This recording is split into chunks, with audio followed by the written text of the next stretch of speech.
You are unmuted.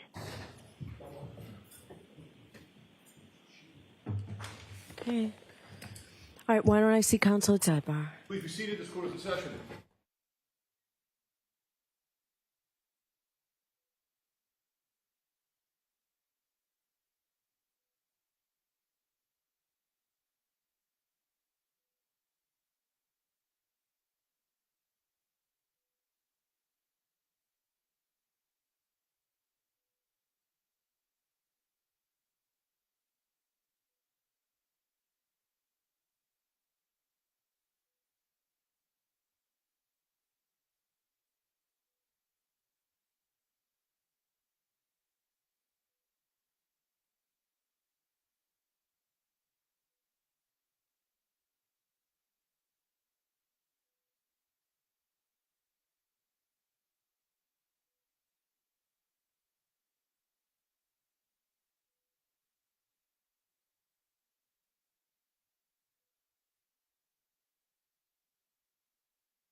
Tony, do you want me to get off?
All rise to the chairs, please.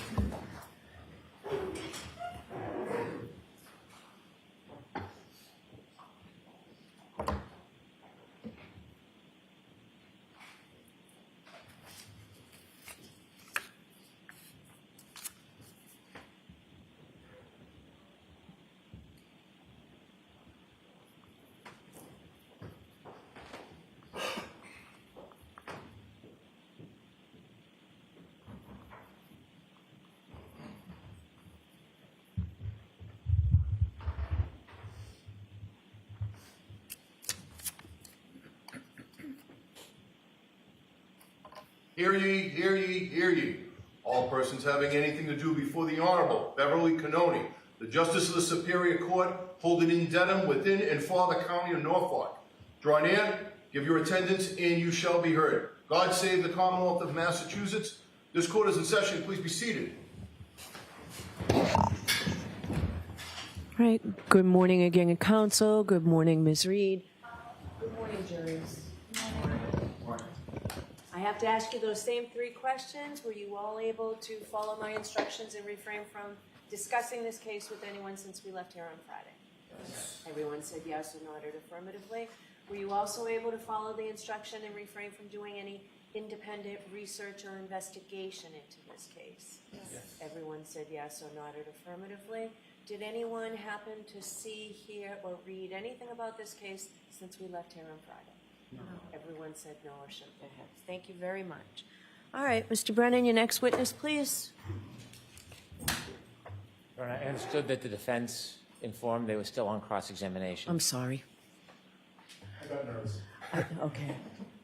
I thought that we were done with that witness. No, I had said to cut me off so that we could end early, but no, I have more to. Okay, I didn't know that. I'm glad Mr. Brennan did that. All right, come back in, Ms. Knowles, please.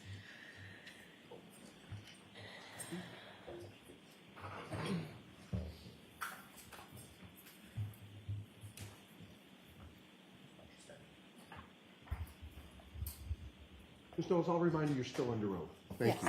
Thank you. All right, Ms. Giannetti.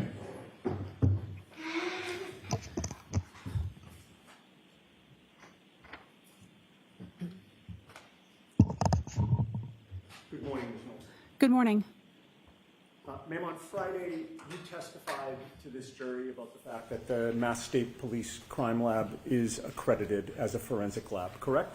Yes, I did. And you discussed the fact that as a forensic chemist 4, you help to ensure compliance with the lab's administrative policies, quality assurance, and control requirements, and making sure that you're complying with accreditation standards, correct? Yes, that's one of my job duties and responsibilities. You also acknowledge that in contrast to the accreditation standards of your forensic lab, the standards of a hospital lab may be different, correct? I have no direct knowledge of what the standards at a hospital are, and so I can't say whether they're the same or if they're different. I'm just unfamiliar with them. Okay. And you're unfamiliar with the standards at Good Samaritan Hospital, correct? Correct. I have no direct knowledge of their accreditation status or requirements or body. And you know that they were the ones to do the blood draw in this case, correct? That's consistent with the medical records I had available for review prior to preparing my report. And you cannot vouch for that ethanol testing, correct? Correct. I have no direct knowledge of the accuracy or reliability. My calculations are solely based on the results of the Good Samaritan lab. For instance, you don't know how the arm was prepared when the blood was drawn? Correct. I was not present, and I have no knowledge of the policies and procedures of blood draw at Good Samaritan Hospital, or this case specifically. I'm sorry, I didn't mean to cut you off. Excuse me. You can't vouch for the tubes and vials that Good Samaritan uses? Correct. I cannot. Are you aware that there was a recall on certain tubes and vials because there was a contamination determined by the manufacturer? Sustained. You can't vouch for how Good Samaritan stores, preserves, and assures the integrity of its equipment, correct? Correct. I have no direct knowledge of those topics. Now, excuse me, at your lab, you do both a screening test and a confirmatory test, correct? Yes, that's accurate. The confirmatory test is a second and separate test. You rerun the same sample again, correct? Depending on the type of samples that are submitted and the facts of the case, we will either use the same sample that screened positive or that sample as well as another to run duplicate analysis and compare them. It depends on the materials available and the nature of the case. Understood. So you do that to ensure that there's no error in the testing, correct? It's part of many of the steps involved to ensure accuracy and reliability of the results that are reported. And you realize that when you're doing this testing, because you're a forensic lab, you may ultimately be testifying in court, and you want to make sure you get it right, correct?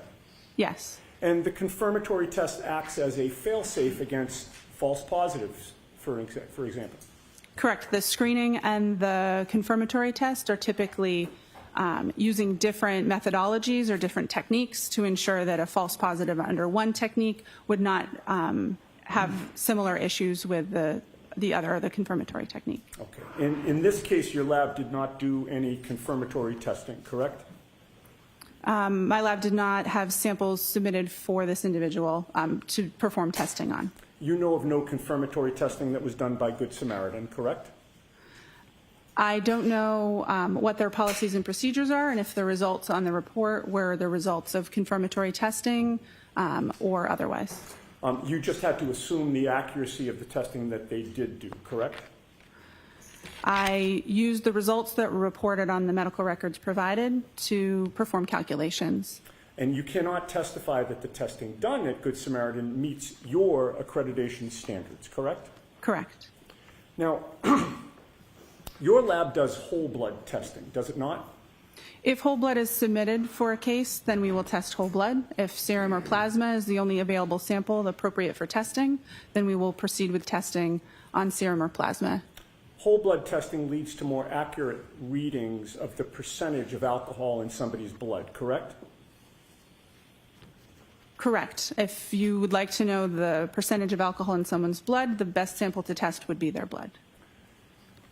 And you've learned through your training and experience that many hospitals, including Good Samaritan, use a different method of testing than whole blood testing, correct?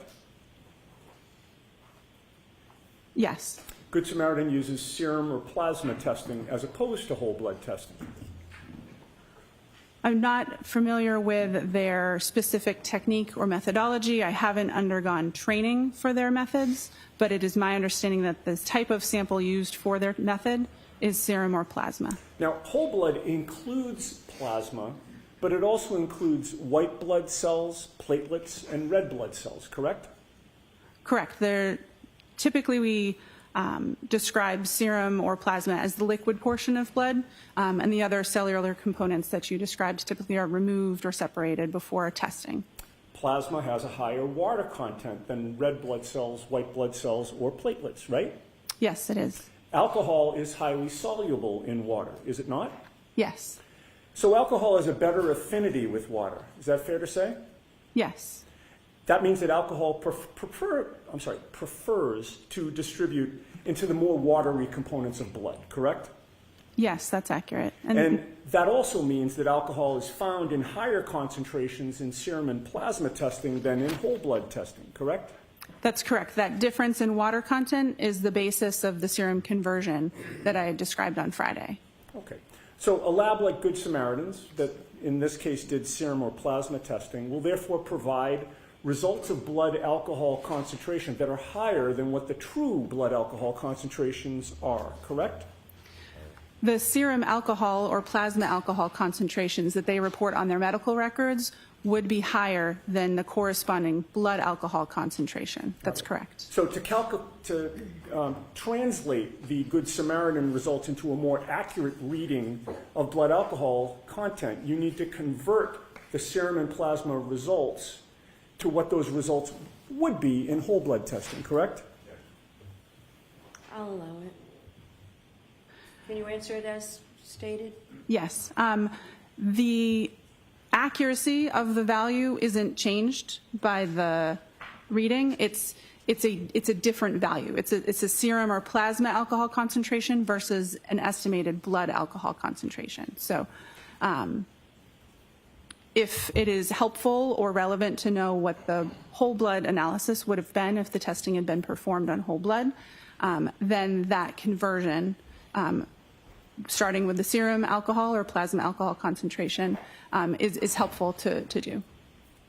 But to calculate a precise conversion rate, you'd first need to know precisely the amount of water in somebody's blood, correct?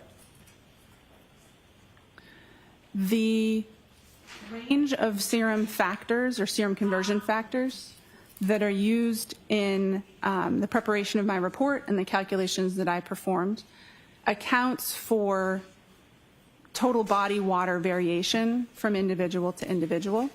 The reason I use between 13 and 19% and not just one single value is because I don't know the specific conversion factor that would be appropriate for an individual when I have medical records to review. I think that was a long way of saying yes to my question, right? My question was to calculate a precise conversion rate for somebody, you'd first need to precisely know the amount of water in that person's blood, correct? Sustained. Ask it differently, Mr. Unity. Is it scientifically possible to predict with accuracy a precise conversion rate for one individual person? Yes. Everybody has a different amount of water in his or her blood, correct? There is a normal variation between individuals. I'm sorry, I'm going to do my best to ask yes or no questions, and then if there's an explanation, Mr. Lally can stand up afterward and have you explain, but So this will go more quickly. No comments, just go ahead and ask a question. Sure.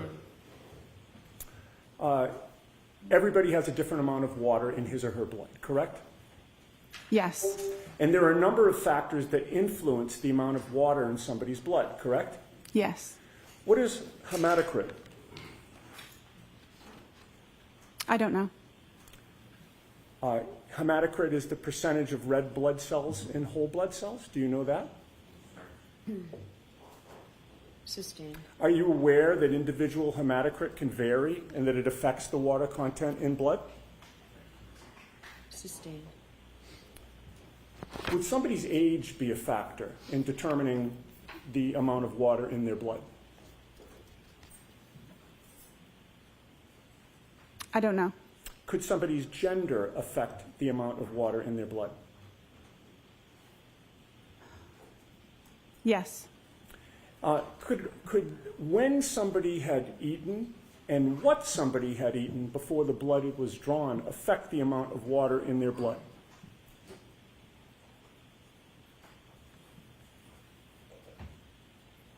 It's possible, but I'm not aware of those factors being considered when performing total body water calculations.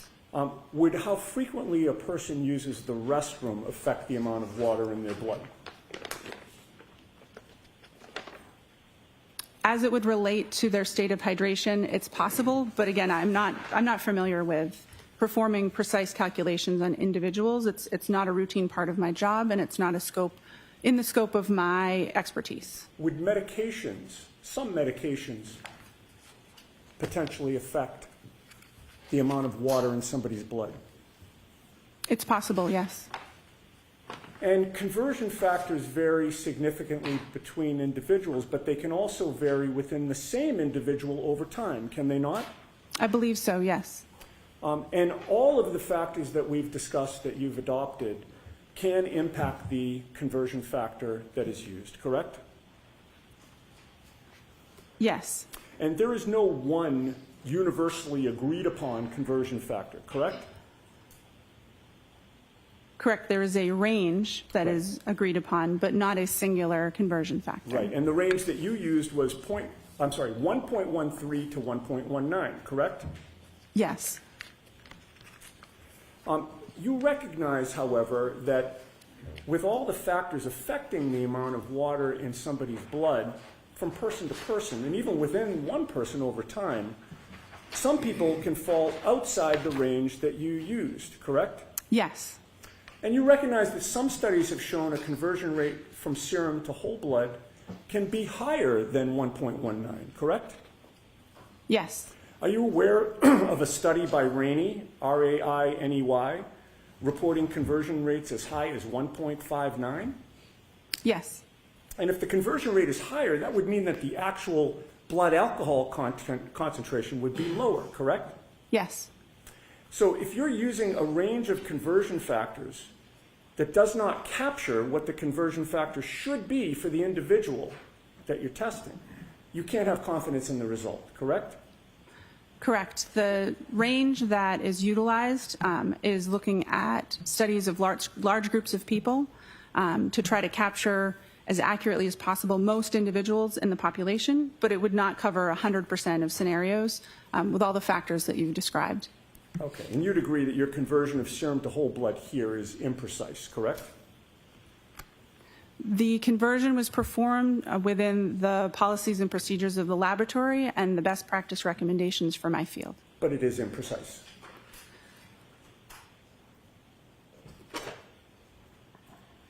Can you repeat the question? Let's move on. The conversion from serum to whole blood did not end the calculations that you needed to do in order to testify here today, correct? Correct. The conversion from serum to whole blood only translated what Ms. Reed's blood alcohol supposedly would have been, or was, I'm sorry, at the hospital at 9:08 a.m. on January 29th of 2022, correct? Yes. You were asked to try to find out what her blood alcohol level would have been 7 or 8 hours earlier, closer to midnight or sometime between midnight and 1 a.m., correct? The time utilized for my calculations was 12:45 a.m. So you started with the results that you obtained from your serum to whole blood conversion, right? Yes. Which was an imprecise calculation? Which was intending to cover the majority of population. But was it and imprecise? It followed the policies and procedures of my laboratory. What was the precise number then? Was there a precise number or was it imprecise? The range, I'm not talking about a range. I know that you'd like to say that. Was there a precise number, ma'am? the results of my report was not a single number. It is a range of numbers. Let's move on, Ms. Giannetti. Yes. Once you get that range, you have to do an extrapolation on top of that to figure out what the blood alcohol concentration would have been at 12:45, 7 or 8 hours earlier, correct? Yes. But in order, in order to do that extrapolation, you need to make assumptions about things that you do not know, correct? Yes. In terms of processing alcohol, there is an absorption phase, a plateau, and an elimination phase, correct? Yes, that's accurate and consistent with my understanding. And during the absorption phase, blood alcohol concentration can be rising, correct? Yes. And to determine whether somebody is in the absorption phase or the elimination phase, you need to know when their last drink was, correct?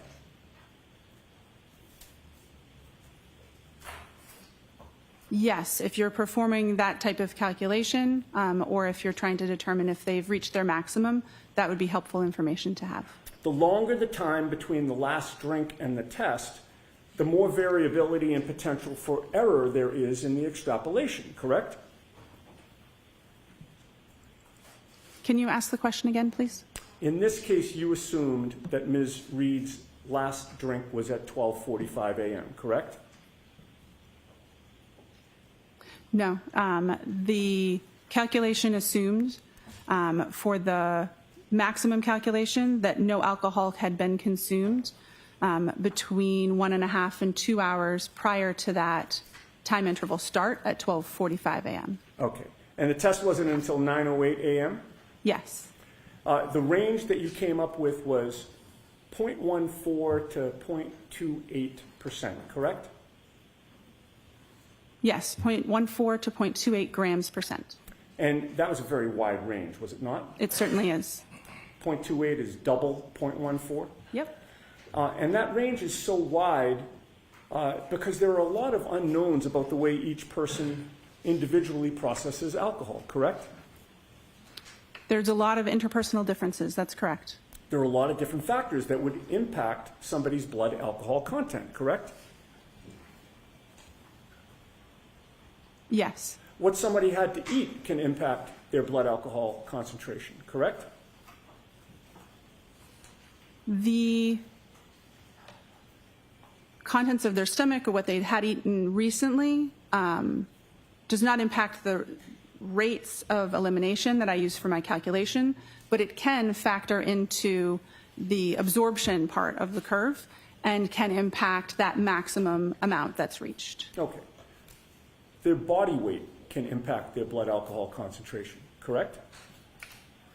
Correct. Again, it would not necessarily, or it could be included in the rate of elimination range that I use for my calculations. The person's body weight has more to do with, again, the absorption, the maximum concentration, the first parts of the curve, and not the elimination portion that we're discussing when we're doing retrograde extrapolation. And the first word of your answer was correct, right? Yes. A person's metabolic rate can impact their blood alcohol concentration because different people metabolize alcohol at different rates, correct? Yes. In addition, regarding the timing of the last drink, you were not with Ms. Reed on the late evening of January 28th or the early morning of January 29th of 2022, correct? Correct. I was not. You have no personal knowledge of when Ms. Reed had her last drink, correct? Correct. Were you informed that Ms. Reed was upset after 12:45 a.m. when you were doing these calculations? I don't believe so. Did you know, were you informed that she went to John O'Keefe's house in Canton and was the only adult in the house at that time after 12:45? Assisting. Are you aware of what type of alcohol John O'Keefe had available in his house at that time? Assisting. Were you aware that she was waiting for John O'Keefe to come home, but he never did? Assisting. Do you have any personal knowledge of whether Ms. Reed poured herself a drink during the hours of 12:45 a.m. and 6 a.m. on January 29th of 2022? No, I do not.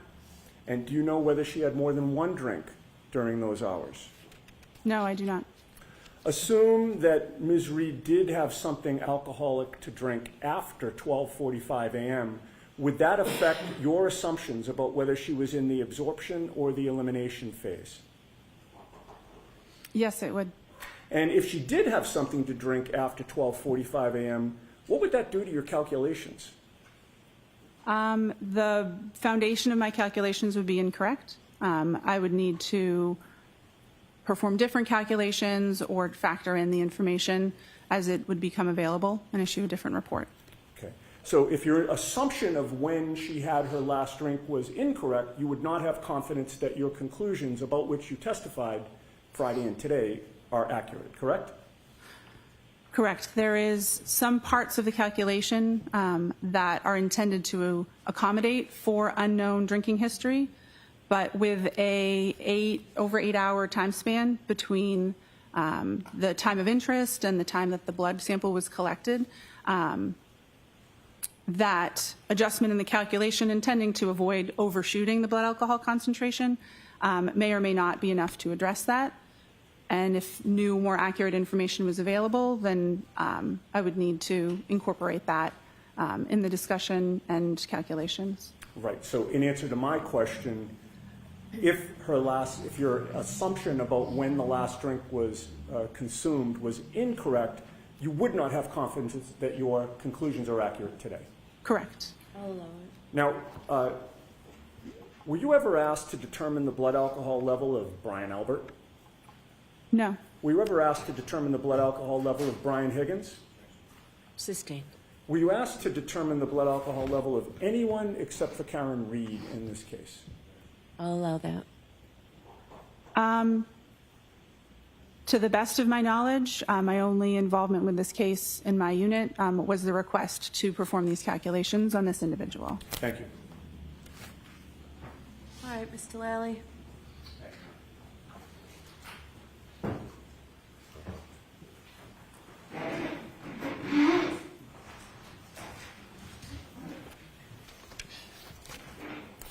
Morning, Ms. Knowles. Good morning. Now, again, how many serum conversions have you performed over your years at the lab?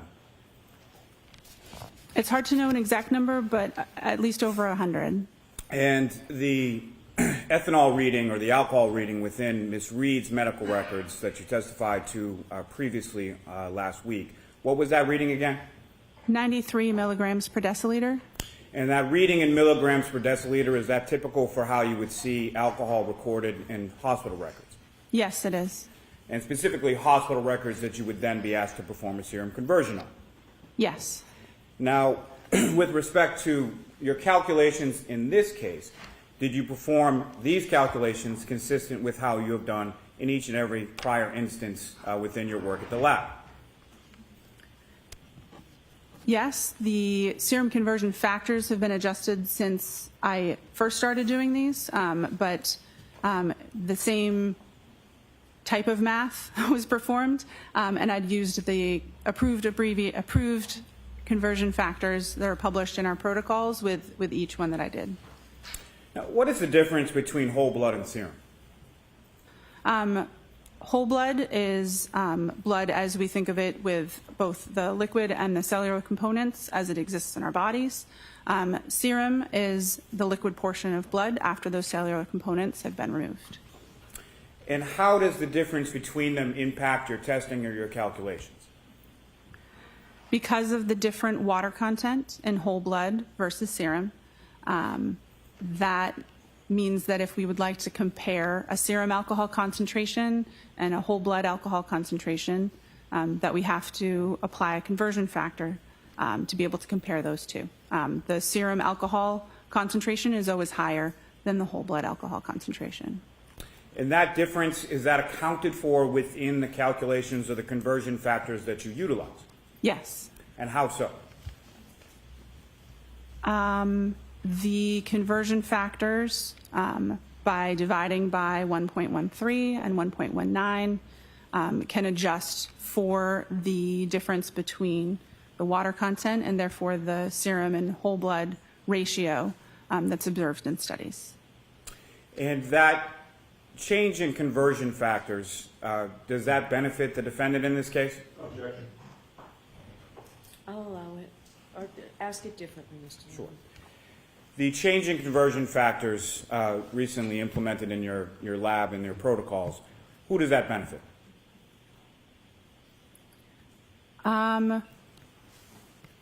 The question of benefit depends on the context. Speaking to the math, dividing by a larger number means the resulting number would be smaller.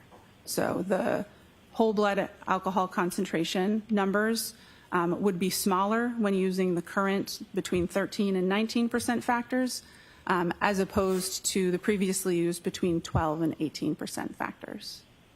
Now, these conversion factors, where again do they come from? The conversion factors come from published studies involving individuals that consumed alcohol, had samples collected from them, and their whole blood and their serum alcohol concentrations were compared. Those conversion factors are present in the protocols in use in the laboratory where I work, and they're also consistent with best practice recommendations or consensus body documents in the field that I work. Now, you were asked on cross-examination about a number of different factors. Are those factors incorporated within the conversion factors in the published scientific literature supporting those conversion factors? By basing it on studies with a large number of people, that's the intention, is to capture the interpersonal differences in different factors within that range that's used. Now, if you know, how much in the elimination phase, as far as bladders are concerned, how much loss of alcohol is concerned in the elimination phase with reference to bladder loss?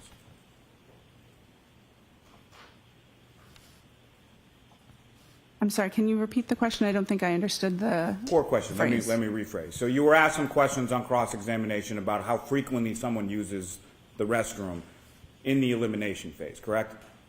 I believe I was, yes. Right. And do you have any idea from your training and experience as far as how much alcohol is typically lost by an individual during the elimination phase through the bladder? Objection. Do you know that? I do. Okay, you can answer it. Less than 5%. The vast majority of alcohol is eliminated from the body by an enzyme that breaks it down from alcohol into carbon dioxide and water. I can't remember exactly how much is generally eliminated, but I believe it's less than 5% of the total blood alcohol concentration. Now, you were asked about whether or not the defendant had a drink after 12:45 a.m. Do you have any evidence that the defendant did, in fact, have any alcohol to drink after 12:45 a.m.? Objection. Sustained. If there was a drink at approximately 1 a.m., what kind of impact would that have on your calculations?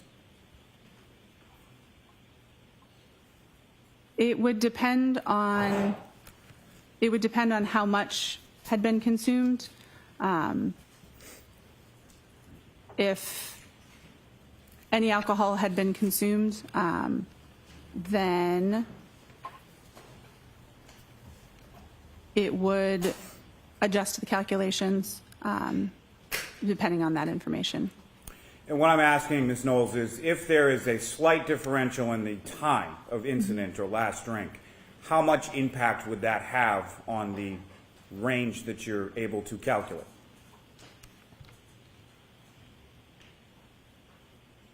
I'm not sure.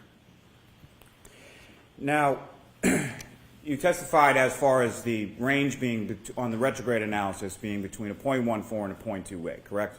Yes, I did. Are you aware of what the legal limit is in Massachusetts? Objection. Well, I'm going to sustain that, actually. Why is there such a varying range? Because there's such variation between individuals with their rates of elimination, the calculation used both a sort of extreme low and extreme high rate of elimination, and because we don't know the individual's rate of elimination, that range is intentionally wide to ensure that the actual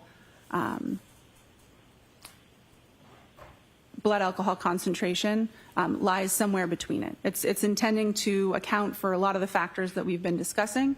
It's intentionally a wide range because there are so many unknown factors, and it was so much time that had elapsed between the time of interest and the time of collection. And based on your calculations, as far as the 93 milligrams per deciliter, what does that convert to as far as the blood alcohol concentration for the defendant at 9:08 a.m. on January 29th? 93 milligrams per deciliter in serum alcohol concentration would convert to between 0.078 and 0.082 grams percent. And from your calculations in your retrograde analysis, what was the range that you were able to calculate for the defendant's blood alcohol concentration at 12:45 a.m. on January 29th? Between 0.14 and 0.28 grams percent. And 0.14, 0.28, and every number in between is higher than 0.08. Is that correct? Yes, it is. Nothing further. No further questions. All right, Ms. Knowles, you're all set. Thank you very much. All right, Commonwealth's next witness, please, or Commonwealth calls Ryan Nagel.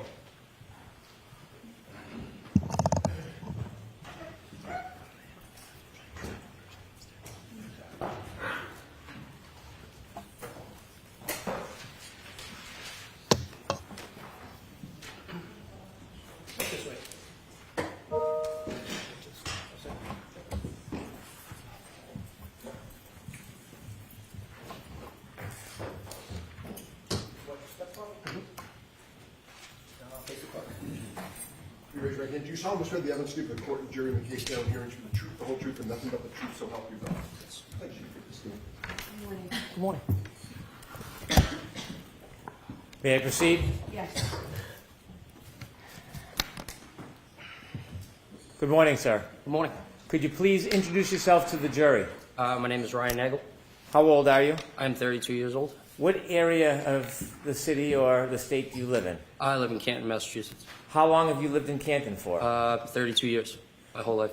You still live in Canton? Yes, I do. Do you work in the area? I work in the city. What do you do generally? I do HVAC.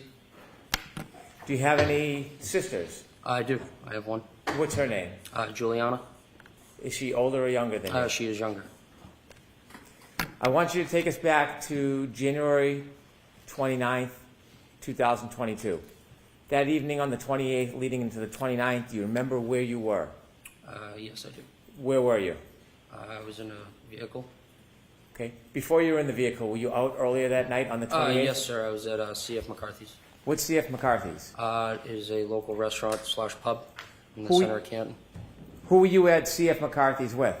My sister at the time, and then my friend Ricky and my ex-girlfriend Heather. What were you doing at CF McCarthy's? Just enjoying a night, having a few drinks. When you said have a few drinks, did you have a few drinks? I did, yes. Do you remember how many drinks you had? Not off the top of my head. Do you remember whether the drinks you had, the alcohol drinks that you had, it affected your ability at all? Were you impaired in any way? I wouldn't say impaired, but I only drank beer. Okay. Do you feel like you had any type of effect from the alcohol? So. I may have. Were you driving? No, I was not, sir. Do you remember the times that you were at McCarthy?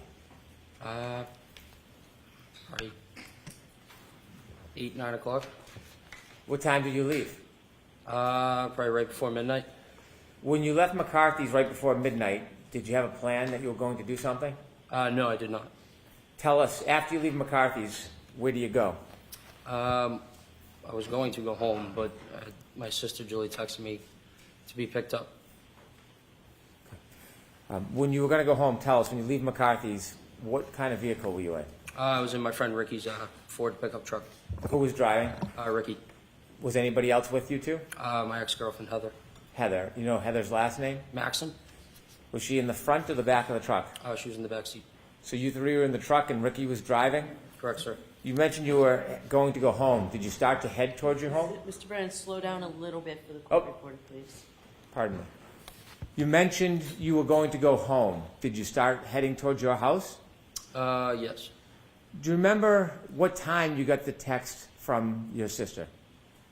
Around midnight. I can't remember that far back. You don't have a firm memory of it? No, I do not, sir. After you received the text from your sister, did your plan change? Yes. And what was the plan after you received the text from your sister? To go pick her up. Did you know where she was? Yes, I did. Where was she? She was at her friend Brian's house. Did you know the address? Not off the top of my head, but I knew the street. Did you know the house? Yes. Did you know her friend Brian? Yes, I did. What is his last name? Albert. Is he a senior or a junior? He is a junior. About how old is he? I think 27, 28 years old. Were you friends with Brian Albert Jr.? Just through my sister. Had you ever been to that house before inside the house? No, I have not, sir. Do you have any other purpose of going to that address other than to pick up your sister? No, sir. How long did it take you after you left to redirect and get to that address? Probably roughly 5 to 7 minutes. Do you know what time specifically you arrived at that address? Probably a little before 12:30. Is that a general guess? Yes. Did you look at your watch and note the time, or is this an No. estimate? Just an estimate, sir. So the estimate is you arrived around 12:30? Correct. When you approach the house, before you approach the house, is there a road that intersects Fairview? Yes. And what's the name of that road? Can you actually, give me a second. I can't think of the name. Okay. off the top of my head right now. Are you familiar with any roads in that area? Yes, sir. Are you familiar with the road Cedar Crest? Yes, sir. Had you driven on Cedar Crest before? Yes, I have. If you're driving on Cedar Crest, can you loop around like a circle on that road? Yes. At some point, do the two parts of that circle intersect with another road? I believe so. Is Fairview, from your knowledge, attached to Cedar Crest Road? Yes. As you were traveling, did you travel on Cedar Crest before you got to Fairview? Yes. Okay, I want to ask you some questions about right before you turn on, or Ricky turns on to Fairview. As you're driving down Cedar Crest, before you turn onto Fairview, did you see anything? I saw a vehicle coming at us. Not directly at us, but obviously traveling on the other side of the road. Okay. And where was that vehicle traveling towards? Us, and then they put their blinker on to take a right. For And them to take a right. that vehicle was going to take a right onto Fairview? Correct, sir. And your vehicle was coming in the opposite direction? Correct. Where was your vehicle going? Taking a left onto Fairview. Did you both meet at that intersection? Yes, roughly around the same time. Who turned onto Fairview first? The other vehicle. How did that happen? I believe Ricky flashed his lights to let them go. Did you see the other vehicle? Yes. Do you remember what kind of vehicle it was? That was a black SUV. When that car turned right onto Fairview, how long after did Ricky turn left onto Fairview? Seconds. When you came to that intersection and met that car, when Ricky blinked his lights, could you see inside that SUV? Say that again? When you came to the intersection at Fairview, and you said that the driver of your truck, Ricky, blinked his lights, could you see anything inside the SUV? I wasn't really looking. Okay. After that SUV turned right onto Fairview and Ricky turned left onto Fairview, who was in front of who? The other vehicle was in front of us. Was the other vehicle in front of you the entire time you saw it? Yes, sir. Did Ricky ever drive and park in front of that vehicle? No, we were behind them. Always behind it? Always. When Ricky pulled up to Fairview, where did he stop? Right in front of the driveway of the Albert's house. You were in the front passenger side of the truck? Correct, sir. If you looked directly outside that window, what would you have seen? The driveway and the house. The other vehicle, did it stop at the driveway? No, it was probably like a car length in front of us. So it was in front of you. Correct, sir. Did you ever see that car stop at the driveway? At the driveway, I don't recall. Did you wait before you got to Fairview, or did Ricky drive directly to Fairview after he took the left? Well, he turned the left onto Fairview. Okay. Did he wait, or did he drive directly to Fairview? He drove directly there. Okay. The car in front of you, did you ever see it move behind you in front of the driveway? It was in front of me the whole time. And so I'll ask the question again, did you ever see that SUV stop at the foot of the driveway? No, but I did see the brake lights. It looked like it moved, but it wasn't. So the brake lights were on, they released them and then stopped again. So probably moved another car length up. How many times did you see the brake lights on? Just once, sir. After you stopped at the foot of the driveway, did you keep your attention on that SUV? Not really, no. I was more concerned about my sister. So you weren't studying it? No. Were you making any notes or trying to mark its direction of travel? No. But you do know, or do you have any doubt that it was in front of you the entire time? Yes, it was. When you pulled to the driveway, did you go in to see your sister? No. What did you do? I texted her saying we're here, and she came out, opened up the door. She looks at me and Rick and said, "Hey, do you guys want to come in? For a drink or whatever." And I looked at him, looked in the back seat, asked Heather. We said, "No, we're all set. We're going to go home." And so she decided to stay. So the idea was to give her a ride home. You did not give her a ride home? Correct, we did not. Let me ask you some questions. Before your sister came out of the house, do you remember how long you waited for her? Roughly 2 minutes. Okay. In its entirety, how long was that truck parked at the foot of the driveway in front of Fairview? Probably closer to 5 minutes, sir. Is that an estimate? Yes, I'm just guessing from what I can remember. Did you mark the time in any way? Look at your watch in any way? No, sir. That's your general memory? You're just roughly trying to remember. When you looked up at the house, did you see there were more than one door? Yes, there were Do you two remember? doors. Yes. Do you remember what door your sister came out of? She came out of the side door, which is to the left of the garage. Did you watch her? Yes. Where did she walk? From where to where? She walked out of that door down the driveway towards us. When she reached you, how did you have a conversation with her if you were in the truck? I opened the door, my passenger door. As you were speaking with her, were you watching anything else, or was your attention directed to your sister? Nope, just on my sister. At some point after your sister turned to go inside, did you wait for her or did you leave right away? Or did Ricky leave right away? We waited for her to get back into the house. At any point before your sister went back in the house, did you see any lights, like dome lighting, come on inside that SUV? Yes, I did, sir. Before or after your sister went in the house? Roughly like as she was getting in the door. Before you ended your conversation with her, did you see the dome light go on in that SUV? Say that again, sorry. Before your sister left the driveway, did you see any dome light on in the SUV? No, I wasn't looking. Your sister began to walk back to the house. What was your direction? What was your attention focused on? Mainly on her. We were pulling away from the driveway and kind of just glancing back over at Julie to make sure she got in. When your sister went back up the driveway to go in the house, when was the next point you had any chance to see the SUV? When we were passing it. When you were passing the SUV, where was it located in relation to the house, flagpole? Directly in front of the house.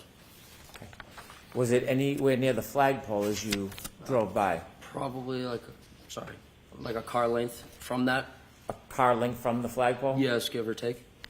Is that the middle, right, or left side of the house? That would be towards the left side of the house. As you drove by that SUV, what was your primary focus? My sister, sir. Like watching her get in. You were being attentive to her getting in? Correct, sir. As you watched her get in, did you glance or see anything else in your vision as you were watching your sister go into the I house? saw that there was a woman in the driver's seat of the black SUV in front of me, sitting there with her hands on the steering wheel at 10 and 2. Did you get a good enough look that you would remember who that person was, or was it too brief to It identify was the person? too brief, sir. You saw the person in the SUV with their hands on the wheel. How did you see them inside the car? Their dome light was on. Do you know how a dome light comes on in a vehicle? Yes, sir. Either you press it yourself or if there's a door open. When you had the glance or the glimpse of the woman in that SUV holding the wheel, you said 10 and 2? Correct, sir. Could you describe for us what that means? Just like a clock, just the hands on the clock, like 10 and 2.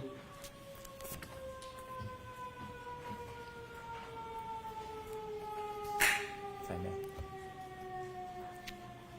I was just waiting for the siren, Your Honor. If I could show Exhibit 3 to Mr. Nagel.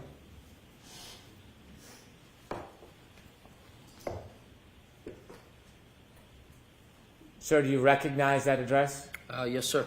And what is that address? That is 34 Fairview Road. Do you recognize the flagpole? Yes, I do, sir. Thank you. When you drove by and you said you saw a woman sitting in the front and the dome light was on, did you see anybody else in the car? No, sir. Were you looking for anybody? No, sir. Could there have been somebody else in the vehicle at that time? It could have been, yes. Could there have been someone standing outside the door? Yes, it could have been. When you saw the person, were you studying the person? No. How long of a time did you have to take a glimpse of that person? 5-10 seconds, maybe. Okay. Now, I want to ask you some questions about the entire time you were parked at the foot of the driveway until the point that you left Fairview. From when you first stopped at the driveway at Fairview until the point that you left and were no longer in front of that property, did you ever see any person get out of that SUV that was in front of you? No, I did not, sir. Did you ever see anybody, any man, ever cross the front yard towards that home? No, I did not, sir. Did you ever see any man ever enter or stand in that front door? No, I did not, sir. Did you ever see anybody walk across the front yard to the side door? I'll allow it. No, I did not, sir. Did you ever see anybody enter that side door other than your sister? No, I did not, sir. As you were parked at the driveway the entire time, that generally 5-minute time, did you ever see anybody get out of the SUV and walk down the street towards the driveway? I'll allow it.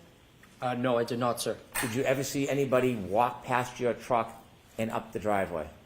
No, I did not, sir. Did you ever see any person other than your sister outside of those vehicles the entire time that you were at Fairview? Objection. I'll allow it. No, I did not, sir. I have no further questions. Thank you. Mr. Yannetti? Thank you, Your Honor.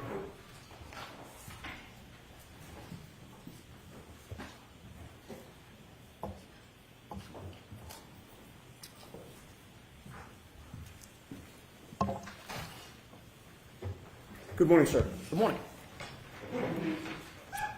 You testified about having seen a black SUV before the vehicle that you were in entered Fairview Road at around midnight on January 29th of 2022, correct? Correct, sir. Objection. That's not facts and evidence. That's okay. The witness's answer is what matters. Is that right? Yes. Okay. You first saw that black SUV when it was coming toward your vehicle when you were on Cedar Crest, correct? I'm sorry. Let me repeat that because of the siren. You first saw that black SUV when it was coming toward the vehicle that you were in on Cedar Crest, correct? Correct, sir. Your friend Ricky D'Antona was driving at that time? D'Antano, sorry. D'Antano? Yes. He was driving at the Hold time? on. Correct, sir. Mr. Yannetti, thank you. Yes.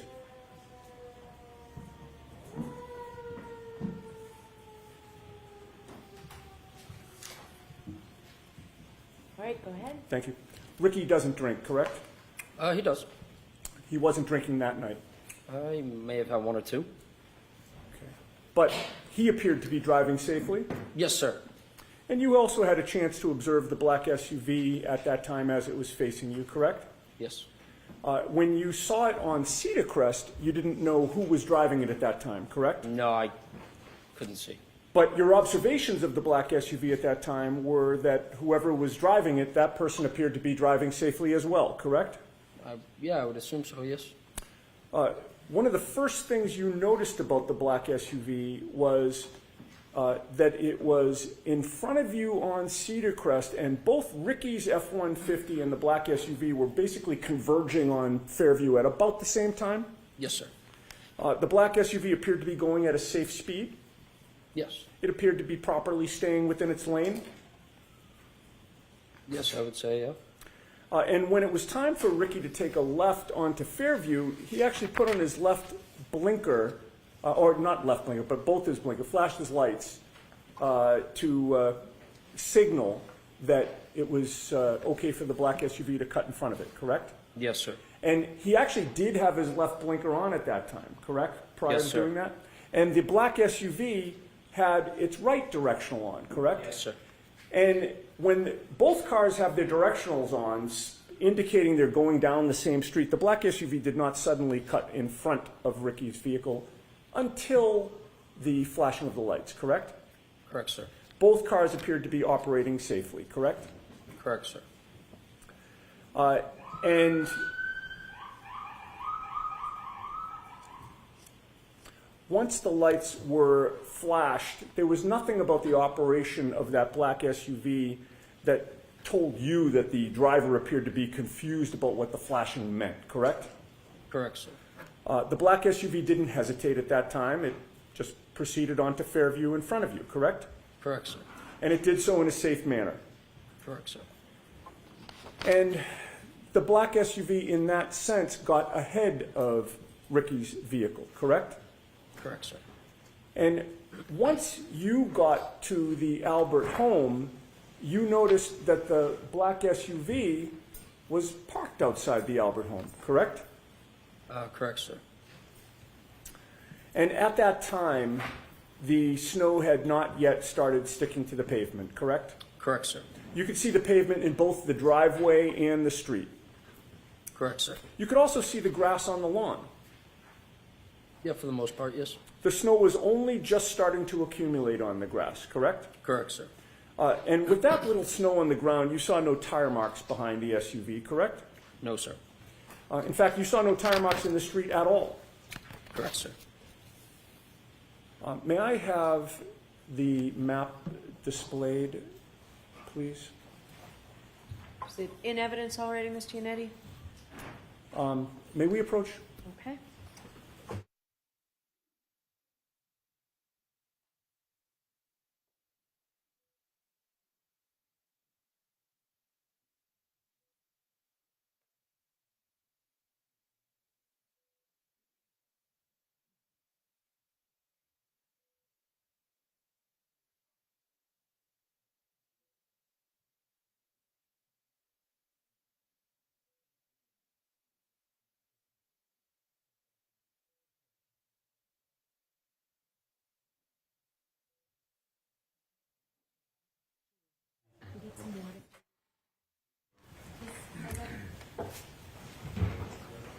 Is that okay?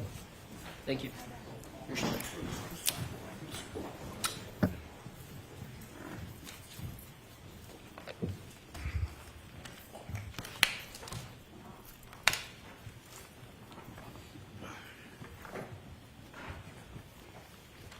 Okay. Can you Mr. enlarge that, please? Yeah, actually, yeah, you know what? If we could enlarge it, so you don't have to show Chapman, just show Cedar Crest and Fairview, and maybe pull it in a little bit to the right now, the other way. See if that works. Okay, that's much better. I don't know how your eyes are, sir, but are you able to read the street names on? To be honest, no, I can't see that far. Okay, if I suggested to you that the top street horizontal going down from right to left was Cedar Crest, and that the street where the red arrow is Fairview Road, would that orient you? Yes, sir. And would it be fair to say that before you actually were coming down Cedar Crest Road as you look at this map from right to left, correct? Correct, sir. And in that sense, you were traveling west on Cedar Crest, correct? Yes. You turned south onto Fairview, correct? Correct, sir. And you were still facing south when you parked in front of 34 Fairview, correct? Correct, sir.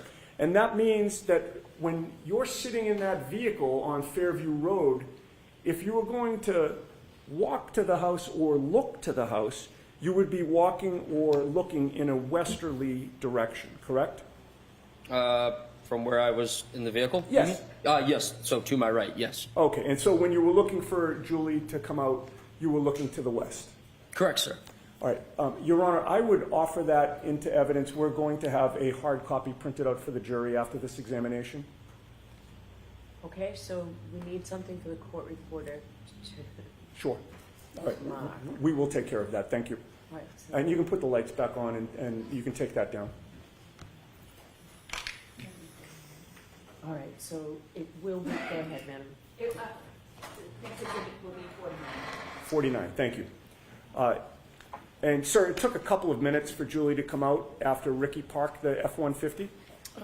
Yes. When she did come out, you opened the door and you had a conversation with her while she stood between the door and the passenger compartment of the F-150? Repeat that, please. Sorry. Sure. When she did come out, she approached the F-150, correct? Correct, sir. And you were in the passenger's compartment, right? Correct, sir. You opened up the passenger's door, correct? Correct, sir. And she sort of, you stayed in the vehicle, right? Correct, I never left. And she came sort of into like the crook of the door and the passenger's compartment. Yes, sir. All right. You had a chance. How close did she get to you? I could have popped her on her nose if I wanted to. Okay. And you had a chance to observe her and size her up, correct? Correct, sir. You spoke to her for maybe about 5 minutes was your best estimate? I wouldn't say 5. I'd probably say 2 or 3. Okay. But in any case, you did have a chance to observe her, correct? Yes, sir. And it was clear to you that your sister Julie seemed like she had had a few drinks, correct? I mean, yeah, it was 12:30 in the morning, so yes. And she called you for a ride, right? Yes, she knew that Ricky was driving. Right. And when you arrived there, there was a discussion about whether she'd actually take the ride, right? Correct, sir. If she was just going to come out and take the ride, there would have been no need for the conversation, correct? Correct. But do you recall previously testifying that you were out talking to Julie for over 5 minutes? I would not say over 5 minutes, no. Okay. Do you deny that it was about 5 minutes? Objection? I'll allow it. Do you deny it was about 5 minutes? Could have been. Okay. I'm not. Fair enough. And you talked with her about whether she wanted to go in the truck and leave with you, correct? Correct, sir. You also talked about whether instead you, Heather, and Ricky would go into the house to join the gathering there. Correct, sir. There was a back and forth that you really felt was unnecessary, correct? I wouldn't say it would be unnecessary. It's just a common question if we want to come in and have a drink. You have testified in the past that Julie can be kind of a pain in the ass, correct? I mean, all siblings can be, yeah. In any case, Julie decides to go back inside and you decide to leave, correct? Correct, sir. Ricky did not speed up the street at that time. No. He just gradually pulled out. Correct, sir. His direction of travel took him right past the black SUV that was now in front of you, correct? Correct, sir. He passed the black SUV on the left, correct? Correct, sir. And you were in the front passenger seat at that time still, correct? Correct, sir. So you were closest to the black SUV of the people that were in your vehicle as you passed it, correct? Correct, sir, yes. And you were closest to the driver's side of the black SUV, correct? Correct, sir. You noticed that the interior dome light was on, correct? That is correct, sir. That lit up the whole front compartment of the SUV, did it not? Yes. It lit up the driver's seat and the passenger's seat, correct? All I could see was the driver at the time, sir. Understood. But the light wasn't just shining just on the driver. It wasn't pointed at the driver. I would say they were both lights that go down at both seats, correct? They were on. Yes. Okay. Yes. So you could see both seats in the front driver's I compartment. couldn't correct? see past the woman. Well, you only saw one. I only person. saw a woman. Sorry to interrupt you. Yes. No problem. It allowed you to see into that front compartment. Yes. All right. And you saw one person inside the car at that time. Correct, sir. It was a woman with long hair in the driver's seat, correct? Correct, sir. And she looked like she was alone. Yes. You didn't see anybody else in the SUV. No, I did not, sir. You certainly didn't see a 6'1" man in the SUV in the passenger seat, correct? Correct, sir. In fact, you saw that the passenger seat was empty. Correct.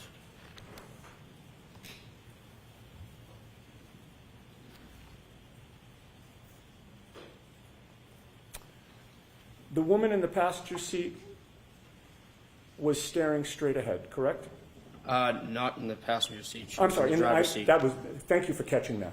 The woman in the driver's seat was staring straight ahead. That is correct, sir.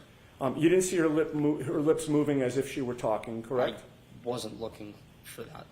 But Just you happened to did- see a woman figure with her hands like this. Okay. Facing straight. Correct, sir. You had no music on in Ricky's truck at that time, correct? No, sir. Ricky had turned the music down when Julie came out so that you could actually speak to her, correct? That is correct, sir. And when you got close to that SUV while you were passing it, you didn't hear any arguing there, correct? Correct. You didn't hear any yelling, correct? No, I did not. You didn't hear any screaming? No, I did not. You heard no noises within that SUV at all? No, I did not, sir. I have no further questions. Thank you. All right, Mr. Brennan?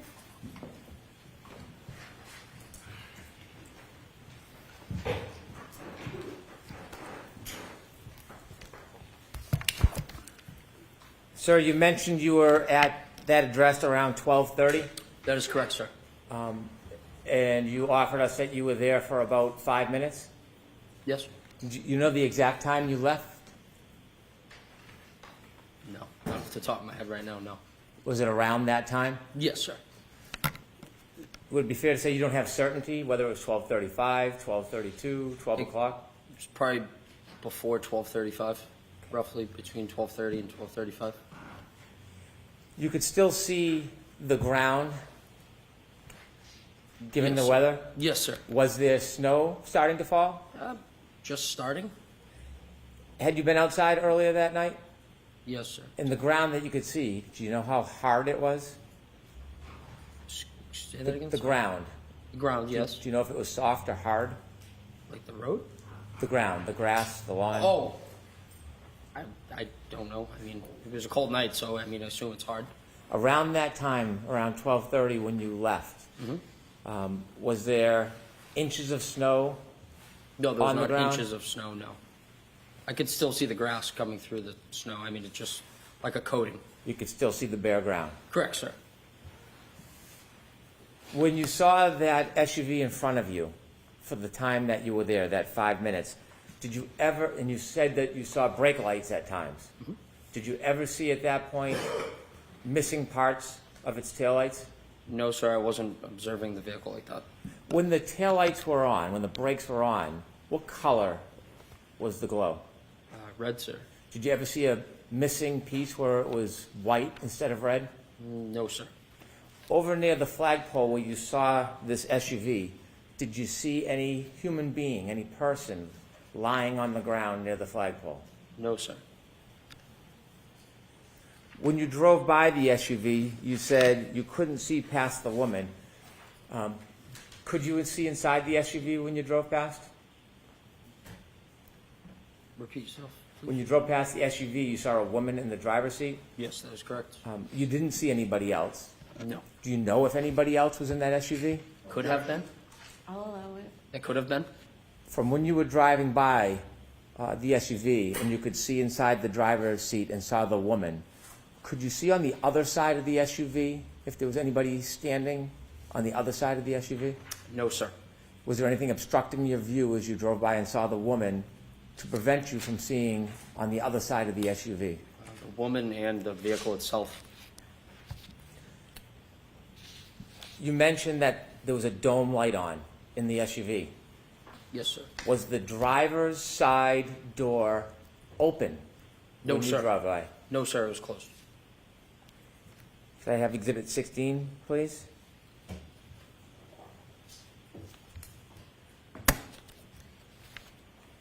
Did you ever see this man at any point No, sir. I've never Walking- seen- Oh, sorry. walking across the yard, going to a door, or entering the house the entire time you were there? Objection. Sustain. No, sir, I've never seen That that. means you don't. Oh, I'm sorry. Sorry about that. That's okay. Sorry. Could you That's take that down, please? And after you left, you never went back that night, did you? No, sir. Thank you. Just briefly, on those issues, sir, you just testified on cross-examination before Mr. Brennan stood up again that you saw that the passenger's seat was empty. Do you remember that? Yes. All right. You're not changing that testimony? No, correct? I'm not changing that. No. Thank you. Thank you. All right, you are all set, Mr. Nagel. Thank you very much.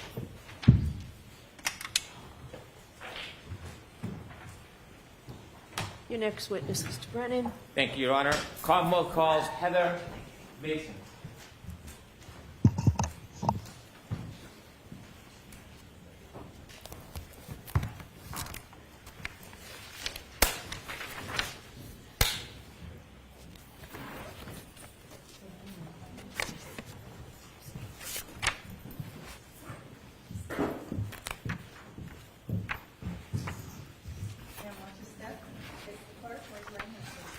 You solemnly swear the evidence given in court during the case now hearing for the truth, the whole truth, and nothing but the truth, so help you God. I do.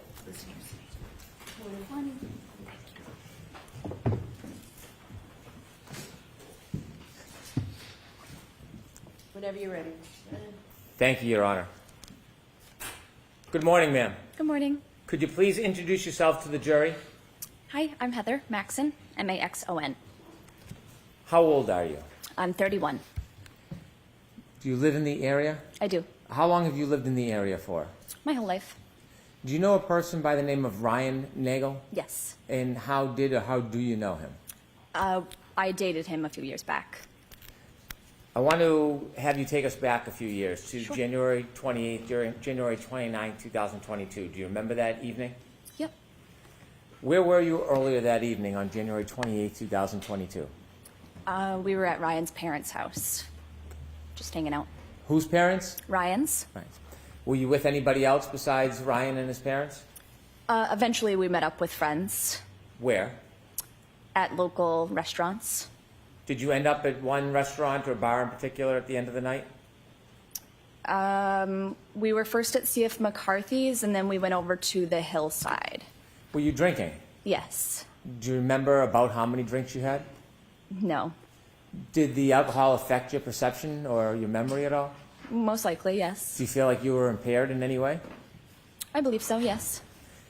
After you left the establishments, after they closed, did you go somewhere? We went to pick Ryan's sister up, Julie, from a friend's house. She needed a ride. Before you went to pick Ryan's sister up, did you have other plans before that?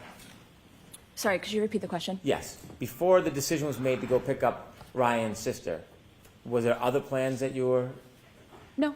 Okay, that was just the plan to Yeah. go get her? Yeah, Do you get her. remember generally or specifically what time that was? Late, midnight?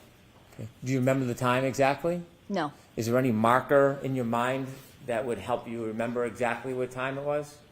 Not necessarily, no. So is that a generalization or a guess? Yes. Okay. When you went to pick up Ryan's sister, do you know where you were going? No. Were you driving? I was not. Who was driving? Our friend Ricky, Where were you sitting? in the back seat. And what kind of vehicle was it? It was a truck. Are you familiar with the area? Not necessarily, no. Do you remember at some point taking a turn onto the road Yes. that had the house where you were going to arrive? Yes. How do you remember that? Just a visual bystander, and I'm aware of my surroundings, I'd say. Did anything happen that made you remember the turn before you got onto that road? There was another vehicle also on the road coming from the opposite direction, and we had let that other vehicle turn onto the road before us. Describe in a little detail what happened at that intersection. So I don't recall the name of the street that we were on before we took the left onto the street that the house was located, but the car coming from the opposite direction was taking a right onto the same street, so we had somewhat yielded to the car coming from the opposite direction to have let them take a turn onto the street before us. Did you see if the driver of either vehicle gave any indication to the other vehicle who should go first? I don't necessarily recall, but I'm assuming maybe I don't want you to assume. That's okay if you don't recall. Sure. Who turned first onto the road, Ricky or the other car? The other vehicle. The other vehicle, do you know what type of vehicle it was? It was a big, like an SUV, a bigger car. The SUV turned before you? Yes.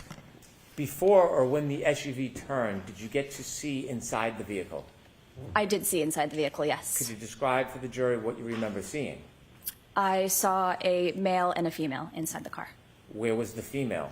The female was driving and the male was in the passenger seat. Was the male in the front passenger seat? Yes. Were you able to recognize either the female driving or the male in the front passenger seat? Recognize? Yes. I'm not sure if I understand the question. Did you know who they were? No. Strangers? Yeah. When they turned and then Ricky turned after them, how far ahead of Ricky were they? Maybe 100 feet. Could you see them the entire time? No. When you drove to Fairview, how long did it take after the turn? A couple minutes. It took a couple minutes to get from Cedar Crest to Fairview? Oh, That's maybe. okay. Yeah, I'm not sure. Okay. When you arrived at Fairview, where did Ricky stop? Outside the house on the street. Do you remember where on the street in relation to the driveway? No. The other vehicle, the SUV, was it in front of you or behind you when you stopped? It was in front of us. When it was in front of you, did you notice anything about the vehicle? No. Did you notice anything about its lights? No. Did you see whether the interior light, the dome light, was on or off? I did as we were leaving. Before you left, No. did you ever see that dome light come on? No. Did you notice anything about the brake lights? No. Did you notice anything about the vehicle's tail lights, whether they were intact or broken? Nope. When you arrived at that address, do you know the street address? I do not. Okay. When you arrived at that address, what happened next? I believe Ryan had reached out to Julie saying, we're here, time to go. And so she had come outside and we had a short conversation and she decided that she was actually going to stay at the house. She had invited us in, but I had said that I didn't want to go inside. I just wanted to go back to the house.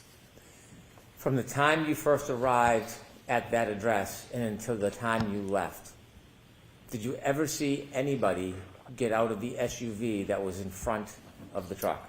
I did not. Did you ever see anybody travel across the front yard to the doorway from that SUV? Nope. Did anybody ever walk by on the street, walk by the truck in front of you or behind your truck and walk on the driveway? No. Well, No. besides Julie, sorry.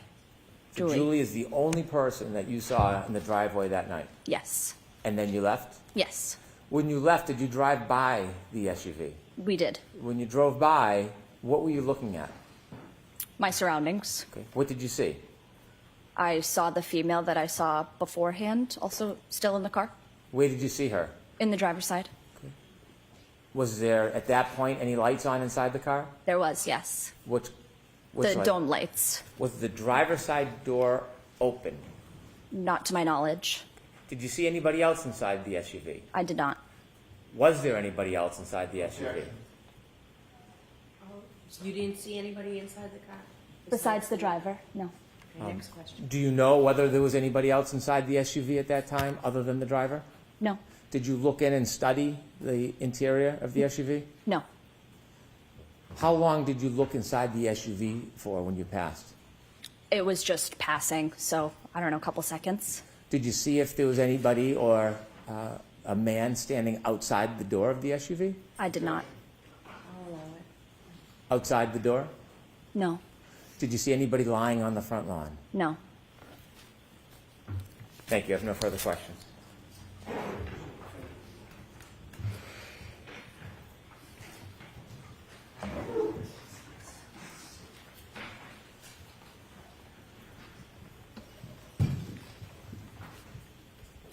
Good morning, ma'am. Good morning.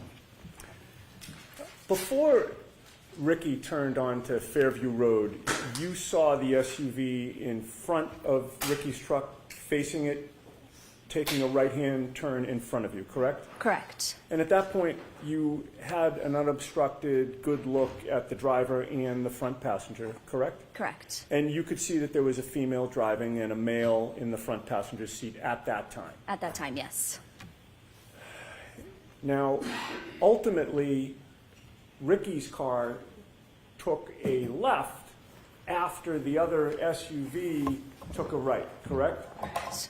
And eventually, when you reached the house where Julie was, you saw that that SUV was in front of that house, parked now further down ahead of you, correct? Correct. And it took Julie a couple of minutes to come out of the house? I'd say so, yeah. Do you recall whether there was any conversation at that time between you, Ricky, and Ryan? Possibly. I don't recall or remember what, but most likely, yes. And you don't remember whether you were participating in a conversation or what was discussed? Not necessarily, no. You had your cell phone with you that night? I did. Like many of us, is your cell phone something that you tend to check when you're bored or there's a break in a conversation or you're not actively engaged in a discussion? For sure. And while you were waiting for Julie to come out of the house, do you recall whether you were checking out any web page or Instagram or text message or app on your cell phone? I don't recall. Can you testify with certainty that you were not checking your cell phone during that period of time? Not with certainty, no. And so you can't say for sure how long, if you did check your cell phone, you would have been looking at it while waiting for Julie, correct? Correct. And no one's asked you for your phone so that they can analyze what you were doing during that period of time outside 34 Fairview, correct? Correct. All right, well, you testified that you didn't see anybody get out of the SUV or approach the house, correct? Correct. You obviously don't know what did or didn't happen before you, Ricky, and Ryan arrived there, correct? Correct. While you were parked near the driveway, you weren't thinking that you had to watch the SUV every second in case you were later asked to describe what was going on with that vehicle, correct? Correct. And that SUV was the same vehicle that you recognize as previously having a female driving and a male in the passenger seat, correct? Correct. And as far as you know, you didn't know either of them at that time? No. Fair to say that what they were doing was their business and you weren't particularly interested in what they were doing, correct? Correct. You were there to pick up your boyfriend's sister, correct? Yes. It was late and you were tired. Very much so, yes. You'd had a good amount to drink. Mm-hmm. You did not want to continue to drink and socialize, correct? Correct. Fair to say you were looking forward to ending the night at that point? Yes. And so you were more focused on hopefully getting Julie in the car so you could leave than anything that was going on in the SUV, right? Yeah, exactly.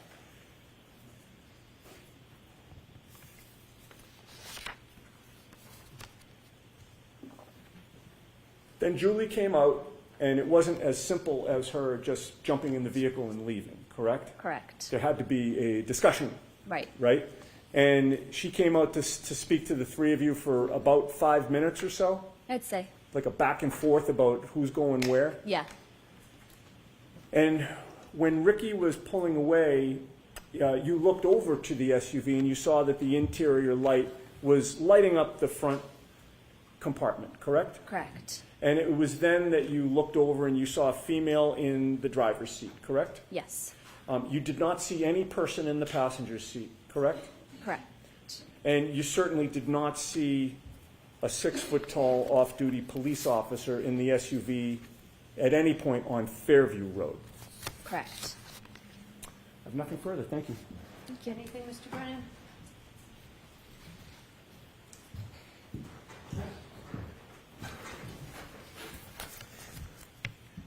When Ricky was speaking to Julie and you were in the back cabin of the truck, what direction were you facing? I don't recall. Were you paying attention to the conversation with Julie? I was probably in and out of the conversation, yes. Were you facing the direction of the house in the SUV, or were you facing the opposite direction? I don't think I was facing the opposite. When you were in the cabin of the car and Ricky was having a conversation with Julie, did you ever see anybody other than Julie come in or out of the house? No. I'll allow it. No further questions. Thank you. May we approach briefly?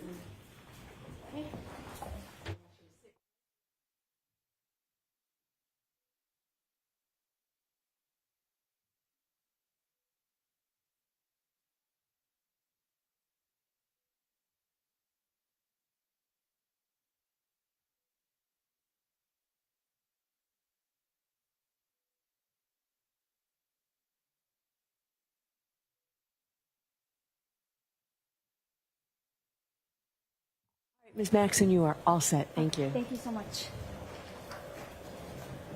Mr. Brennan, your next witness. The Commonwealth calls Katie McLaughlin. Sorry, Kristen.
Why don't we take our morning recess, James?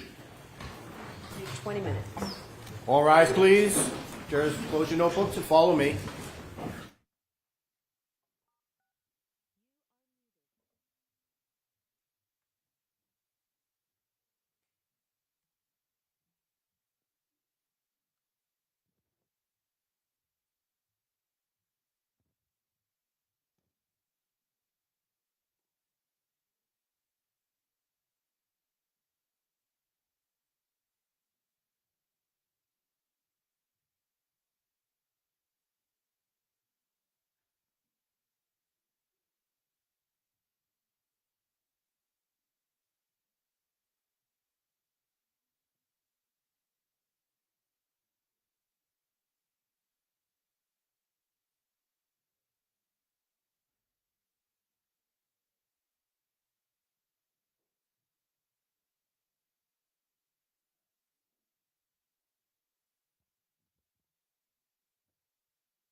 Nagel?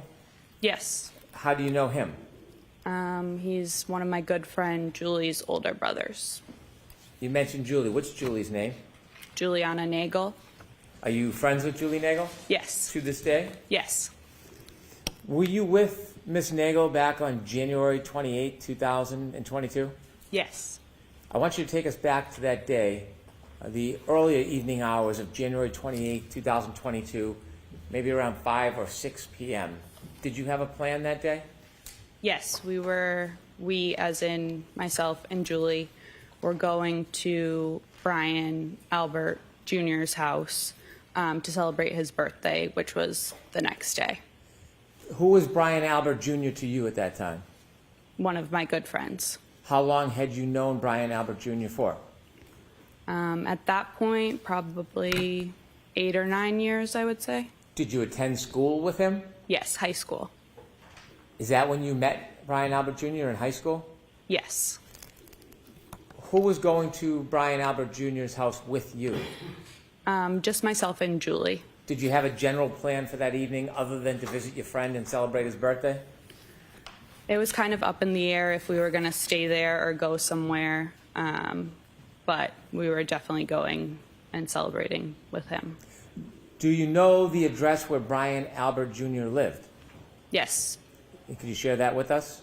34 Fairview Road, I believe. Road? Had you been to 34 Fairview Road before? Yes.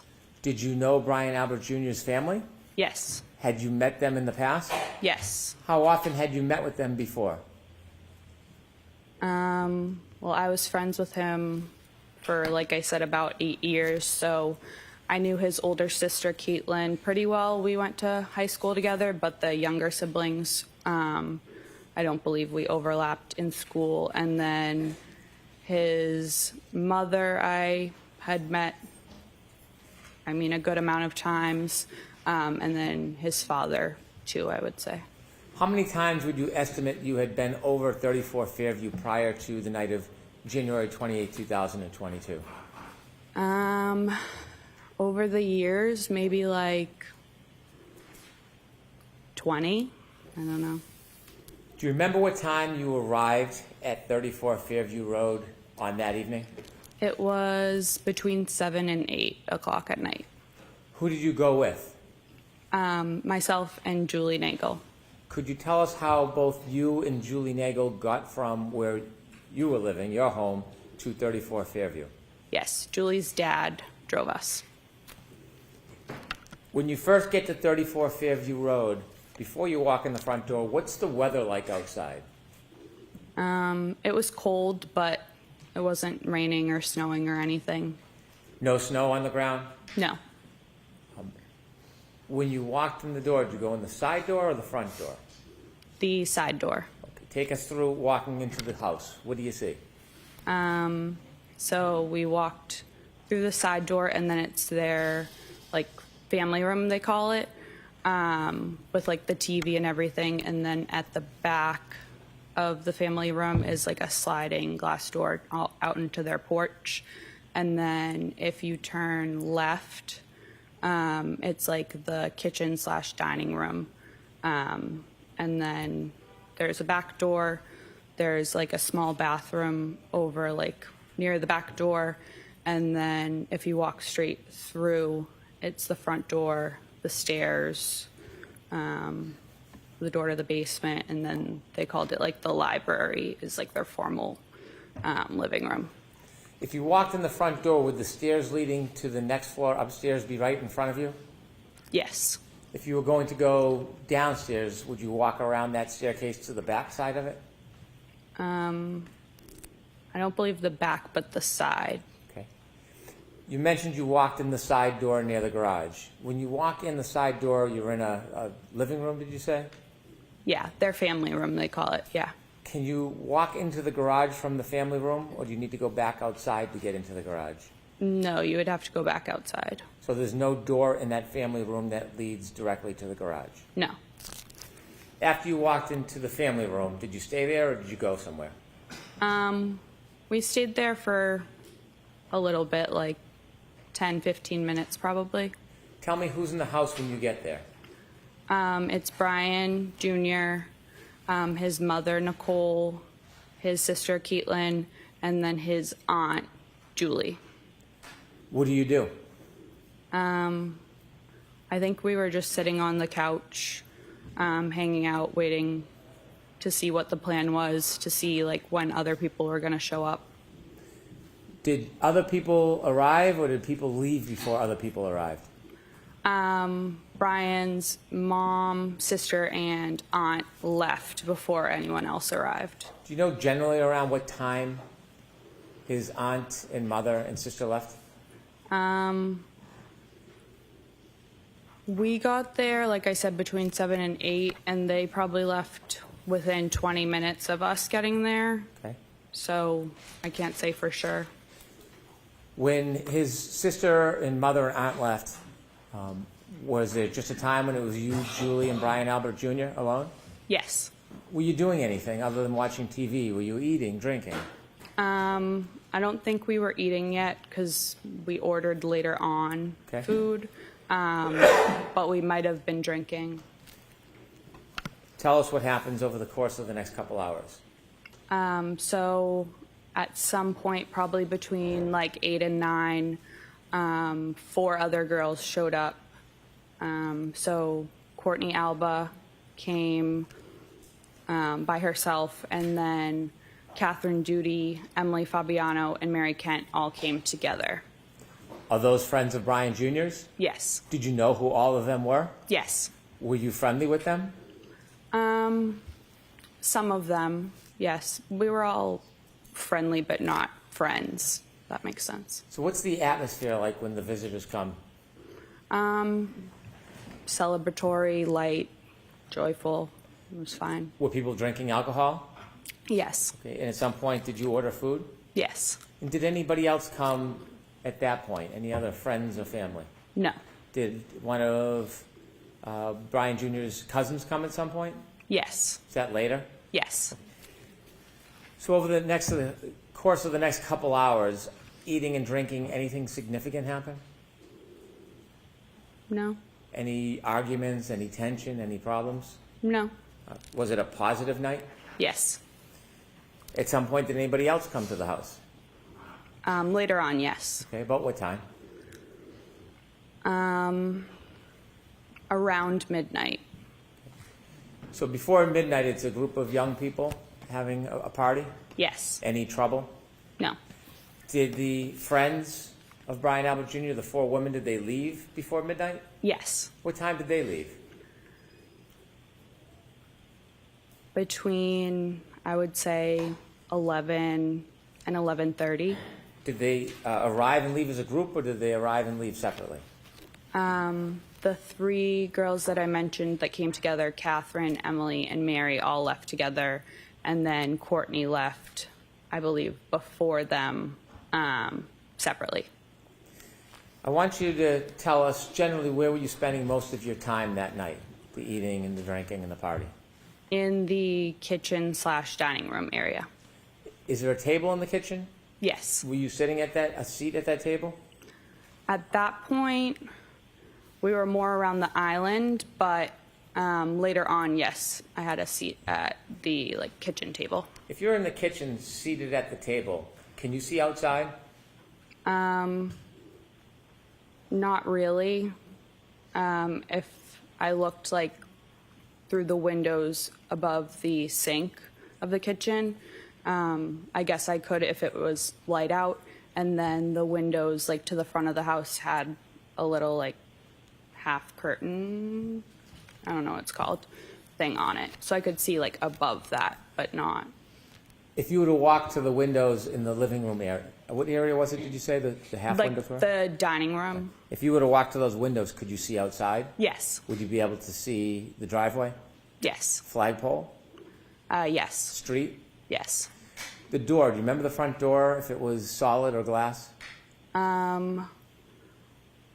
They have a storm door that's glass and then a solid regular door.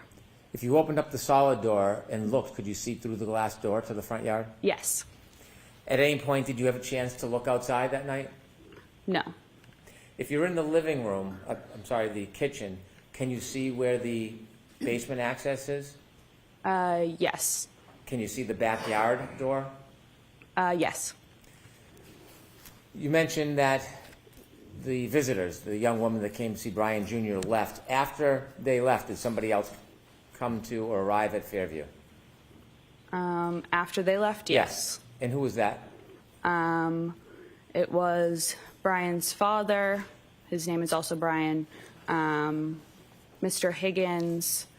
Brian's mother came back, his sister Caitlin, and then his aunt Jennifer and his uncle Matt. If I can just step back just a little time before the adult group showed up. Yes. Did any other of Brian Jr.'s cousins come to Fairview? Yes. And who was that? Colin, but he showed up before the girls left. He showed up before the group of young women left. Yes. How long did you see him stay for? Probably half an hour, 45 minutes. Did you get a chance to speak to him? Yes. Did the mood change at all in the house? No. When the adults came to the house, do you know about what time that was? Around midnight. You mentioned that you saw Brian Albert. Is that Brian Albert Jr.'s father? Correct. And his mother's name? Nicole. You also mentioned a person by the name of Brian Higgins. Did you know him from before that night? No. Did you meet him that night? Yes. Are you now familiar with who he is and what he looks like from that night? Yes. There was somebody else you said, Brian Jr.'s aunt and uncle? Yes, and then his sister, His aunt and uncle, what are their names? Jennifer and Matt McCabe. Did you know Mrs. McCabe from before that night? Somewhat. Had you ever socialized with her? I don't believe so. I knew who she was. I don't know if she knew my name, but I think she knew I was Brian's friend. Had you seen her before? Yes. Was that in relation to spending time with Brian Jr.? Yes, I believe so. Had you ever seen her or spent time with her outside of Brian Jr.'s presence? No. How about her husband, Matt McCabe? Did you know No. who he was?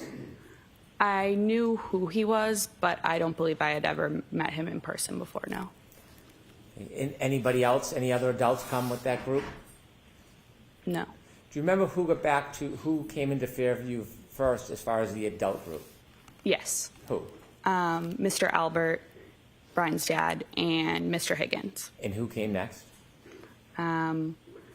Next, I think they all kind of walked in together, Caitlin, Nicole, Jennifer, and Matt. Other than you, Julie, and Brian Albert Jr., had the young group left at that point? Yes. After that group arrived, what happens? Tell us what's happening inside the house. So it then was Brian Jr.'s actual birthday. So again, we were celebrating. Caitlin, his sister, was playing music on one of the speakers. And we were all pretty much sitting or standing around the kitchen table, talking, socializing. Do you remember what was being played for music? Like 70s, 80s type of music. I don't want to overstate it, but Were you drinking? I don't believe I was anymore at that point, no. Did you feel impaired at all? No. As the night grew on, was there any problems in the house? No. Any argument? No. Any fighting? No. Anything exciting or controversy in any way? No. Did you have a plan that you were going to leave with Julie? Yes. What was the plan? She said that her oldest brother, Ryan, would pick us up and drive us home when he was done wherever he was. Did you see at any point before you ultimately left Fairview, did you see your sister leave the did you see Julie Nagel leave the house? Yes. Did you actually see her go and leave? Yes. About how long did she leave for? 5 minutes or less. Did you see her come back? Yes. After she went out of the house and came back in, did the plan change about a ride home with her brother? Yes. What was the new plan? So a little bit before she went out to talk to Ryan, we were talking, myself, her, and then Jen, were talking about how we were leaving and Julie's older brother was going to come pick us up, and we were the only ones that weren't like related to the Alberts there. So like Brian's friends left. So Jen was like, oh, like, don't leave just yet, because like we were celebrating Brian's birthday. If you want, myself and Matt can drive you home a little bit later. So we agreed to that. And then Jen said, feel free to invite Ryan inside, because he was already on his way. So Julie went out to tell Ryan, like, hey, we're not coming with you. But You weren't outside for the conversation, so you just heard this secondhand from Julie. yeah. So from what you saw, Julie went in and out Yes, for about 5 minutes? yes. Why did you decide to stay? Did you want to stay? Yeah, I didn't mind. Did the night continue after Julie came back in and spoke to her brother? Yes. Was the mood any different than it had been the entire night? No. Anything extraordinary or remarkable happen inside that house? No. After Julie went out and spoke to her brother and came back in the house, did anybody else come inside the house other than everybody who was already there celebrating Brian Jr.'s birthday? No. Did you ever see another man or woman you didn't know come into that house? No. At some point, there was a decision that you would leave, I suppose? Yes. What time do you think you left generally? Between 1:30 and 2 in the morning. Do you have a specific time? Did you look at your watch? Did you know a certain time you left?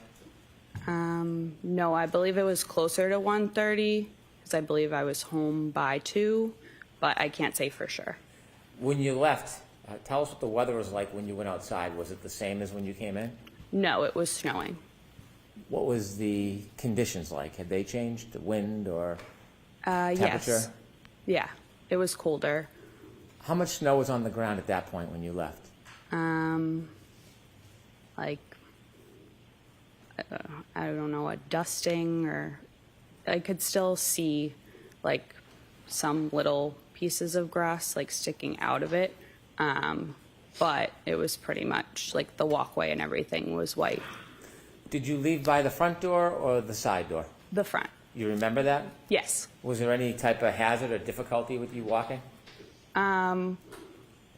Julie and I walked out together down like the front stoop stairs. And I remember we were arm in arm. I was wearing shoes that didn't really have traction, so I was looking at my feet, so I didn't slip. And other than that, no real hazard, I wouldn't say. Whose car or vehicle did you walk to? Jennifer and Matt's. Did you get in? Yes. Which seat did you get in? The back seat behind the passenger. And where did Julie Nagel sit? The back seat behind the driver. Did the McCabe's get into the car? Yes. Who was driving? Matt. And then Jen was in the passenger seat. Front passenger? Yes. As you were leaving, was there any conversation or joking going on? Yes. So Matt actually forgot his jacket inside, so he went back in. And then I believe myself and or Julie turned around just kind of looking, and we saw a lone loaf of bread in the third row. So one of us said something to Jen about the loaf of bread, which she had gotten because of the storm. And I believe Jen was turned around looking at us and said something along the lines of, does anyone want a peanut butter and jelly? Joking around. Do you remember that moment, having the conversation about the bread? Yes. It stands out? Yes. As you drove out of Fairview, you were in, the McCabe vehicle was in the driveway? Yes. Did it back out or go out forward? No, backed out. When it backed out and began to drive away, what side of the vehicle was closest to Fairview? You mean the house? Yes. Was it the, Okay. I'm sorry, was the okay. passenger side of the McCabe vehicle closest to 34 Fairview, the house, or was it the driver's side? The passenger. When you drove, did you drive towards the flagpole? Yes. And during those moments when you were, or Mr. McCabe was driving towards the flagpole, was that the time you were having conversations about the bread, or was that a different time? That was a different time. What was happening as you were driving past that area, or in front of the house? I believe maybe I was on my phone, and then Julie said something. Did you ever look out the window near the front yard, near the flagpole area? Not like at the front yard, but a little ways up the street, yes. Next to 34 Fairview, up the street, is 32 Fairview? I believe so, yes. When you looked out the window, the first time you looked out the window, what were you facing in relation to 32, 34 Fairview? What could you see? There's like a little bit of woods in between the two houses, so it was the trees. Did you notice anything that stood out? No. Ultimately, did you get home that night? Yes. Thank you. I have no further questions.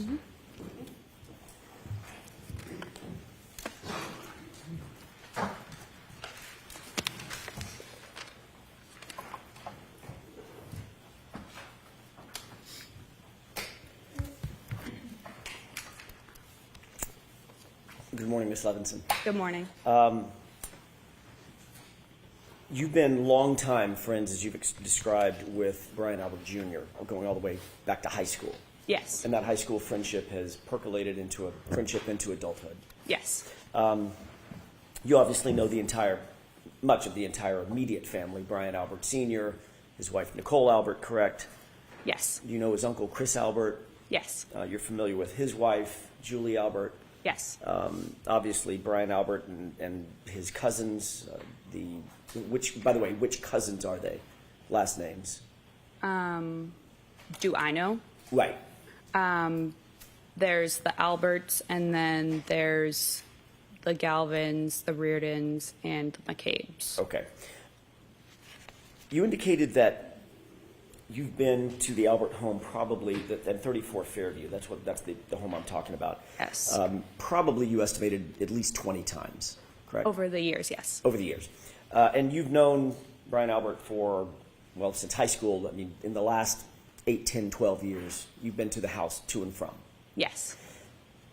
You've never met, or you had never met, going into January 29th, 2022. You had never met their dog, had you?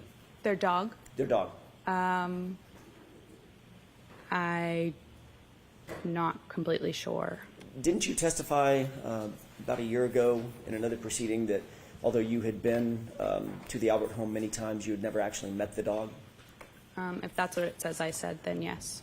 Is that because the dog was not really good with strangers? Objection? Sustained. Do you know why you hadn't met Chloe? By the way, did you know the dog's name was Chloe? Yes. Okay.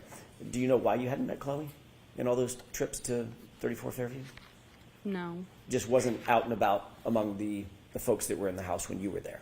Yes.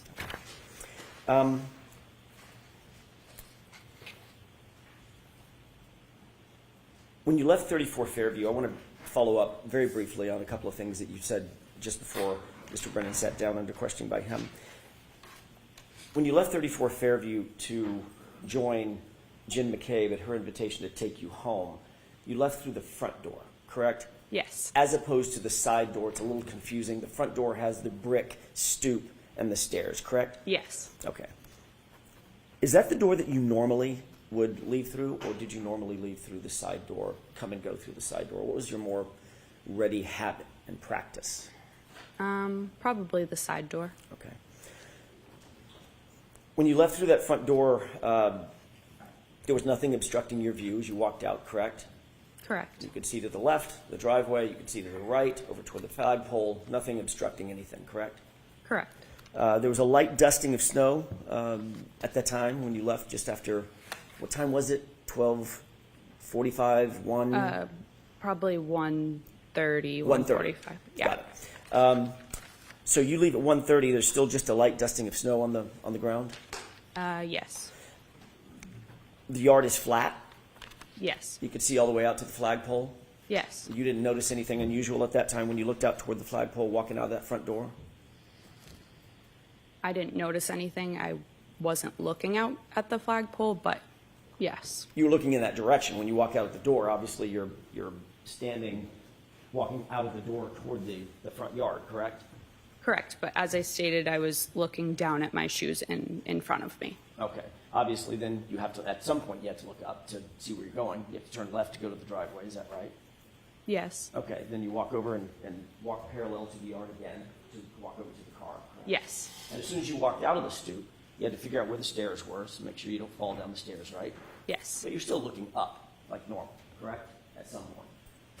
Most likely. My question is, you didn't see anything unusual in the yard, did you? No.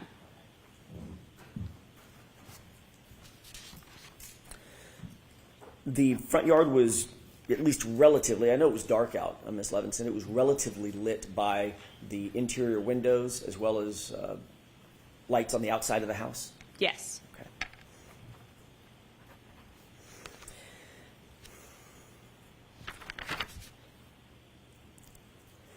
You indicated that you did, in fact, get the ride home with Jen McCabe and Matt McCabe. Who brought up giving you a ride home? Was it Jen? Yes. Okay. And she also mentioned it, did she mention it in your presence to Julie as well? About the ride home? About the ride home? Yes, in my presence. Okay. You said that Matt McCabe was driving, but before he got in the car, he realized he had forgotten his jacket and went back in, correct? Yes, I don't know if he had gotten in the car and then got out, or he just opened the door, but yes. He was at the car at least. Yes. So he had exited, by definition, he had to have exited, pardon me, the house through the front door as you did to go out to the car the first time? Yes. And then he got to the car, then he realized he forgot his jacket, walked back toward the front door, went back in the main door? Correct, yes. And you saw that? Yes. Then once he retrieved or fetched his jacket, he then walked back out that same front door, down the stoop, looking out over the lawn, and then over to the car, correct? I didn't see him walk back out, but I mean, probably. I don't want to say yes for sure because I wasn't watching him at that point. Understood. No reason to believe that he would have used a different door. Correct, yeah. Okay.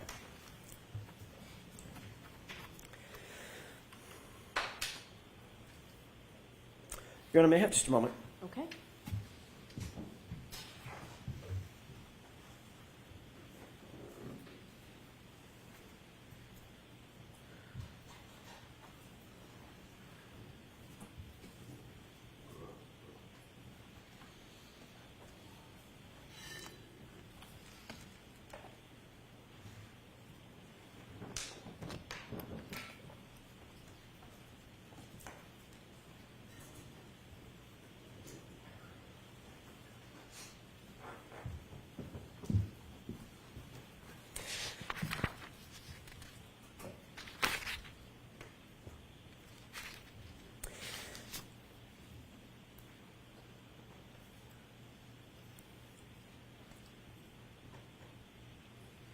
You were contacted ultimately by law enforcement to provide an interview, correct?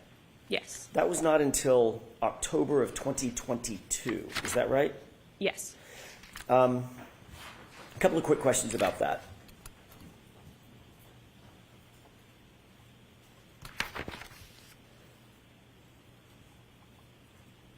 Nobody contacted you on January 30th, the day after the incident that you left the house, correct? No. And when I say nobody, I mean from law enforcement. Nobody contacted you the next week, No. the next month. No. It was 9 months later. Yes. When you were finally approached, who was it that conducted the interview? State Trooper Michael Proctor. Okay. Did Mr. Proctor indicate to you why he waited 9 months to contact you? Objection. Sustained. Let me ask you a different question. Were you confused about the fact that you weren't contacted? Objection. Sustained. May we approach? Okay.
May I, Your Honor? Yes. Thank you. When you were finally interviewed, let me ask you a different question. When you were ultimately interviewed in October of 2022, was that telephonically or was that in person? In person. Were you alone or was there anybody else with you? I was alone. You mean like besides the troopers? Besides the troopers? Yeah, I was alone. And had you prepared for that interview with any person or persons before that interview? No. Had you spoken to anybody, Julie or anybody else, about the potential for being interviewed? I believe Julie called me to tell me. If I may, don't tell me what was said. Did you speak with Julie before the interview? Yes or no? Yes. Okay. And one more question. Without telling me any of the words that were used, was the subject matter the interview? In other words, I'm not asking if you talked to Julie about going and getting the dry cleaning picked up or something like that. Did you talk about the subject of the interview with Julie before you were interviewed? Somewhat. Okay. That's all I have. Thank you. Anything, Mr. Brennan? briefly, Your Honor. Can I have Exhibit 3, please?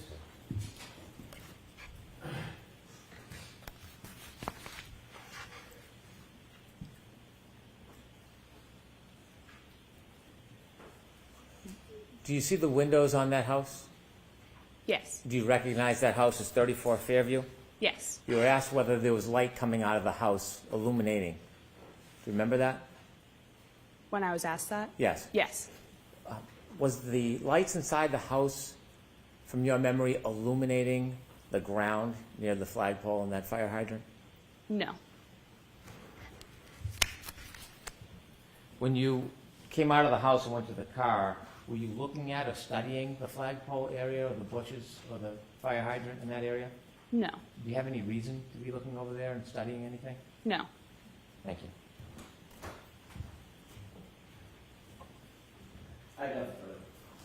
All right, Ms. Levinson, you are all set. Thank you.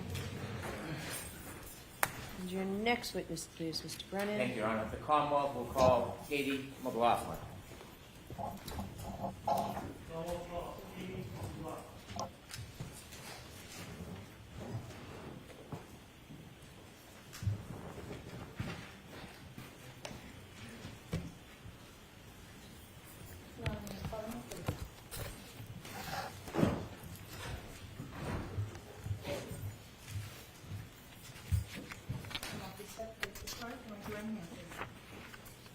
You solemnly swear the evidence to give the court and jury in the case now and hearing the truth, the whole truth, and nothing but the truth, so help you God.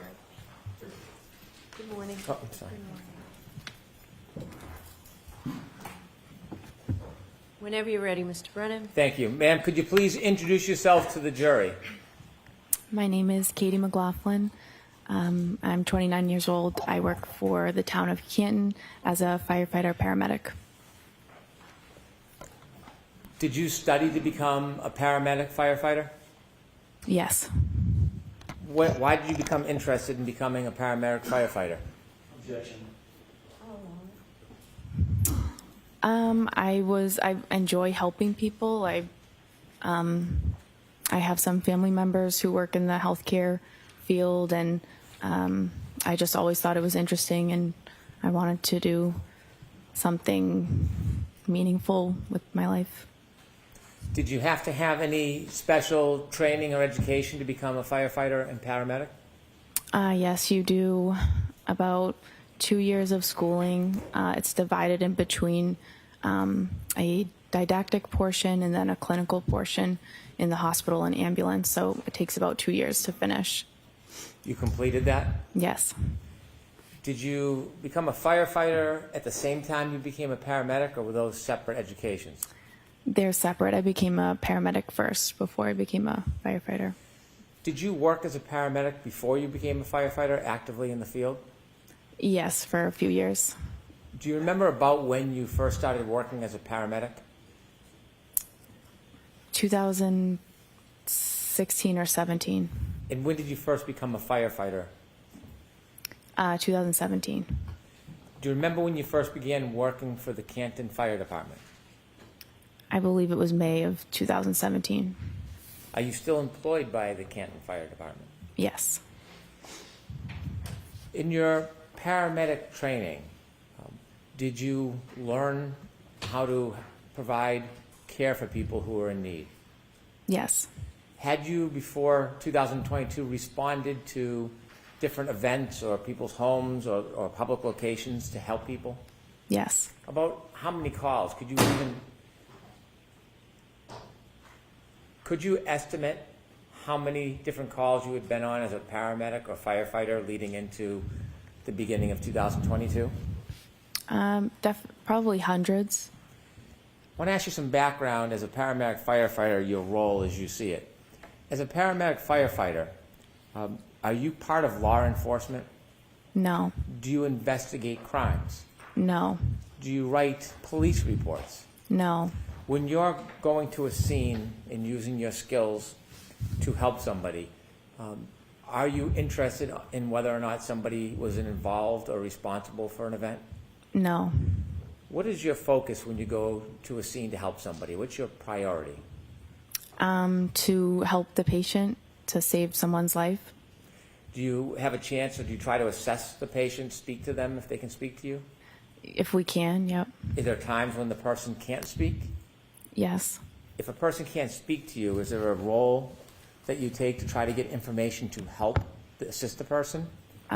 Yes, you would go to a bystander and you try to gather as much information as you can to help the patient. More information for us helps the patient in their treatment, and it helps the hospital when we bring them there. Is that responsibility or role separate and apart from police work? Yes. As a paramedic firefighter, are you involved in police work at all? No. Sometimes when you go to a scene and you try to help somebody, you write a report. In some, if you're in a particular role, you would write the report. So when you go and arrive at a scene, is it fair to say you don't always write a report? Correct. And the purpose of the report, is that to try to help law enforcement? No. What's the purpose of when someone would write a report as a firefighter paramedic? Depending on the call, there would be a report written by the officer on the call. That's just for logistics and dispatch information, what we responded to, and that's kind of simple. But the other report would be a medical report that the lead paramedic would write. Were you working on January 29th, 2022? Yes. Was that an assigned shift for you? Yes. Did you volunteer or ask to work specially that night, or was that already assigned? Ask it differently. Was that assignment already set before that night? Yes. When you get a shift assigned to you, is it night by night, week by week, month by month? It's just we rotate through. If you're on a group and you rotate through a schedule, it's set that you work 124, you have 1 day off, you work another 24, you have 5 off, and then the rotation begins again. So it's just a set schedule essentially, but it rotates through the weeks. Was January 29, 2022 part of your set schedule? Yes.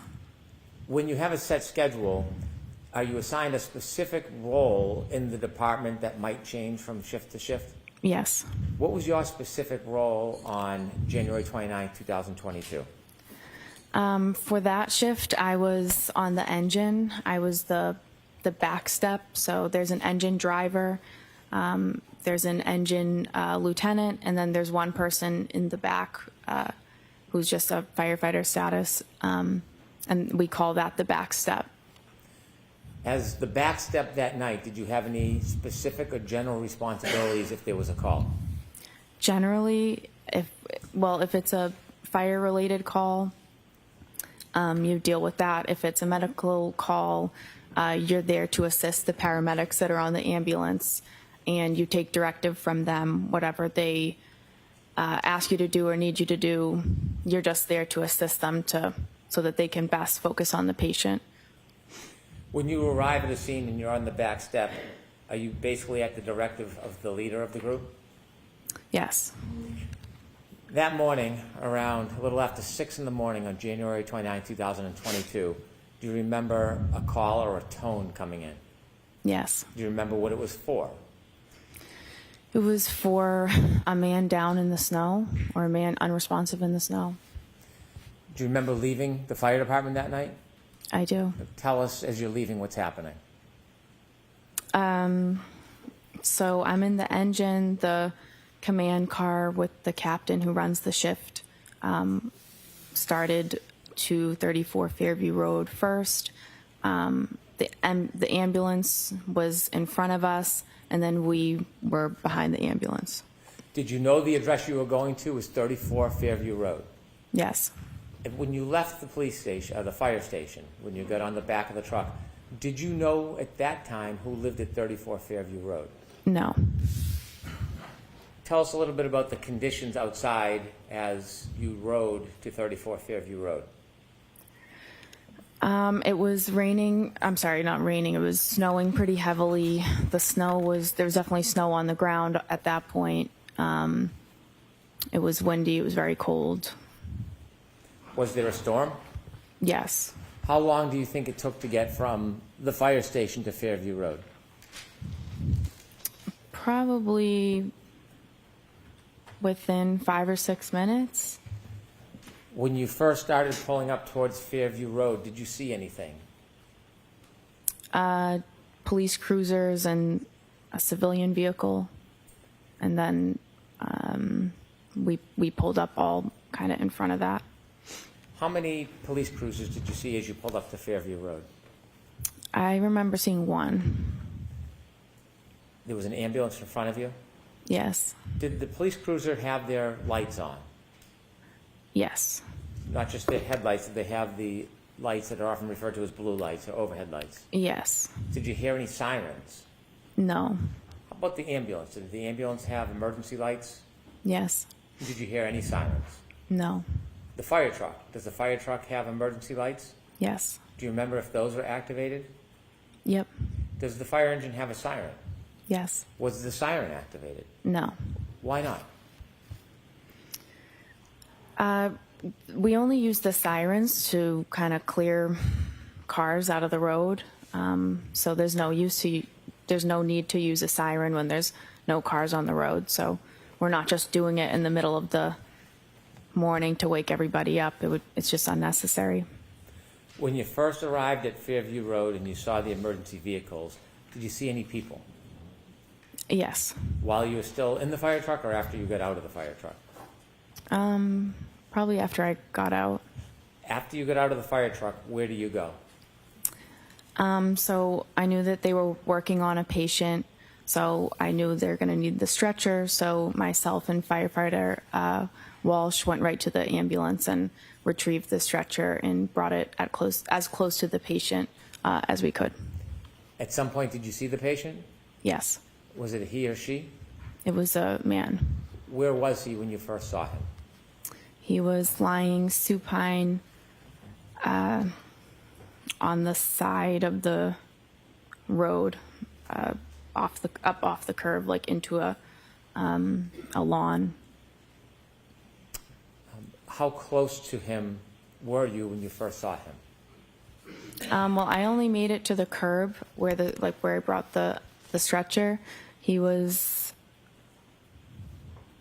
maybe from here to that table, maybe.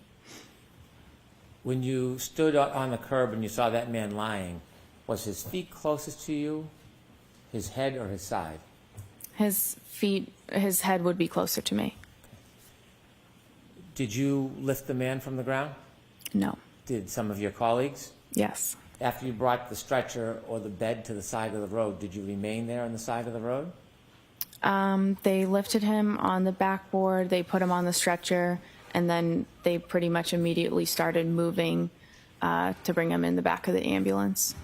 Around the area where you first saw this man lying supine on the ground, was there anything other than ground? Were there any objects in that I'm area? sorry? Was there any objects near him? I remember seeing a fire hydrant, and that's all I can really remember. When you mentioned that he was lying about as close to that table as you, would 8 to 10 feet be a fair estimate? I don't know that I could say. Okay. At some point, did you receive further directions from anybody on the team asking you to do something? Yes. Firefighter Flamati I was at the head of the stretcher with Firefighter Flamati, and he asked me to try to gather more information and kind of see what happened and what's going on. Did you have someone that you wanted to gather information from? Yes. There was a woman who seemed to be really concerned and involved with the patient's status, and so I just kind of assumed that this would be the person that I could try to get more information from. Did you take a guess? Yeah. The person that you try to get more information from, do you see that person in the courtroom today? I do. Could you point that person out and describe an article of clothing Black they suit. wear? Black suit. And do you see that person sitting in between? I do. Her attorneys. Did you approach that person? I did. Now, you mentioned you're not a police officer or a criminal investigator. What type of information are you hoping to get generally in these circumstances? Some basic demographic info. You can answer a lot of questions by just asking a few very simple ones. So obviously you're trying to get his name and his date of birth. And then you ask questions if the patient has a medical history, if the patient takes daily medications, if the patient has any allergies. And that's all things that can help to sort of maybe explain why this person is in the position that he's in. For example, if someone reported that he had a heart condition or a seizure disorder or he was a diabetic, that would help us sort of, that's relevant information for us for his treatment and to pass on to the hospital. Did you have a chance to speak with the person that you had pointed out? I did. When you spoke to that person, did you get a chance to ask any of those questions you would typically ask? I did. When you spoke to the person, what did they tell you? She gave me his name, his date of birth. She denied him having any medical history or daily medications or allergies. I was kind of moving around. She was moving around the scene. So I was kind of moving around, trying to gather the information with her. Did she say anything to you in addition to the typical background information that you would try to obtain from somebody? Yes. What did she say? Well, I asked another question. Once we had come to a stop, I asked if there had been any significant trauma that happened that preceded this. And she answered with a series of statements that she repeated. I hit him. I hit him. There was a woman next to us who told her to calm down, stop talking, calm down, you're hysterical. So she repeated, I hit him. And a police officer asked her, said, you what? And she repeated it again, I hit him. And the officer then signaled for his sergeant to come down to the scene or down to where he was. When she first told you that she had hit him, you said there was another woman next to her. Did you know who that woman was? Not at the time. Do you now know who that woman was? I do. And who was that? Miss Jen McCabe. Did you know Miss McCabe at that time? No. Do you know her personally now? No. Are you friendly or friends with her in any way? No. You mentioned that when the defendant said, I hit him, Miss McCabe was trying to intervene? Yes, it appeared that way. What did it appear she was trying to do? Trying to get her to calm down, to stop talking. It appeared that she was... Sustained. Jurors disregard that comment. Did Miss McCabe interject verbally? Yes. After Miss McCabe interjected and the defendant made those statements about hitting him, did you persist in getting more information, asking to clarify what she meant by I hit him? No, I did not. Why not? A few reasons. I felt at that point, given the situation and how disturbing, and it was a very emotional situation, the woman was very upset. I didn't feel comfortable pushing and asking for more. I just didn't think that it was the right time for that, and it was also really not my place at that point, and I feel like that was something that the police that's more their role. Asking follow-up questions about what she meant by I hit him, would that have helped your diagnosis and treatment of the man in any way? It could have. But you made the decision to stop asking her questions? I did. Or Mr. Brennan. Did you ask her any more questions after she said, "I hit him"? I decided not to.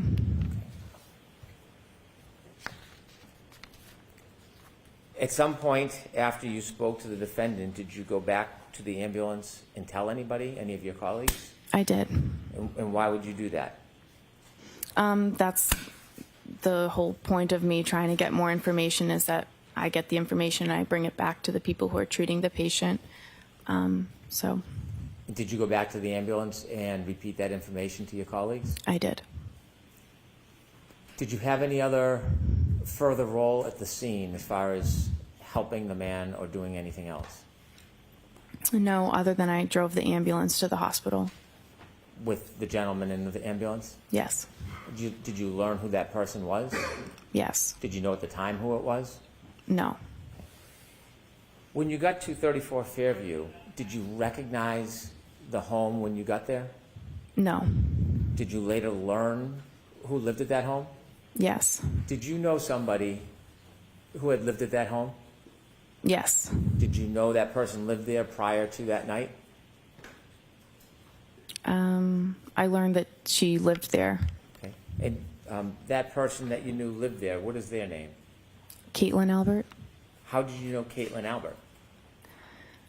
We went to high school together. We're in the same grade. We have mutual friends, and growing up, we had different friend groups, but those groups would often get together in bigger groups and hang out. I see her in group settings. I socialize with her occasionally.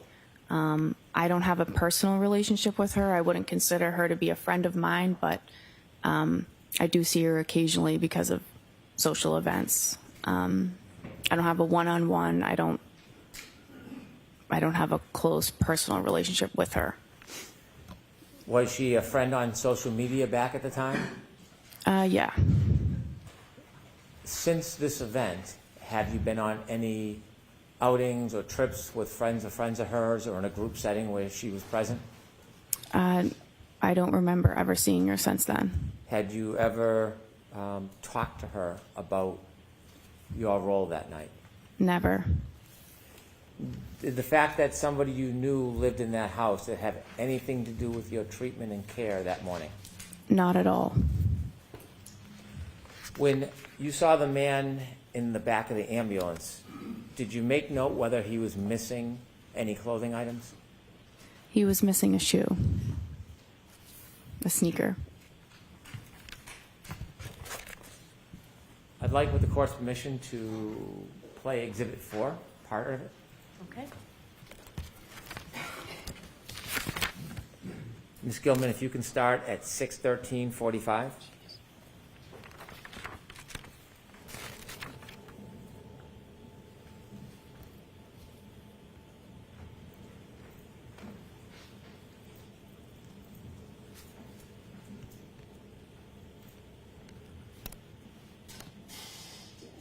Stop, please. Do you recognize whether or not you're in that video, ma'am? Yes. What color jacket are you wearing? I'm in the red and yellow jacket. Okay, continue, please.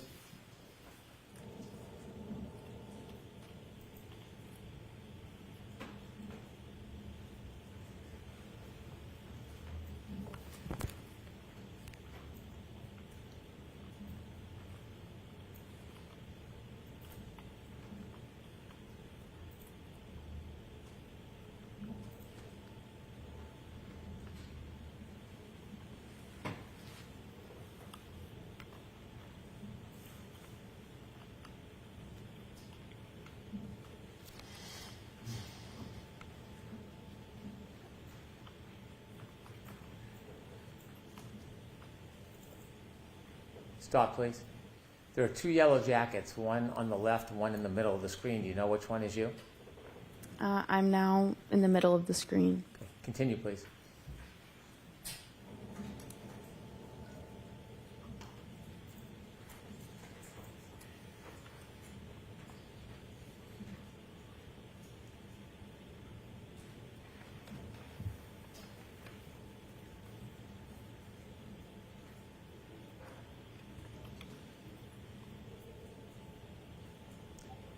Stop, please. Do you know who that is on the left of the screen at the flagpole?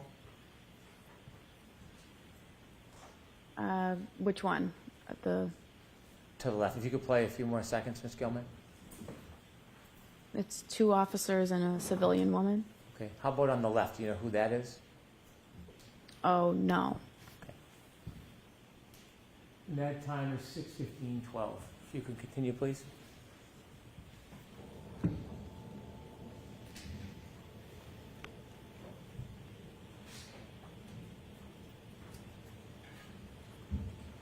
Stop, please. Is that you, ma'am, in the yellow? Yes. Okay, continue, please.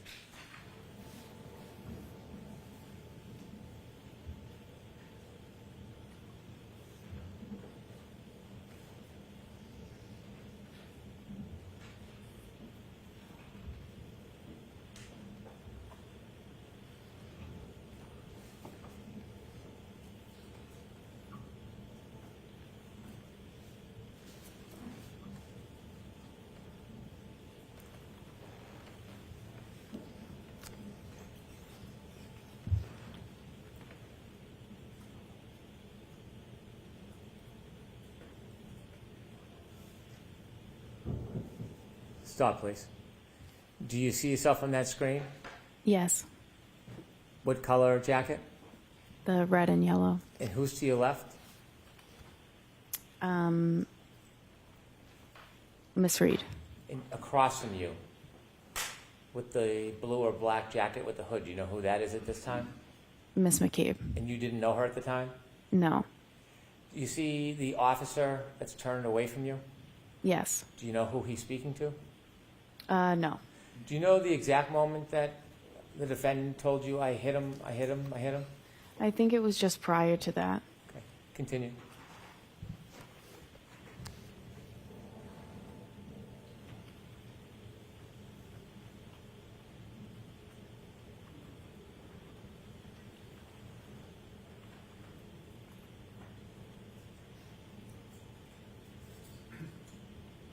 Stop, please.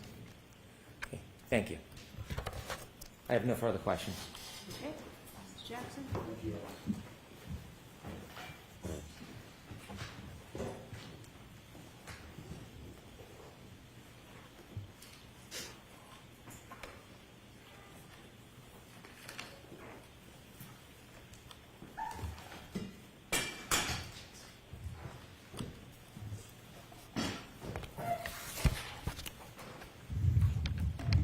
Good morning, Ms. McLaughlin. Good morning. You indicated that one of the things that is paramount to the life-saving effort or the medical assistance that you and your colleagues provide is to determine what the cause is of the injury, correct? To determine, just to gather as much information as we can about his history and like recent events that could have precipitated how we found the patient. What you said on direct examination was, quote, what happened and what's going on, end quote, correct? Yes. So, for instance, the what happened, you want to find out and differentiate what happened. Is it a gunshot? Can you repeat the question, please? Sure.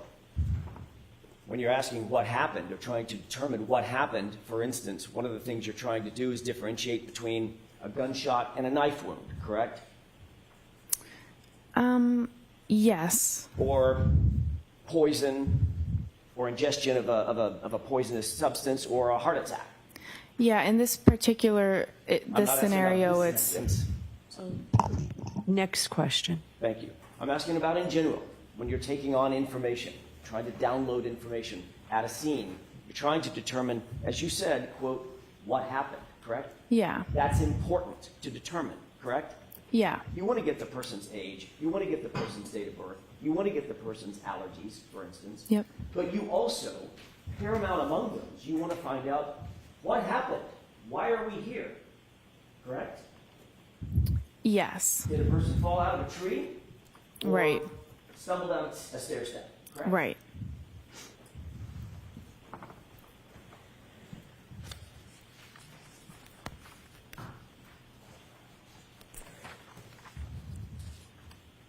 In doing so, it's important to relay that information to others as well.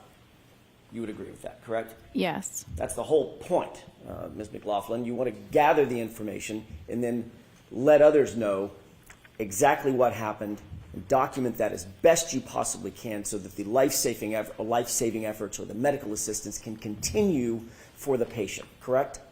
Yeah, you have to share the information that you got with the people who are providing care. And one of the ways you do that is by writing it down, correct? No. Can I ask you, who did you speak with before your testimony today, in anticipation of your testimony today? I met with the DA's office a few times. Who at the DA's office? Mr. Brennan, a witness advocate, and there were different troopers there at different meetings. What did you and Mr. Brennan discuss at these? Well, let me ask you first of all, foundationally, how many meetings were there? 3.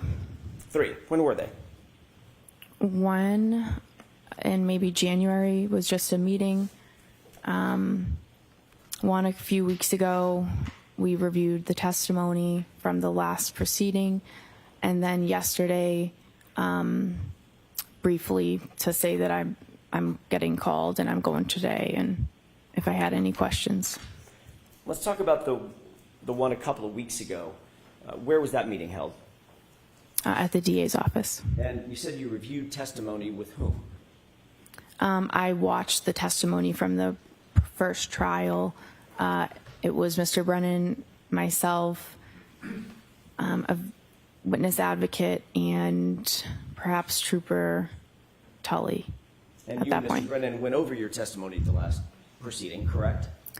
We just watched it. Okay. Yeah. There obviously were questions about that testimony once you finished watching it, I'm guessing, correct? I guess so. Discussed certain aspects of the testimony, is that right? Yeah. Mr. Brennan told you that, for instance, he was going to bring out on direct examination, his examination, your relationship with Caitlin Albert, correct? He said, I will ask you about the relationship. And that was in anticipation of me asking about that relationship, correct? Objection. Sustained. Did Mr. Brennan tell you that he wanted to make sure that he brought out that information so that it wasn't brought out on cross-examination by me? Objection. Sustained. What did Mr. Brennan say about the reason he wanted to bring out the relationship with Caitlin Albert on the examination? There was no reason that he gave. But he did tell you that he wanted to make sure that y'all covered that on direct examination during his examination, correct? Objection. Sustained. Did he say something like that? No. Did you say something like that? I would like this information brought out so it's not brought out on cross-examination? No. At the last hearing when you testified about a year ago, that wasn't brought out on direct examination, was it? Objection. Sustained. May we approach? Okay.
May I continue, Your Honor? Yes. Thank you.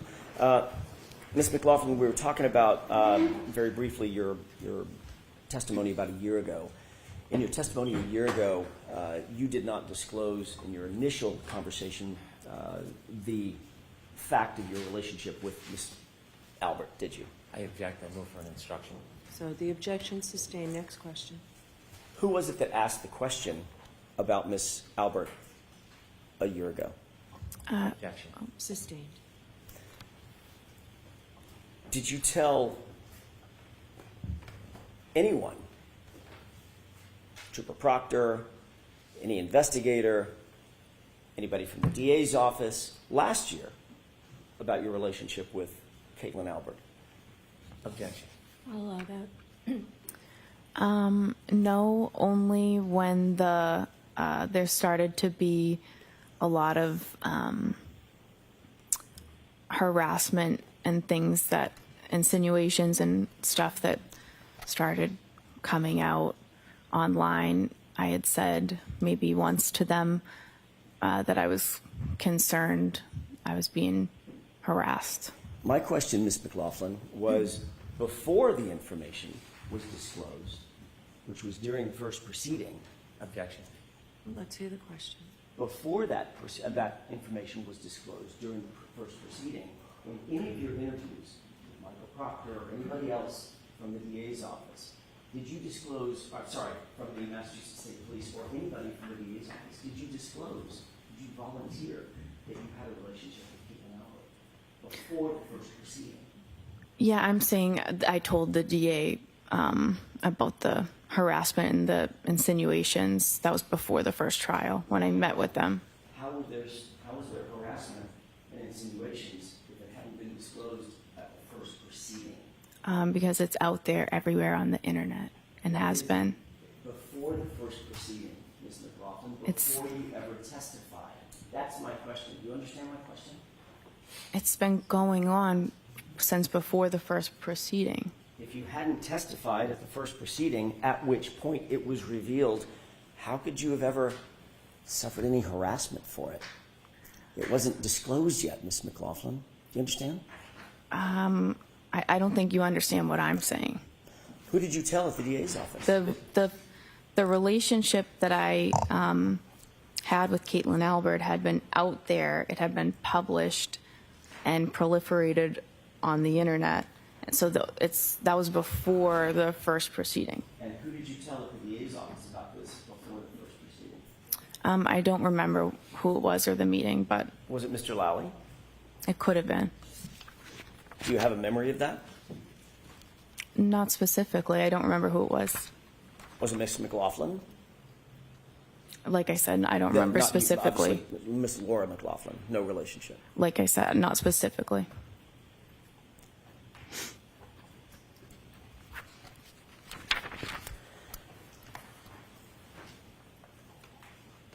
Let's talk about that initial call to 34 Fairview. You responded to the call of an unresponsive male in the snow. That was early morning hours of January 29th, correct? Yes.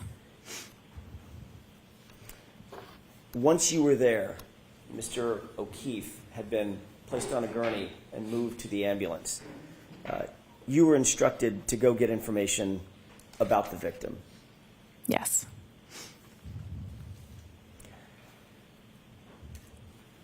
You've described in a video the basic scene where you claim that this statement was made by my client, correct? Yes. That was a situation in which you're standing there, Ms. Reed is standing there, Ms. McCabe is standing across from you, and there's...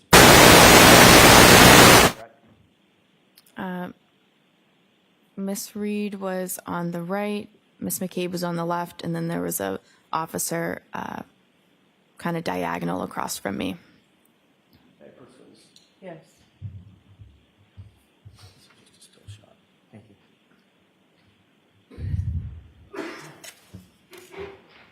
Ms. McLaughlin, can you tell me if you recognize the still shot depicted in that photograph? I recognize me in it, yes. And when is that approximately, does that does that approximate what you're describing as that time in which you're standing there, I'm guessing in the yellow jacket, Miss Reed's to your right, Ms. McCabe's to your left, and there's an officer standing directly across from you? Yes. Is this the time that you indicate that that statement was made? Around this time. Yeah, I'd like to have that marked as next in order, Your Honor. Court of Commission. Any objections, Mr. Brennan? None, thank you. May I retrieve? Yeah. 50?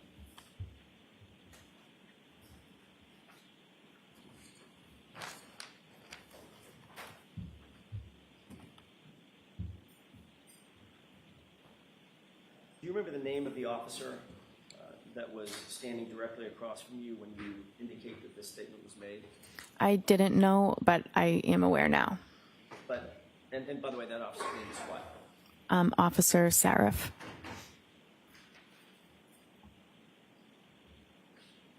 You're describing a situation in which you're standing there, Miss Reed is next to you, within earshot is a uniformed police officer, and she said, I hit him, correct? Correct. Then he said, what? Is that right? So it's, I hit him. Miss McCabe interjected, and then she said, I hit him. And then the officer said, you what? And then she said, I hit him. And he said, go get Goody down here. Okay, so is that 3 times or 4 times that you indicate she said I hit him? 4 times.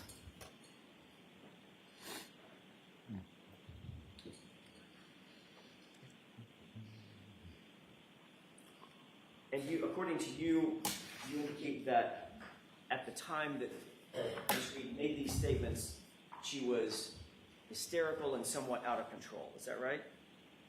She was upset. I would say hysterical, yeah. Did you describe her last year as obviously upset, overly frantic, and almost hysterical? Yeah, I believe it. I remember that. Okay. If we could play Exhibit 4. Okay. Starting at 9, Court Commission, starting at 9:15, about 9:46.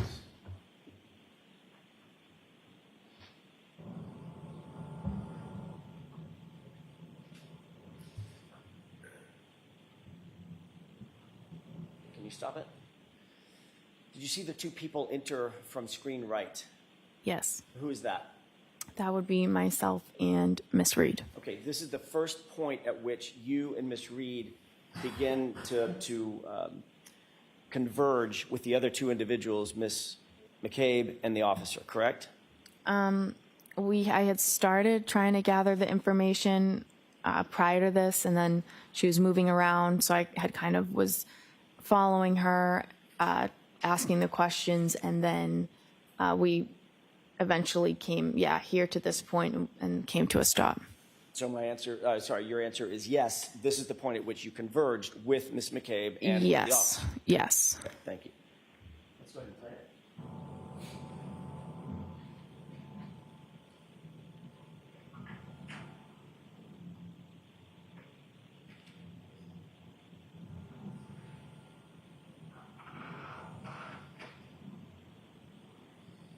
Pause it. You see yourself sort of in the foreground of the bright jacket, Yep. and Miss Reed's just on the other side of you, correct? Yes. Standing there. Yes. Okay. Go ahead.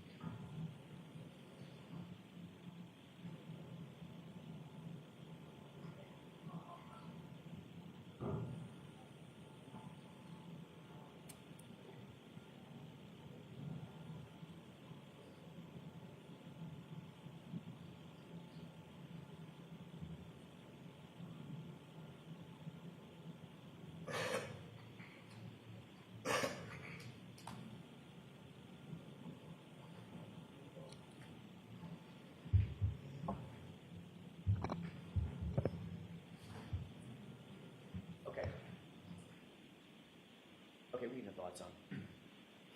Ms. McLaughlin, during that video, that's the time in which you say, or you claimed last year that Ms. Reed was, in your words, obviously upset, overly frantic, and almost hysterical, correct? Yes. Did she look almost hysterical in that video? She was, well, in that video, that could not explain what that scene was like. Did she look overly frantic in that video?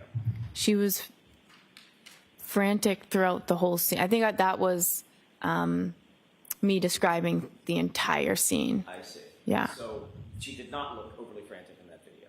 She was upset, for sure. Was she overly frantic and almost hysterical in that video?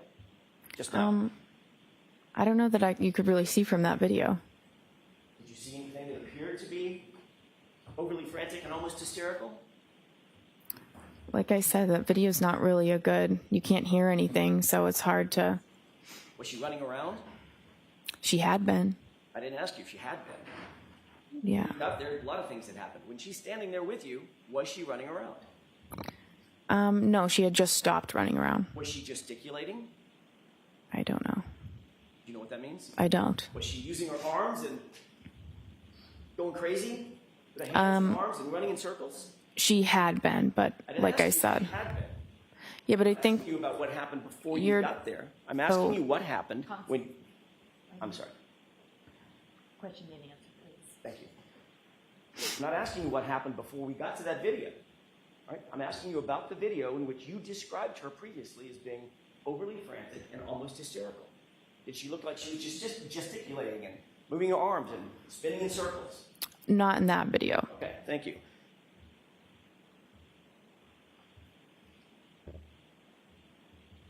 And according to you, that's the point at which Ms. McCabe said, I think you need to calm down, correct? Yes. And according to you, that's the point at which Ms. McCabe said, you're hysterical, correct? Yes. Okay. Just so I'm clear, who in that video, Ms. Reed or Ms. McCabe, appeared to be doing most of the talking? You cannot see from that video. Who in that video I don't know. appeared to be gesticulating with her arms? My client or Ms. McCabe? I think Miss McCabe was doing that, saying you need to calm down, you're hysterical. Oh, the whole time she's gesticulating, she's saying, calm down, Karen, you're being hysterical. Calm down, you're hysterical. And just repeating that? She was trying to get her to stop and to calm down because of the statement she was making. I see. And she was trying to get her to stop, calm down. I see. Okay. So during that entire video, that was probably 40, 50 seconds or so, maybe it's a minute. That's when you're saying now that Ms. McCabe was gesticulating and saying, calm down, Karen. You need to stop making statements. Calm down. Right? That's what she was doing. Yes. Okay. Well, you'll agree that Ms. Reed was standing relatively quietly to your right, not saying much of anything. No, what she had just said, she had seemed upset when she said that, and what she said was obviously Miss McCabe was trying to convince her that that was not, you need to calm down, stop saying that. Right in front of a police officer who never said he heard her say it. Objection. Sustained.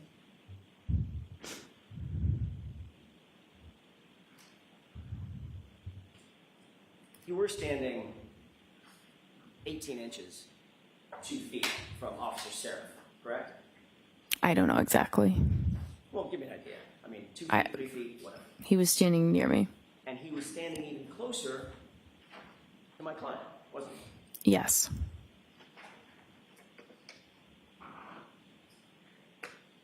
At this moment, when you claim to have heard the "I hit him" repeated 4 times, where was Officer Flamati? I'm sorry, where's Firefighter Flamati and Firefighter Nuttall?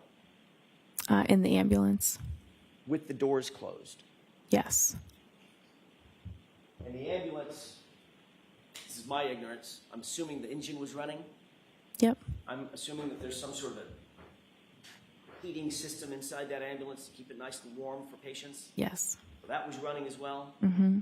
Yes? Yep. So with that door closed, those doors closed, how many feet away, by the way, from where we're looking? How many feet away? How many yards away? I don't know. We were fairly close to the ambulance. Further than you and I are from each other right now, or closer? I think closer. Okay.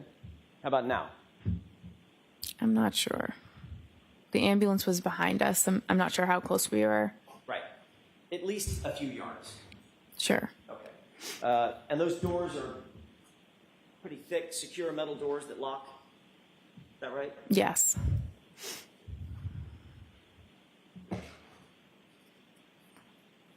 Obviously, when you saw them, I mean, I know you don't know what was happening inside the ambulance, but when you saw them, firefighter Nagel and firefighter Flamati were engaged in life-saving measures with Mr. O'Keefe, one doing the bag, one doing chest compressions, as they entered into the ambulance, which you did see, correct? Yes. When those doors closed, would you presume, from your experience, that those life-saving measures and their focus was on John O'Keefe, that continued?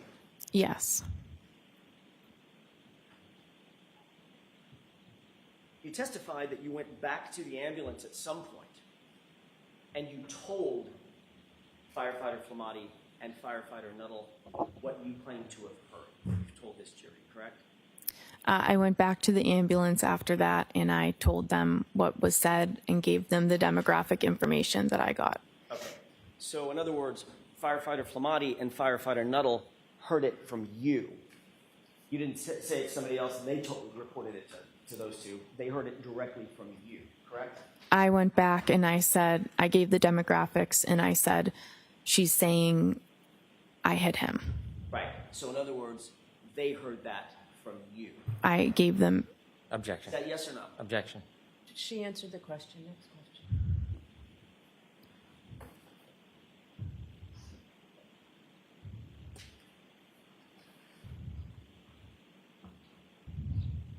I want to ask you a couple of questions about your relationship with Caitlin Albert.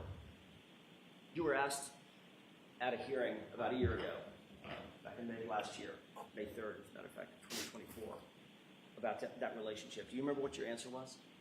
No, not specifically. You remember saying, in response to the question, who's Caitlin Albert, asked by me? I don't remember specifically what I said. Did you say, I went to high school with someone named Caitlin Albert? Can I have the page number and line, please? May 3rd transcript, 10-24, lines 2 and 3.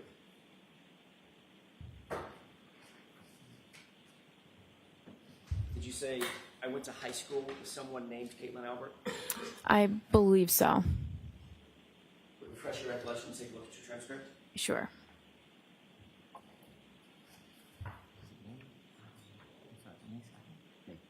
No, May 4th. Wait a second. Let me look. I have May 3. Okay, thank you. Brennan. Thank you. May I approach? Yes. Let me wait for you to No, get no. thank you.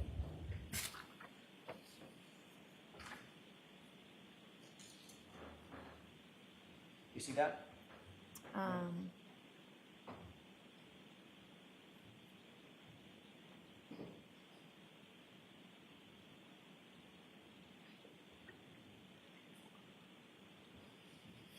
Yeah. May I? Yes.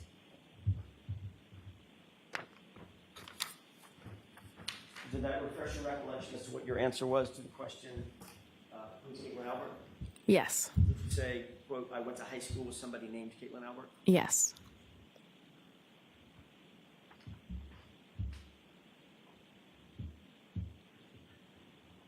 Ms. McLaughlin, that was not a full and accurate statement of your relationship with Caitlin Albert, correct? I object. Was that accurate? I mean, that's a fact. That's. Okay, next question. All right, I'd like to be seen.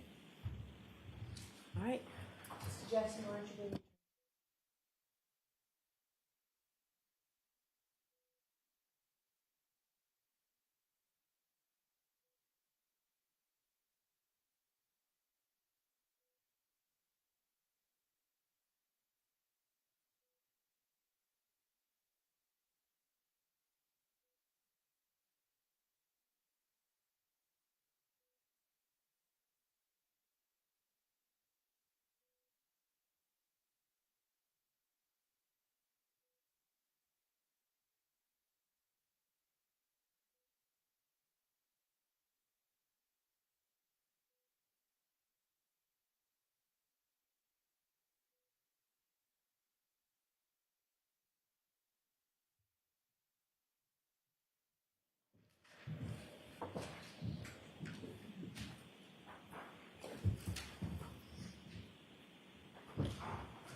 Go May ahead. I? In answer to that question, the open-ended question, who is Caitlin Albert, you didn't offer up in that first initial response, you didn't offer up, you didn't say we're friends, did you? We're not. You didn't say that we are in the same friend group, did you? No. You didn't say we've been friends since high school. No. You said, I went to high school with someone named Caitlin Albert, correct? Yes. Almost as if you just saw her name in a yearbook. No, I don't agree with that. That's not true, is it? I mean, that wouldn't be true, correct? Because you did know Caitlin Albert. That is true. And you asked me if I knew her, and I said yes. And you asked me if I'm friends with her, and I said I wouldn't say friends. You wouldn't say friends. Right. Even as you sit here today, you would not say that you're friends with Caitlin Albert. No. You wouldn't say that you've been friends for years. We've known each other for years. That wasn't my question. We've known each other for years, but we are not close friends. We don't have a relationship, just her one-on-one. It's just group settings. You grew up in the same town together, correct? We did. Went to the same middle school together. Correct. Went to the same high school together. Yes. You socialized with her. Yes. You've taken day trips with her and others. Yes. You've taken beach trips with her and others. Yes. Taken 4th of July weekend getaways with her and others. I don't remember that, but One of your best friends named Michaela actually lived with Caitlin Albert at college, didn't she? yes. And you visited your best friend at that residence where she lived with Caitlin Albert on more than one occasion, didn't you? Yeah, occasionally I would go to visit the friends that I had there. You would even spend the night in the apartment with them, correct? Maybe a handful of times, yes. You've taken photographs with Caitlin Albert, correct? I'm in pictures with her, yes. You've been to baby showers with Caitlin Albert over the years. I have attended a baby shower with her, Had yes. celebrations with her over the years. Correct? Yeah, we socialize, like I said, group settings, social events. I will see her.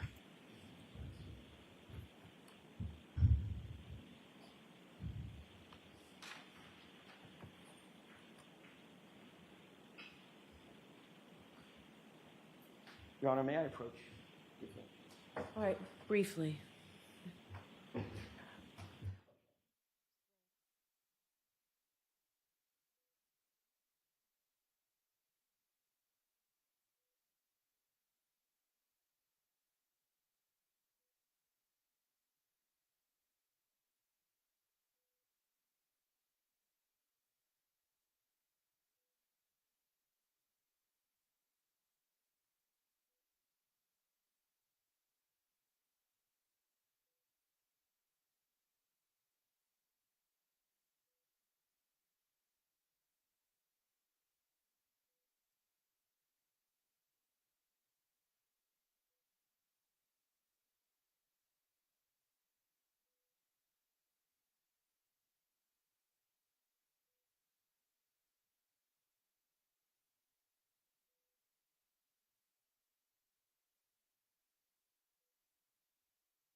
Just a moment, sir. Yes.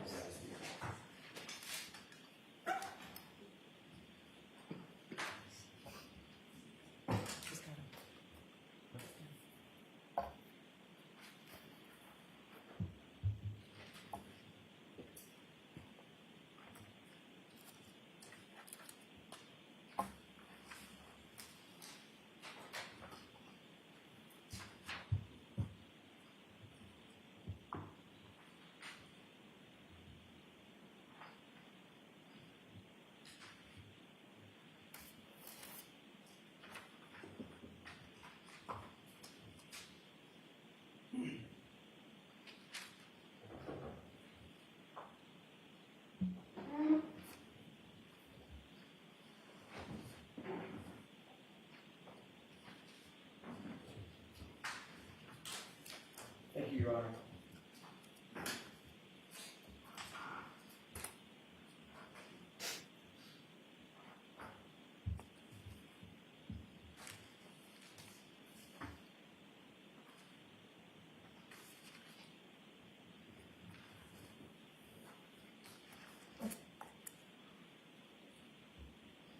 May I approach briefly? Yes.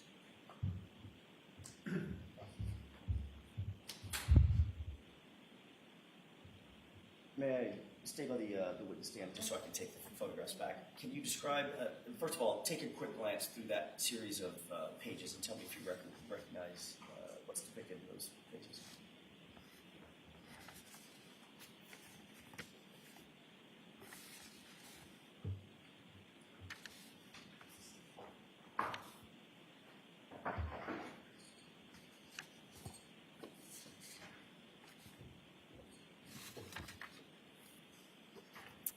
Yes. How do you recognize, generally, how do you recognize those documents? What are they? Objection. The objection is sustained. Are those photographs? Objection. Yes. Oh. The photographs. Next question. Who's depicted in the first photograph? Myself. Objection. Sustained. Do you see, does every one of those photographs include you? Objection. Sustained. Does every one of those photographs include Caitlin Albert? Objection. I'd like a curative instruction. Sustained. The reality is, Ms. McLaughlin, your relationship with Caitlin Albert goes back not just weeks or months or years, it goes back a decade or more. Matter of fact, more than a decade. I grew up, we live in the same town, so we went through all the same school systems and everything. May I approach? Yes. If I can have this, please. The reality is you did more with Caitlin Albert than simply go to the same school system. Is that right? Yes. One of these photographs has you on vacation with Objection. Caitlin Albert drinking, correct? Sustained. You've been photographed. You've been photographed with Miss Albert on many occasions at many celebrations with your girlfriends, correct? Like a sidebar, please. I'm going to allow that. Is that right? Been photographed on occasions with her. On occasions, yes. That wasn't my question, Your Honor. Go ahead, ask My it. question was, you've been photographed on many occasions and many celebrations with Caitlin Albert and your girlfriends, that group of girls that you just looked at. Yeah.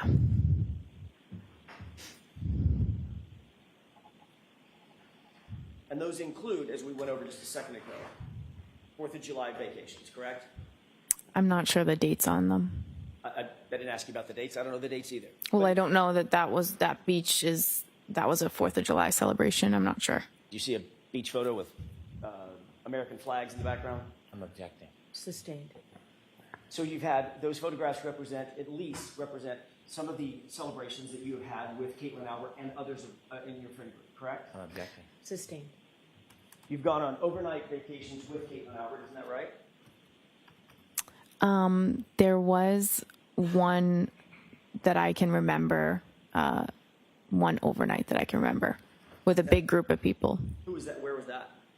That was in Maine. It was in Bethel, Maine, wasn't it? Could have been. It was in Maine. Have you been to more than one vacation in Maine with Caitlin Albert? No, I don't know. That's the name of the town. I don't remember. You've you've indicated that you've had baby showers where you've attended with Caitlin Albert, correct? I was invited to a baby shower, not Caitlin Albert's, but she was also invited to the baby shower. Right, and the two of you posed for a photograph together, correct? We posed around the girl that was having the baby. Right, you and who else? A bunch of other girls, her friends. Right, was one of them Caitlin Albert? She was in the photo, yeah. She's standing right next to you in the photo? She could have been. Is that in there? Next question, Mr. Jackson.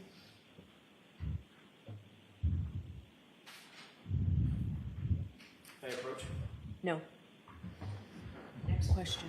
You just looked at a photograph of you. I just glanced through them. Okay, this Sorry. whole line. The objection is sustained. The reality is, Ms. McLaughlin, your relationship with Caitlin Albert is far more than simply somebody that you went to high school with. Isn't that true? I described what it is. Do you stand by your testimony that Caitlin Albert is, quote, somebody I went to high school with somebody by that name? I said that, and I described the relationship numerous times throughout that testimony to clarify it. And you clarified it under questioning by me, correct? Yes, and Mr. Lally, he asked follow-ups. And in fact, you were shown some of these photographs last year, too. Objection. Sustained. The reason you clarified it is because you were confronted with photos of yourself last year, correct? Can you repeat the question? Sure. The reason you clarified it, as you just testified, your relationship, is because you were confronted with photographs of you and Caitlin Albert last year, correct? I just answered the questions that you had. Right, and you were shown photographs last year. I was, yes. There's also another member of the Albert family that you've spoken to about this case, isn't that right? No. January 30th, 2022, you were contacted by a member of the Canton Police Department to set up an interview, weren't you? No, I was not. You remember being contacted by anybody to set up an interview with Michael Proctor?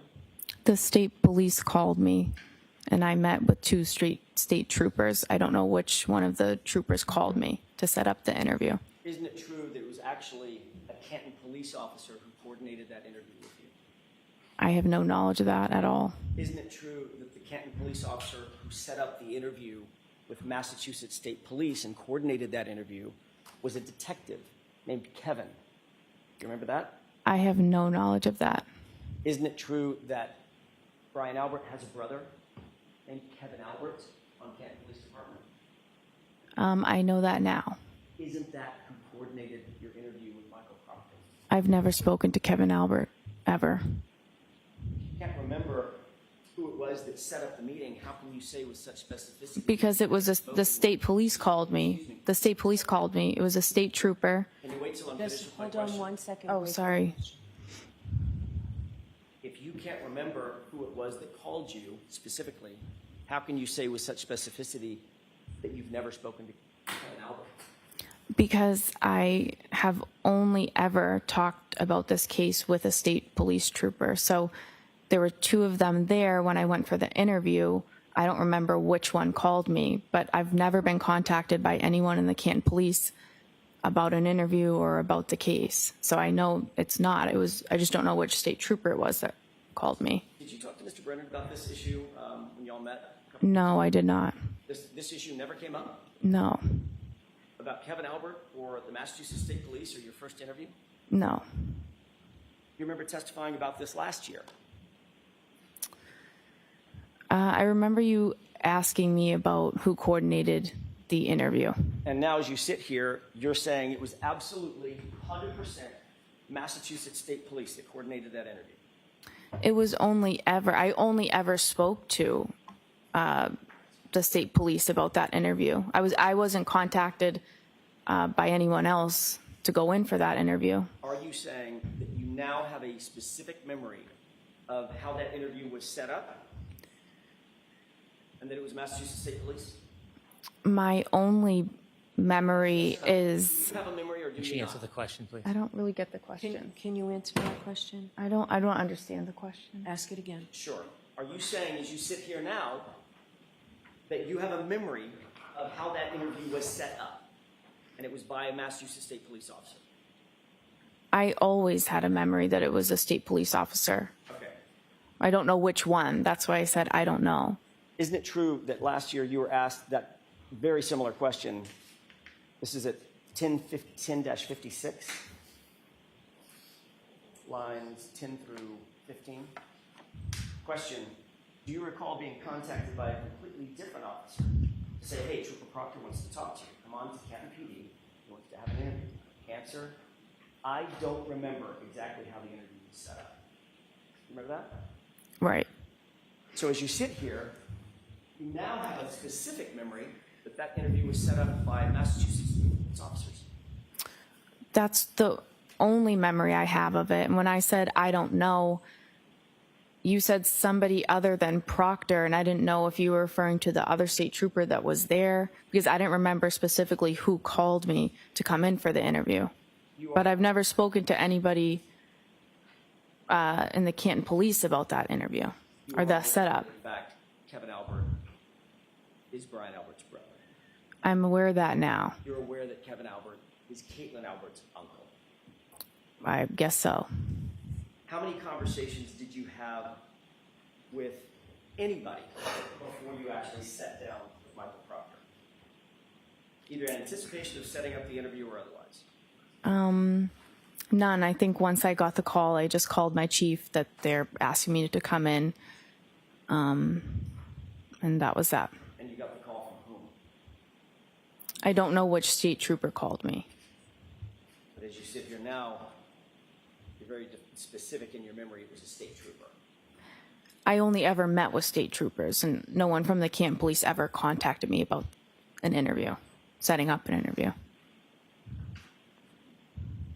During your interview with Michael Proctor, did you disclose to Trooper Proctor that you had a pre-existing relationship with any member of the Albert family? No. Did Michael Proctor disclose to you during that interview that he had any kind of relationship with the Albert family? Objection. Sustained. I want to talk to you for a second about your role when you did, in fact, arrive at 34 Fairview, Ms. McLaughlin.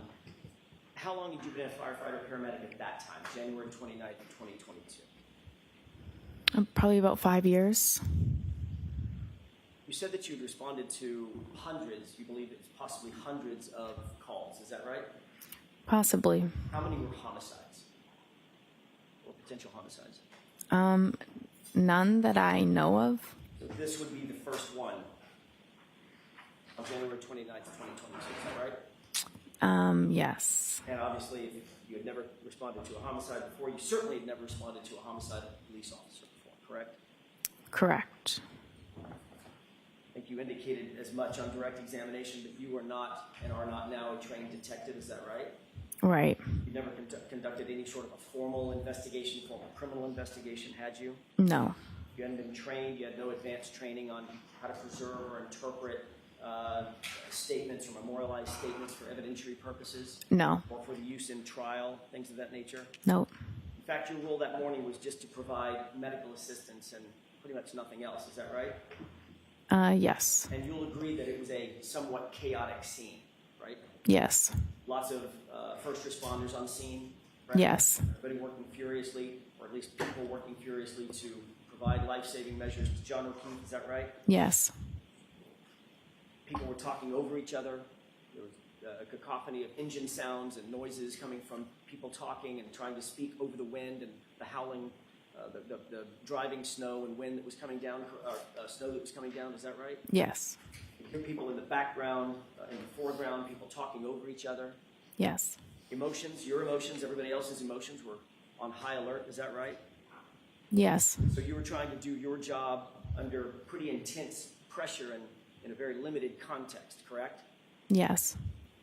You didn't have a tape recorder with you when you were asking my client any questions, did you?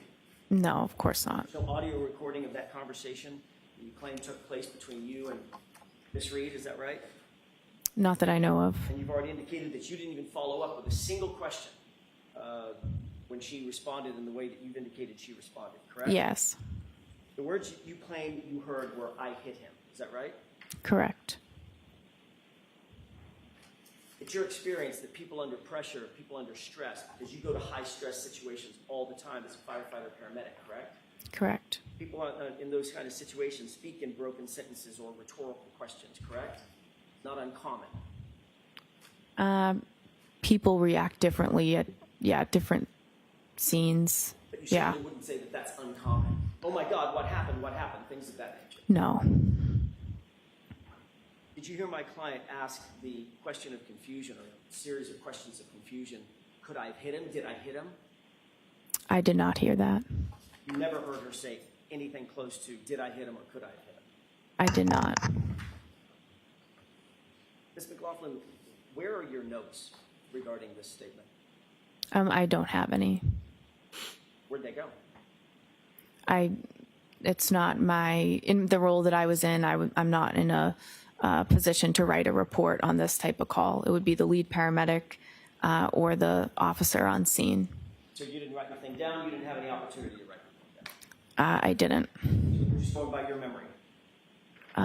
Yes. I want to play Exhibit 4, starting at runtime 8:50.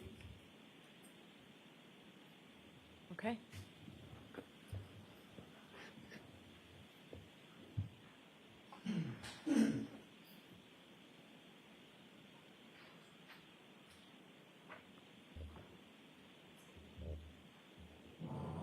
Pause it. Just to orient us, can you tell me where you are in that video? I might be in the middle there, although I didn't get a good look. With the yellow and the red. Yes. Okay. I'd like you to pay special attention, Mr. McLaughlin, to your right and your left hands as this video plays. Could we go ahead and play it?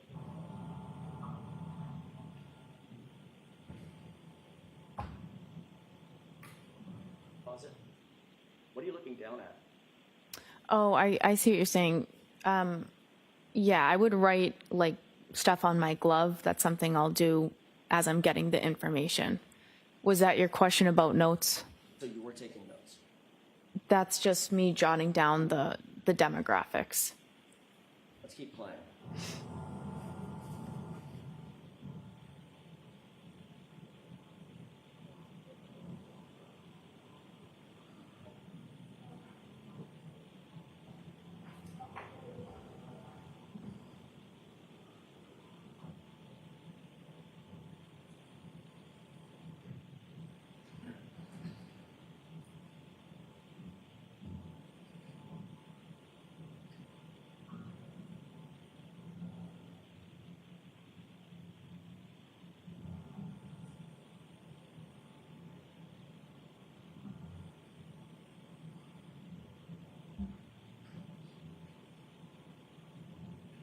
Pause it.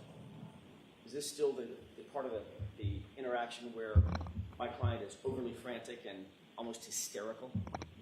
That's the point where your client started to make the statements. Was she overly frantic and almost hysterical? She was distraught. Okay. Overly frantic and almost hysterical. We're using different words. I'm asking you about your words.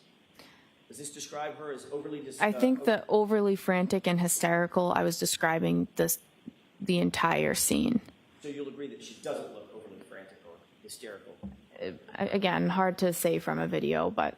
And according to you, well, that's actually, Ms. McLaughlin, it's easiest to say from a video, isn't it? It's a video. Yeah, I mean, she's she's not totally in view, and I mean, she wasn't standing there calmly, I guess. Right, she looks hysterical to you. She was upset. Okay. She was very upset. Hysterical?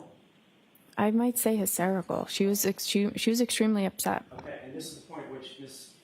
McCabe is saying, calm down, you're being hysterical. Yeah.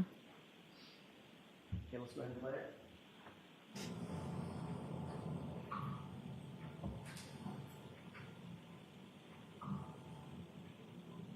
Pause it. So you indicated that this is the point at which, and we can leave the lights down for a second. I'm going to play it again. This is the point at which you said my client had just said, I hit him, I hit him. basically confessing to having hit John O'Keefe, correct? Those are the statements she'd made. And Officer Seraph is standing right there, right? Yes. You see any reaction from him right there? I know he turned and told somebody to go get the sergeant. I don't know if that already played.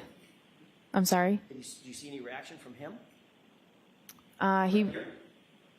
He responded, "You what?" And she repeated it again, and then he told someone to get the sergeant. I know that's what your statement is. I know that's your testimony. I'm asking about the video. Do you see him reacting right here?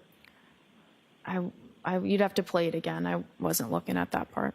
Do you see him handcuff my client? Oh, no. You see him call anybody over to handcuff my client? He turned to signal to get Goody down here is what. So they handcuffed her? No. Right. They didn't handcuff her? No. Even though she just confessed in front of a police officer, according to you. That's what she said. I hit him. It's my fault. I did it.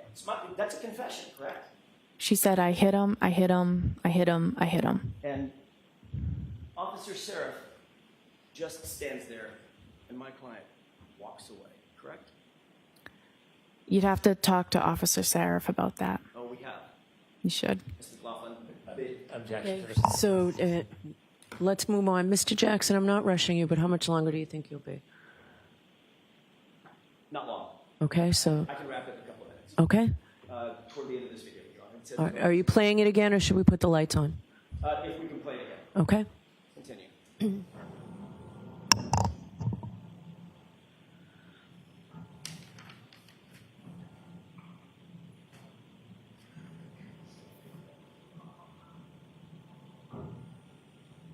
Pause it. You appear to be writing something down, I could be. and according to you, you're writing on your glove. Yes. Okay. What kind of glove? Just a regular latex glove that we use on the ambulance. You didn't have a notepad? I probably did. Sometimes it's easier to just write it down on your glove. Right. Did you write, "I hit him" on your No, I did not. Go ahead and play it.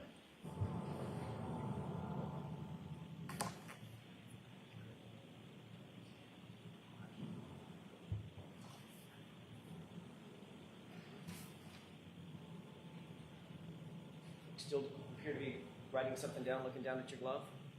I might be looking at it.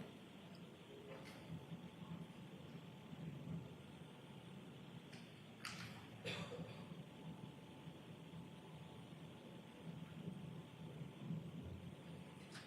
we pause it? Is this also an example of my client being overly hysterical and frantic? Oh, I wasn't paying attention to her. You can have the lights up.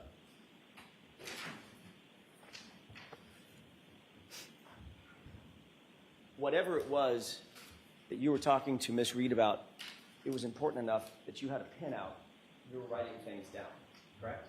Well, I was still finishing writing down some of the other. Yes, no. It was important enough. Yeah. To write things down. Yes, or no? Yes, I wrote down some of the things that were said. Some of the things that were important, correct? Yes. For instance, you'd write down John O'Keefe. That's his name, right? Right. You might write down a circle with a slash through it, allergies, no allergies, right? Right. You might write down 46 for his age. Right. You might write down how he was injured, hit by a car, correct? I did not know that was. Well, I didn't know what those statements meant. You might write down 3 little syllables that was just told to you. I hit him, especially if it had been repeated 4 times as you claim, correct? Yeah, I had that in my head, and I was going to go tell them that. And you had a pen right in your right hand writing things, correct? Yeah. You never wrote that down, did you? I wasn't going to write that statement down on the glove. I remembered that, and I went back to the ambulance and told them.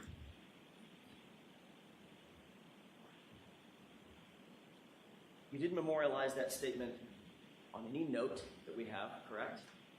No. You didn't memorialize that statement on any glove that you were wearing, correct? No. Whatever you wrote down on that glove, where is that now? Yeah, I don't have it, obviously. I don't know how obvious it is. What'd you do with it? You just scratch everything out and you throw out the glove. Just threw it away. Mm-hmm. Is that right? Yes. Is that yes? Yes. So we don't know what was actually on or not on that glove, do we? I didn't write those words down on that glove. As we stand here, we don't know what was or wasn't on that glove. Name, date of birth, no meds, no history, no allergies. And then I wasn't writing that statement down on the glove. I went back to the ambulance and just reported it. And importantly, it was important enough, as you say, to go back and report the statement, but not important enough to write it down with that pen that is very conveniently in your right hand, correct? It's not about importance. I was relaying that information to the ambulance verbally. I didn't need to write it down. And you, in fact, didn't write it down, did you? No, I didn't make a report about it. And you're also aware that not a single police officer out at the scene wrote that down either. Objection. Sustained.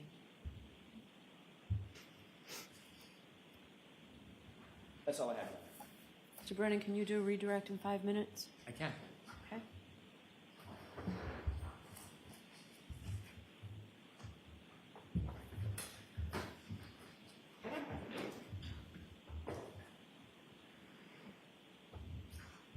Ma'am, when Mr. Jackson would show you part of your testimony from a prior proceeding, was he leaving something out when he was showing you that, asking you questions? Sustained. When he asked you about whether you knew Caitlin Albert, and you said you went to high school with her, did you immediately then answer questions describing that relationship? Correct. Watch the form. Were you asked immediately other questions about the relationship? I explained the relationship over and over again throughout the testimony. In fact, you described the relationship over 20 times, didn't you? I'm sure it was that many. You didn't simply just say, somebody named Kate. I went to high school with somebody named Caitlin Albert. You didn't leave it at that, did you? No, I didn't. Do you remember saying, I would say more acquaintances, not close friends? Right. Do you remember immediately saying after that, I would say we had mutual friends. We might see each other occasionally because of mutual friends, but we don't have a one-on-one friendship or hang out regularly? Right. Objection, Your Honor. I'm going to allow it. You remember many more statements after that initial answer where you described the relationship. Yes. Similarly, you were asked about a meeting with the state troopers, Yes. and the attorney asked you a question, and the dynamics caused you not to ask questions. Sustained is to that. Why didn't you persist in getting more information from the defendant when she said, I hit him, I hit him? I felt bad for her at the time. It was a very disturbing scene, and I did not want to push further down that road. It's not my job, and I didn't feel comfortable doing it. Did you write those statements down on your glove? No. Then how do you remember she made those statements? I won't ever forget those statements. I have no further questions. Anything, Mr. Jackson? Very briefly, that was a disturbing scene, you said, correct? Yes. An emotional scene. Yes. Right? A Yes. scene that was upsetting to Yes. a lot of people. Yes. For a lot of reasons, right? Yes. And that's when things start getting missed. When emotion starts playing a role, correct? That's when details start getting missed. I guess it depends on the situation. Right, but this was a disturbing, emotional, upsetting scene even for you, correct? I felt that for a civilian to see it, it was very disturbing for them. Probably wasn't great for you either, was it? It's not. Yeah. And your testimony is you never heard my client say, could I have hit him? Did I hit him? Correct? You never heard that. I didn't hear those questions. No. What you heard was, I hit him. Is that right? I heard him. I hit him repeatedly. And changing gears for a quick second, I'm almost finished, Your Honor. You did ultimately start talking about your relationship in more detail with Caitlin Albert under my questioning, didn't you, after that first date? Is that right? Yes. That's when I started showing you photographs, correct? Objection. Was that when you were seen Show photographs. I don't know. I've described it so many times, I don't remember. But you knew I had information that I was going to ask you about. Objection. Sustain. No. Objection. Finally, with regard to Kevin Albert, did Trooper Proctor tell you during that interview that he had texted with with Officer Kevin Albert about setting up your interview? Did he tell you that? I have no knowledge of that. Did Trooper Proctor tell you that the reason we're here, the reason we set this up is because Kevin Albert texted me that he had already coordinated with you? Never, no. Thank you. That's all I have. All right, Ms. McLaughlin, you are all set. Jurors, I appreciate you going a little later into lunch to just finish a witness. So why don't we do that? We'll give you 45 minutes, come back in 5 minutes. Thank you. All rise for the court, please. Close your notebooks and follow me.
Court is back in session. You may be seated.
Send you back to the jury room. We'll see you in 10 minutes.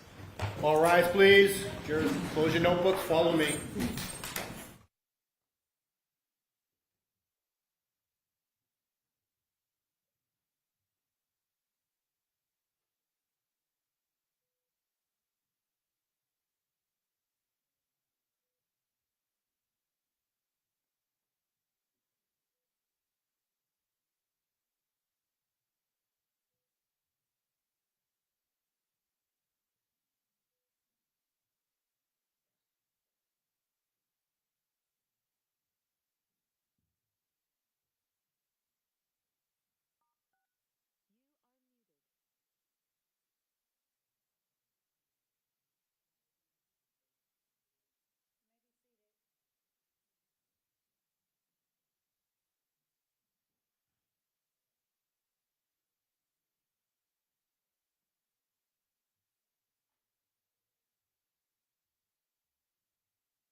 So we're bringing the jurors over. I'll see Counselor Tagbo.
Court is back in session. You may be seated.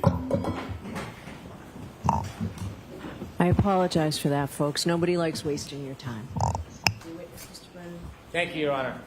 Commonwealth calls Paul Gallagher.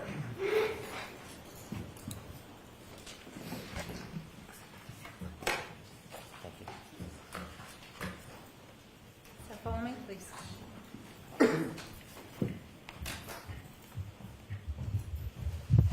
Face the card, raise your right hand, please. You solemnly swear to be honest with the court and jury in the case now here, and the truth, the whole truth, and nothing but the truth, so help you God. I do. Thank you. Good afternoon. Your Honor.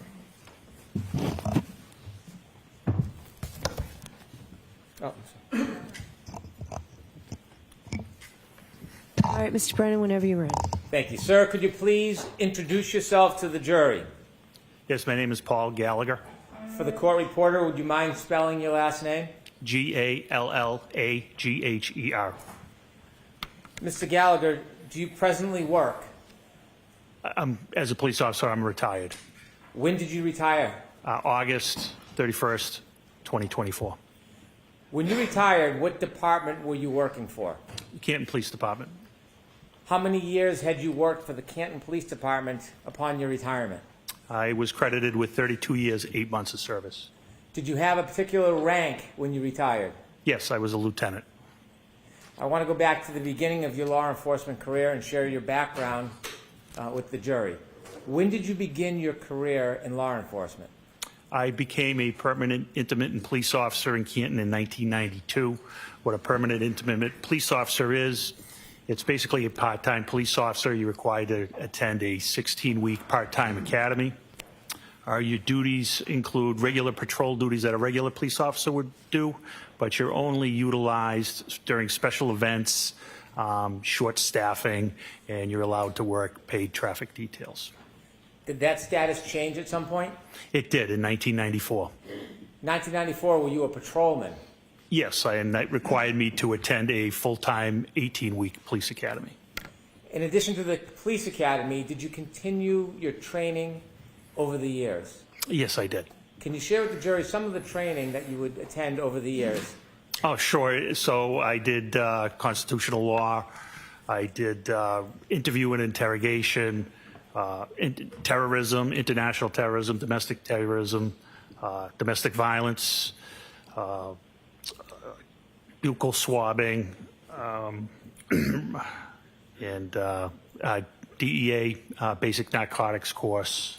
And last duties were I did background checks, so I attended background training, and I did internal affairs.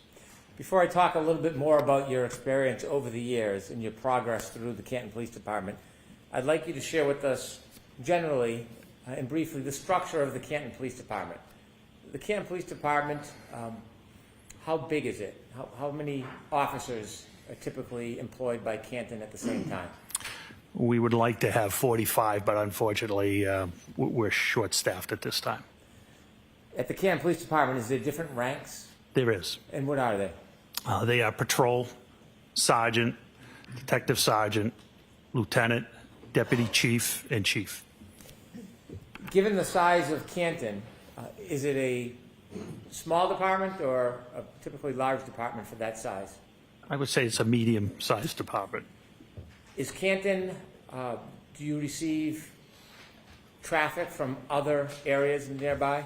We do. Is Boston part of the crossroad through Canton at times? It is. Route 138 runs from Boston, and it goes all the way down to the South Shore through Brockton, Taunton, etc. Other cities or towns nearby that bring traffic through Canton as far as law enforcement is concerned?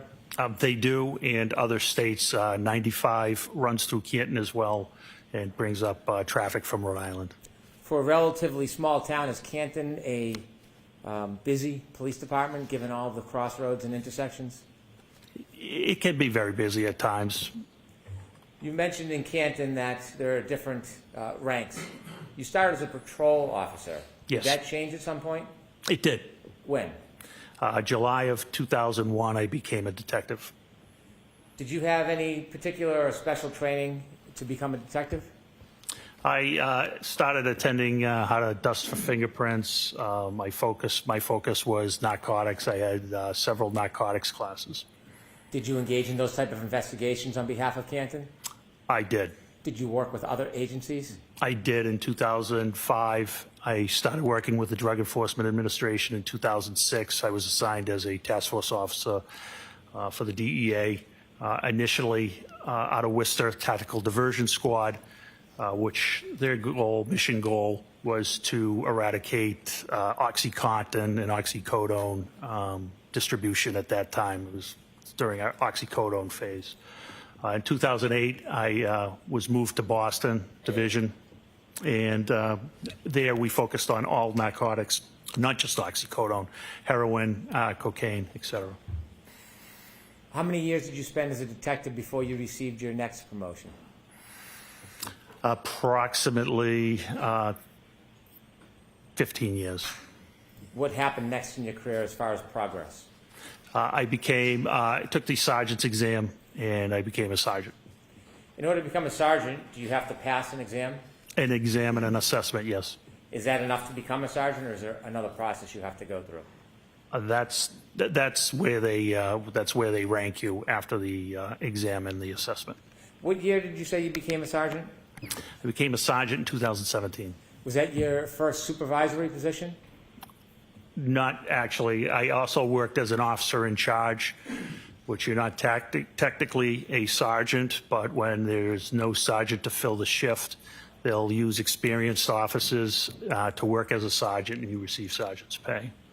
How long did you work as a sergeant for at the Canton Police Department? I worked as a sergeant for 1 year till 2018, and I was promoted to detective sergeant. As a sergeant, did your duties change or expand from that of detective? I was still assigned to the Drug Enforcement Administration at that time. And you just shared a year later you were promoted to lieutenant. Did you have to take and pass an exam for that? That was detective sergeant, and I did not have to pass a test for that. Did your duties and responsibilities expand when you became lieutenant?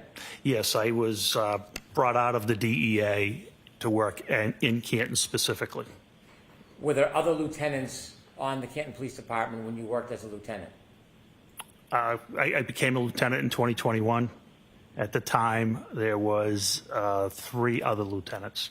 Were there any other officers above lieutenant at that point? There was a deputy chief and a chief. In 2022, January, were you a lieutenant? I was. Your duties and responsibilities, do they include actually going to scenes, or was it purely supervisory? It was supervisory, but we were expected to respond to scenes. What do you mean by that? Our chief expected a supervisor on scene at all times, at all scenes. Even if there was a ranking supervisor like a sergeant, were you still as a lieutenant expected to go to scenes? Oh, yes. Did you do that often? Yes. I want you to take us to January 29th, 2022. Were you working the overnight shift from January 28th, 2022 into January 29th, 2022? I was the outgoing lieutenant. I did not work into the 29th. I was the last lieutenant to work on the 28th. In the early morning hours, around 6 a.m., were you on shift or off shift? I was off shift. Were you planning on working that morning? I was planning on working later that day, yes. Do you remember what the weather was like that early morning? Yes, there was a nor'easter, which was snow, wind. Did anything interrupt your plan of working later that day? Yes. Tell us what happened. Shortly after 6 a.m., I received a call from Sergeant Sean Good of the Canton Police Department. After you received a call from Sergeant Sean Good, were you informed about a situation? I was. Were you told any basic details of where and what? Yes. Without sharing the actual conversation, where was this situation taking place? I misunderstood the situation. I thought it was on Meadows Ave in Canton. I later found out through dispatch that it was actually Fairview Road. When you heard that there was a situation in Canton, did you decide to change your plans about when you would come in? Yes, I responded. Why did you respond? That's the expectation our chief had for us. When you go into work, do you use a police cruiser or do you use your personal vehicle? On this particular day, I used a personal vehicle because of the weather. Was that different than typical? Yes. And why would you use a personal vehicle instead of a police cruiser? It was larger. It was four-wheel drive. It was the only way I probably would have got there to the scene. After you received the call about a situation, tell us what you did. I loaded up the car with a tent, and I drove to the Canton Police Department, and I got some winter gear from the office, and I got on the radio and advised Sergeant Sean Good, who was at the scene on Fairview, that all officers were held to further notice. What does that mean? They weren't going to be going home at their end of the shift until they were relieved by another supervisor. Why did you take a tent with you? Because of the snow. The way the call was described to me was a person possibly not breathing. And if it was an unattended death, I wanted to be able to cover the person. Why? Respect. That tent was a tent from your home, a personal tent? It was. It was an 8x8 pop-up tent. You went to the Canton Police Department first before you went to the scene? I did. Why did you go to the Canton Police Department first? I had some winter gear there, including a reflective jacket that I thought would be helpful, given it was dark out. Visibility was very bad. When you got to the Canton Police Department, did you learn anything from any of your colleagues while at the police department? The only one colleague at the police department at that time was Officer Kelly Dever. After you got your gear at the Canton Police Department, did you head towards Fairview? I did. Other than the general description that you had heard, did you know anything about what was going on there? Just that a gentleman was found unconscious in the snow, possibly not breathing. You mentioned the term unintended death. What does that mean? An unattended death is a death where someone dies alone, and you don't know the reason. It doesn't mean there's foul play. In fact, 99% of the time, it's natural causes. Is there a process for the Canton Police Department when they learn of any death, unintended or not? Is there a process you need to follow? Yes, there is. And what is that process? That's to call the Norfolk County DA's office, their CPAC unit, Crime Prevention and Control. They have jurisdictions over deaths and unattended deaths. You mentioned a CPAC unit. What type of officers or law enforcement is the CPAC unit? It's manned by the Massachusetts State Police. Are you required by statute to contact CPAC or the Massachusetts State Police, even if it's an unintended death? Yes. Did you follow that process? Sergeant Lank followed that process. Is that one of the officers who worked under you? Yes, that is correct. Did you know if Sergeant Lank was at the scene when you were leaving Canton, or did you learn at some point when you got there whether Sergeant Lank was at Fairview? When I got there, I saw the black Toyota Tundra, which is operated by our detectives there, and then I saw him.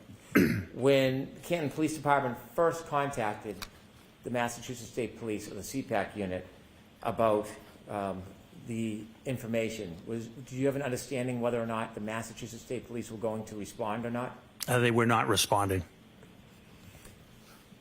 So when you got to Fairview Road, were there any other law enforcement officers other than Canton police officers? No, there was not. When you appeared at Fairview Road or arrived, were you the superior officer on the scene? I was the highest ranking officer. As you're pulling up to Fairview that morning, what's the first thing you see when you get there? As I pull up, I see the last of the fire apparatus pulling away. I get out of the vehicle. The first one I encountered was Sergeant Sean Good, who was the shift supervisor. Did you see any other of your officers there? I did. I saw Lieutenant Lank further down, and further down I saw two other cruisers, which ended up being Officer Mullaney and Officer Sarif. Did any of the cruisers or vehicles have lights on? They did. Did you hear any sirens? No, there wouldn't be any sirens. Why wouldn't there be? Sirens are used to move traffic. There was no traffic. It was a blizzard. There were no cars on the road. You might see an occasional plow. Did you ever learn the general area where the person was found? Yes. At that time, did you know who the person was? I did. I knew him by name, yes. Did someone inform you of who the person was? Sergeant Sean Good did, yes. Okay. And who was the person that you learned was on the ground? John O'Keefe. Had you known John O'Keefe? I knew of John O'Keefe. I had never met John O'Keefe. When you first arrived at Fairview, was Mr. O'Keefe still on the ground? He was not. Was he at the scene? He was not. So when you got to the scene at Fairview, Mr. O'Keefe was already gone? Yes, he had been transported to the hospital. So did you ever firsthand see exactly where Mr. O'Keefe was lying when he was found? I did not. Did anybody point out to you the general area? Yes. Did you have a chance at that point to, well, obviously you didn't have a chance to examine or look at Mr. O'Keefe. Did you have a chance to look in the general area where you were told he was found? I did. Tell us a little bit more about the weather now that you're standing outside Fairview Road. What's the visibility like? What's the temperature like? What are the conditions like? So it was terrible. It was blizzard-like. The wind would blow in your face. It would change directions. The snow was an icy snow. In the wind, you had to actually talk loud to be heard. Somebody right next to you, and it was your typical New England blizzard, basically. At this point, did you have any position as you assessed the area, whether this was a criminal investigation? When we had no crime at that time. When you were there, were you looking for anything?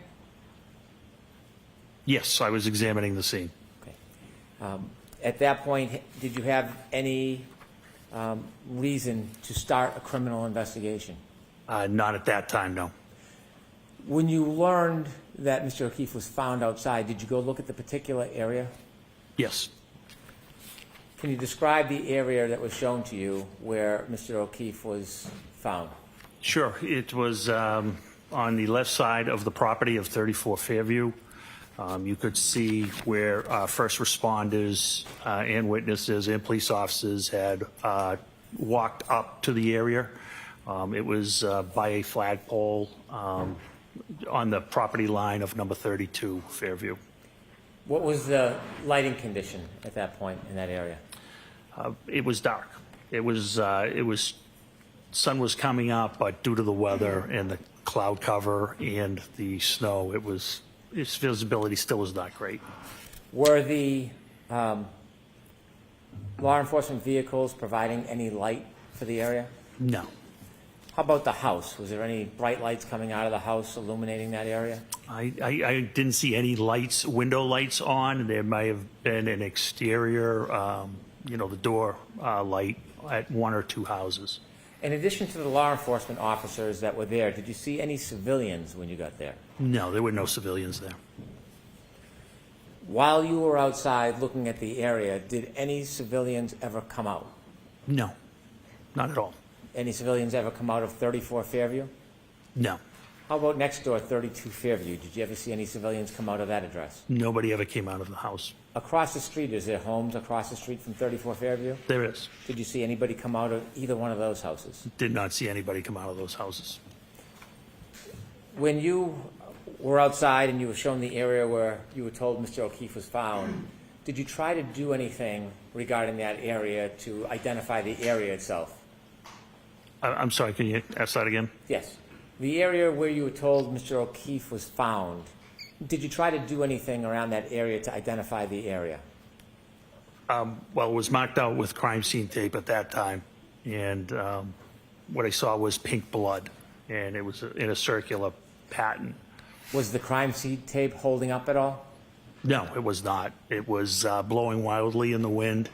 And at one point, it was actually blowing in. It was triangular, and it was actually blowing into the crime scene.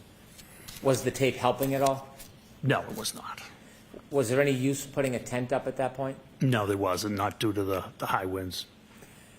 Did you learn whether any of the officers had, at any point before you got there, gone into Fairview Road? Yes. Who did you learn went into Fairview Road? Both Sergeant Good and Detective Sergeant Lake went into Fairview Road. Did you know how long they were inside for? I'll allow it. Did you know that? I did not. At that point, did you go and speak to anybody in any of the nearby homes? I did not. When you were at this scene and you saw what was happening in the weather, did you make a decision to do anything? Yes. What did you decide you were going to do? Since the state police were not responding, I decided to process the area where Mr. O'Keefe was found and try to find out why he had the medical episode he was having. If you understood this to be a medical episode, and at that point you didn't have any information it was a crime scene, why were you taking the time and effort to process the scene under these conditions? Because that's what we do. Even the hospital, there could be a reason that there's obviously a reason he's there. I think we had a duty and obligation to check around where he was found and see if there was any explanation to what caused his medical condition. Did you focus on a particular area when you decided to look around? I did. What area were you going to look at? Where it was pointed out he was found and where the blood pattern was. Were you thinking about looking in any other areas around that? Not at that time. Why not? We didn't have any reason to. We only had the area where he was found. And at that point, did you have any idea what caused his injuries? We had none. At this point, when you were pointed or you're looking at the area where Mr. O'Keefe was found, was the area getting covered up at all? Yes, it was. With what? Snow. How quickly? Very quickly. I believe it was forecasted to come down to 1 to 2 inches an hour, if I recall. Did you have any idea how hard the ground was at that point? It was frozen. No, did you have any idea? It was frozen. I'll allow it. How deep was the snow covering that frozen ground? Approximately 4 inches at that time. When you wanted to look around the area, did you consider using a rake or a shovel? I did. And did you? I did not. Why didn't you use a shovel at that point? I was afraid I would miss something or possibly break something. What could you break with a shovel?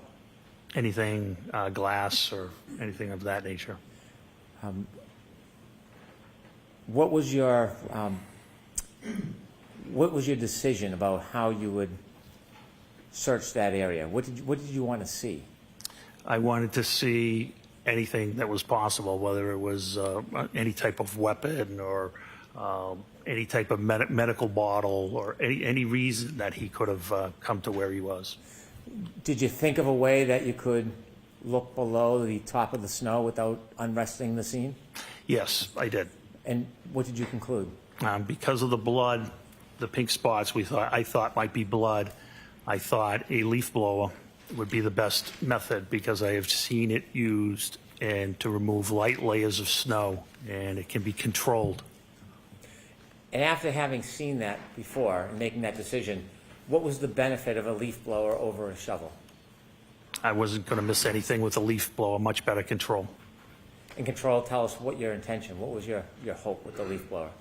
To clear the area, controlled, slowly, so any potential evidence of what happened to Mr. O'Keefe wouldn't be lost. Did you have a leaf blower with you? Did not. So what did you do? Sergeant Good volunteered to go get a leaf blower. Did you remain at the scene? I did. And during this time, you still have no information that it's a crime scene? We had no information on a crime at that time. Did Sergeant Good come back with the leaf blower? He did. Did you try to get any other items to help you? Not that I recall. Okay.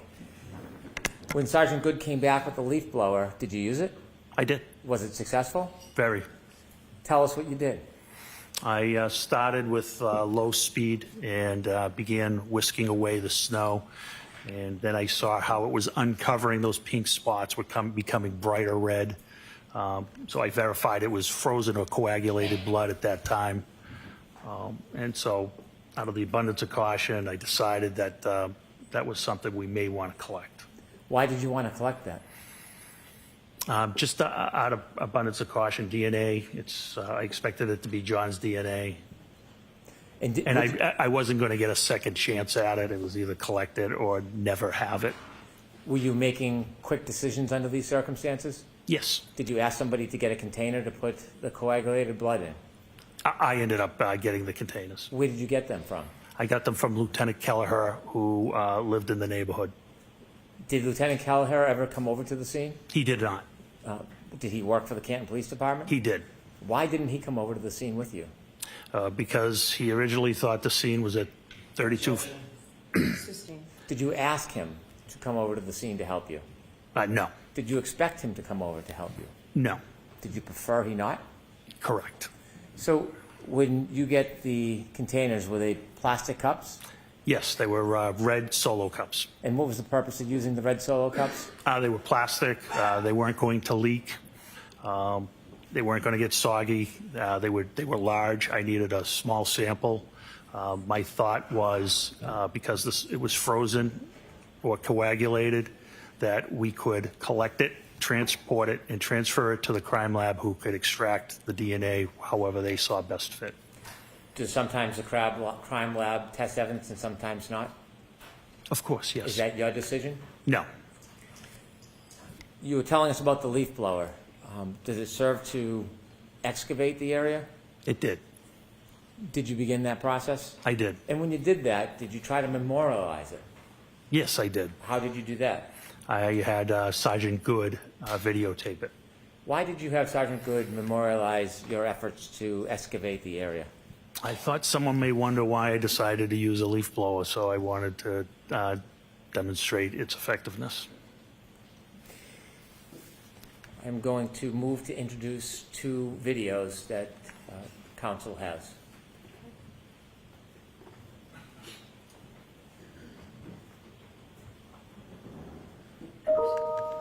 So there's no objection to these videos, right? No objection. Exhibit 51. Thank you.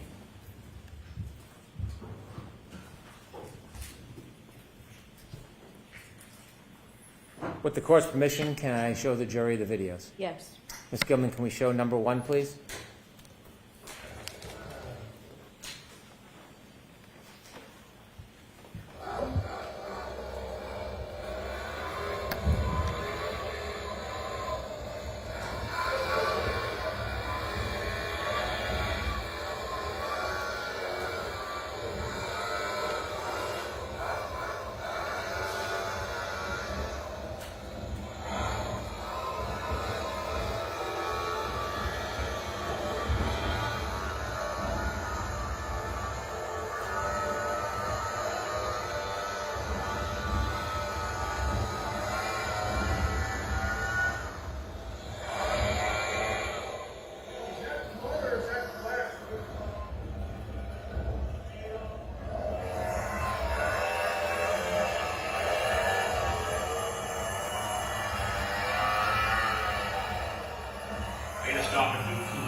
Could you, Ms. Gilman, stop at the end of the video so it's a still frame? That's good right there. Sir, who's the person holding the leaf blower? That is me. Did the leaf blower work as you had hoped? It was great. You see other footprints around that area. Correct. Do you know how those footprints got there? Some of them were from first responders. Some of them were for witnesses. The ones up top by the flagpole were for when the officers put out the crime scene tape. Did officers try to wrap the crime scene tape around the flagpole? They did wrap it around the flagpole, yes. I see.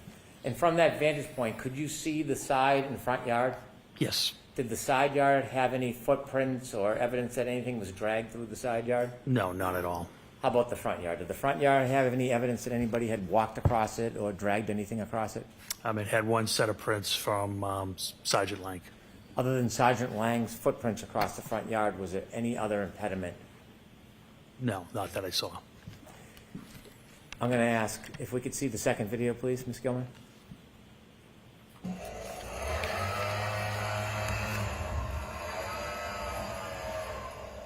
Could you stop there, please? You see the end of the leaf blower? I do.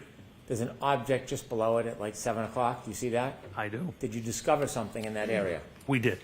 What did you discover? It's a cocktail glass. Was it, did it have any damage to it? It did. Describe that for us. It was broken on the top. Could you continue the video, please, Ms. Gilman?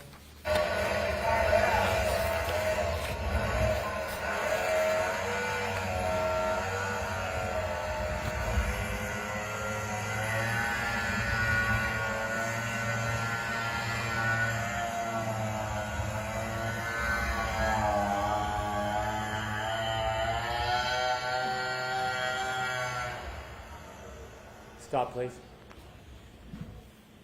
There's some red spots. Is that what you identified as coagulated blood? That is. Below some of those spots and to the left, there's an area that's not white. It's brownish. Do you know what that is? That's, I believe, just bare ground. If we could finish the video, please.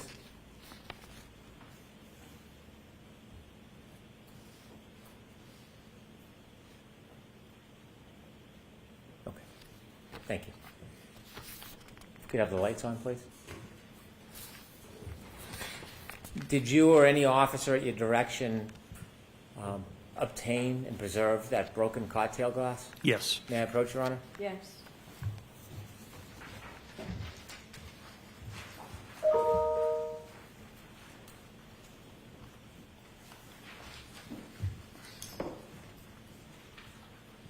So I'm showing you two photographs. The first photograph, do you recognize what's in that photograph? I do. What is it? It's a after we exposed the broken, I exposed the broken glass. Is the broken glass depicted in that photograph? Yeah, it is. Is that similar or substantially the same way it appeared to you that morning? That's exactly how it appeared. Yes. Do you know if that photograph was taken as a still image of the video or not? I do not. Okay. Second photograph, can you take a look at that? That's a close-up of the cocktail glass. Of the same photo? It is. Yes. I'd move these two photographs into evidence, please. Okay, do you want to be 52 and 52A? Please, Your Honor. Exhibits 52 and 52A. Lieutenant, what was done with that cocktail glass? It was bagged and seized as evidence. Was it brought anywhere that morning? It was brought back to Canton Police Headquarters. What happens when it gets back to Canton Police Headquarters? It gets logged into evidence, and it's assigned an evidence number. The officer types in a description of the item. In this case, it was a broken cocktail glass or broken glass. And once he hits the space bar, it automatically generates a property number for it. And I believe in this case, it was 22-18-PR, which means 22 is the year, 2022. 18 is how many pieces of evidence the department as a whole had collected that year so far. And PR, I believe, means property room. Why is it assigned a particular number? Everything is assigned a number by the computer. You said it's brought to the evidence room. Is that a separate or a special place? So we have two rooms. We have a temporary evidence room, and then there's a permanent evidence room. Only two people have access to the permanent evidence room. Is there a reason why access to the evidence room is limited? There is. Why? For security. Even in the police department, the evidence room is limited as far as people who have access? That is correct. In the evidence room, is there an officer assigned as an evidence officer? Not full-time. There is an assigned admin sergeant who is assigned as the evidence officer. Does anything happen specifically with the evidence? Is it packaged or stored in any particular way? The glass was put into a locker, I believe, and temporary evidence. And then it's the evidence sergeant's job to retrieve it, but in this case, we were going to transfer it to the state police. Was it transferred to the state police at some point? It was. Were you part of the transition of that item to the state police? I was. And when was it transitioned and to who? It was on February 1st, 2022, and it was to a criminalist from the Massachusetts State Crime Lab. Do you know who the criminalist was? I don't know the name, no. Did the criminalist come to your department, or did you bring the item to them? They came to our department. In addition to the glass, there was plastic cups with coagulated blood? That's correct. What did you do with those cups? Those were placed in temporary evidence and placed in a refrigerated unit. To carry them from Fairview to the police department, did you hold the actual cups, or did you put them in something? Nope, they were stacked in a bag. Objection order. What type of bag? It was a craft paper bag. In this particular case, we utilized a Stop and Shop bag. Is that any different than a bag from the police department? This made of the same paper, craft paper, the same size and dimension, other than Stop and Shop and evidence and probably price. They're basically the same bag. Why did you use one of those rather than a bag that said evidence on it? I don't know where that bag came from. I was in a personal car. Sergeant Lank was in a Tundra. If that bag is upside down, you wouldn't know it didn't say evidence on it. So I'm not sure where that bag came from. And the plastic cups, do you know what happened to those? Yes, they were turned over to the criminalist as well. Where did you store them before they were turned over to the criminalist? Temporary evidence in a refrigerator. Temporary evidence in a refrigerator. Is the refrigerator part of the temporary evidence area? It is, yes. Did you bring that piece of evidence, the broken glass, with you today? Yes. With the court's permission, I'd like to approach the witness.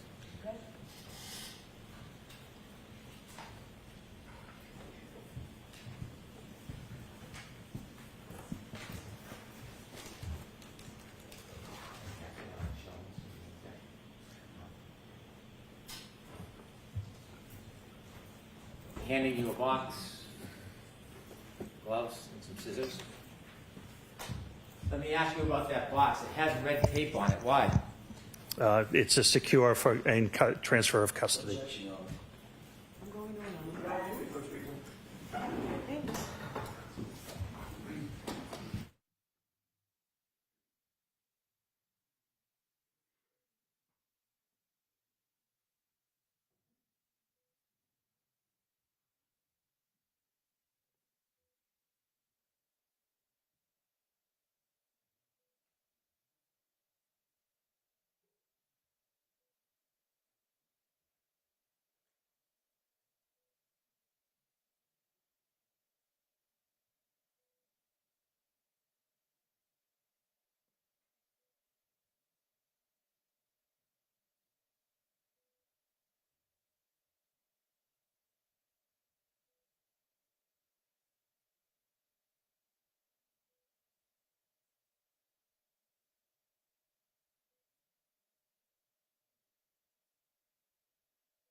Lieutenant, before you opened the box, were you one of the officers that discovered that broken glass? Yes.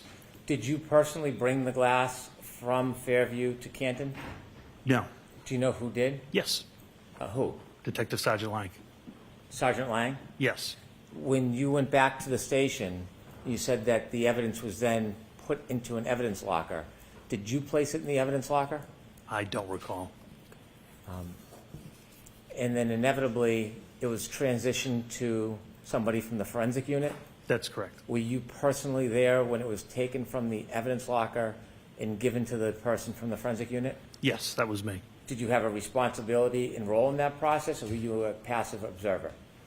I had an active role. I was the chain of custody. I was turning it over to the criminalist, to the state police lab.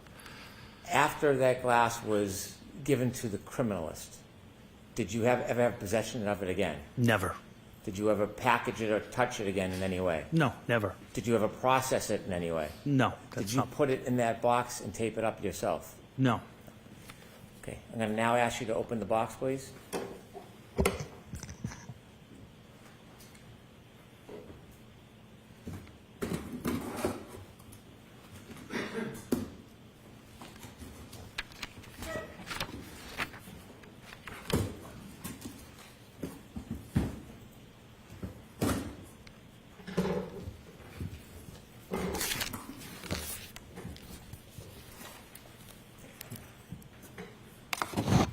Is there an item in that bag?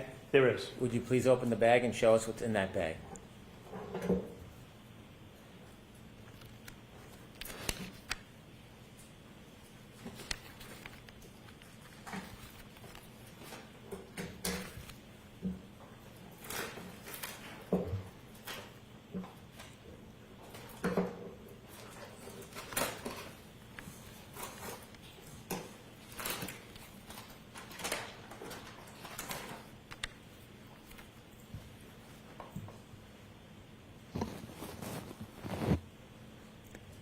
Thank you. If you could put it back in the bag and the bag back in the box, please.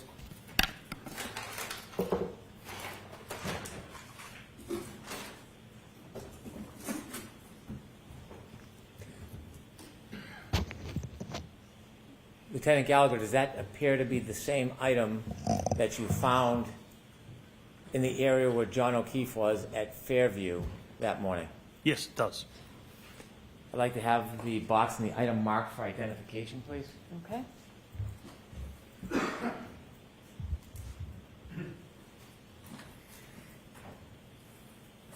the queue, Friday. Thank you.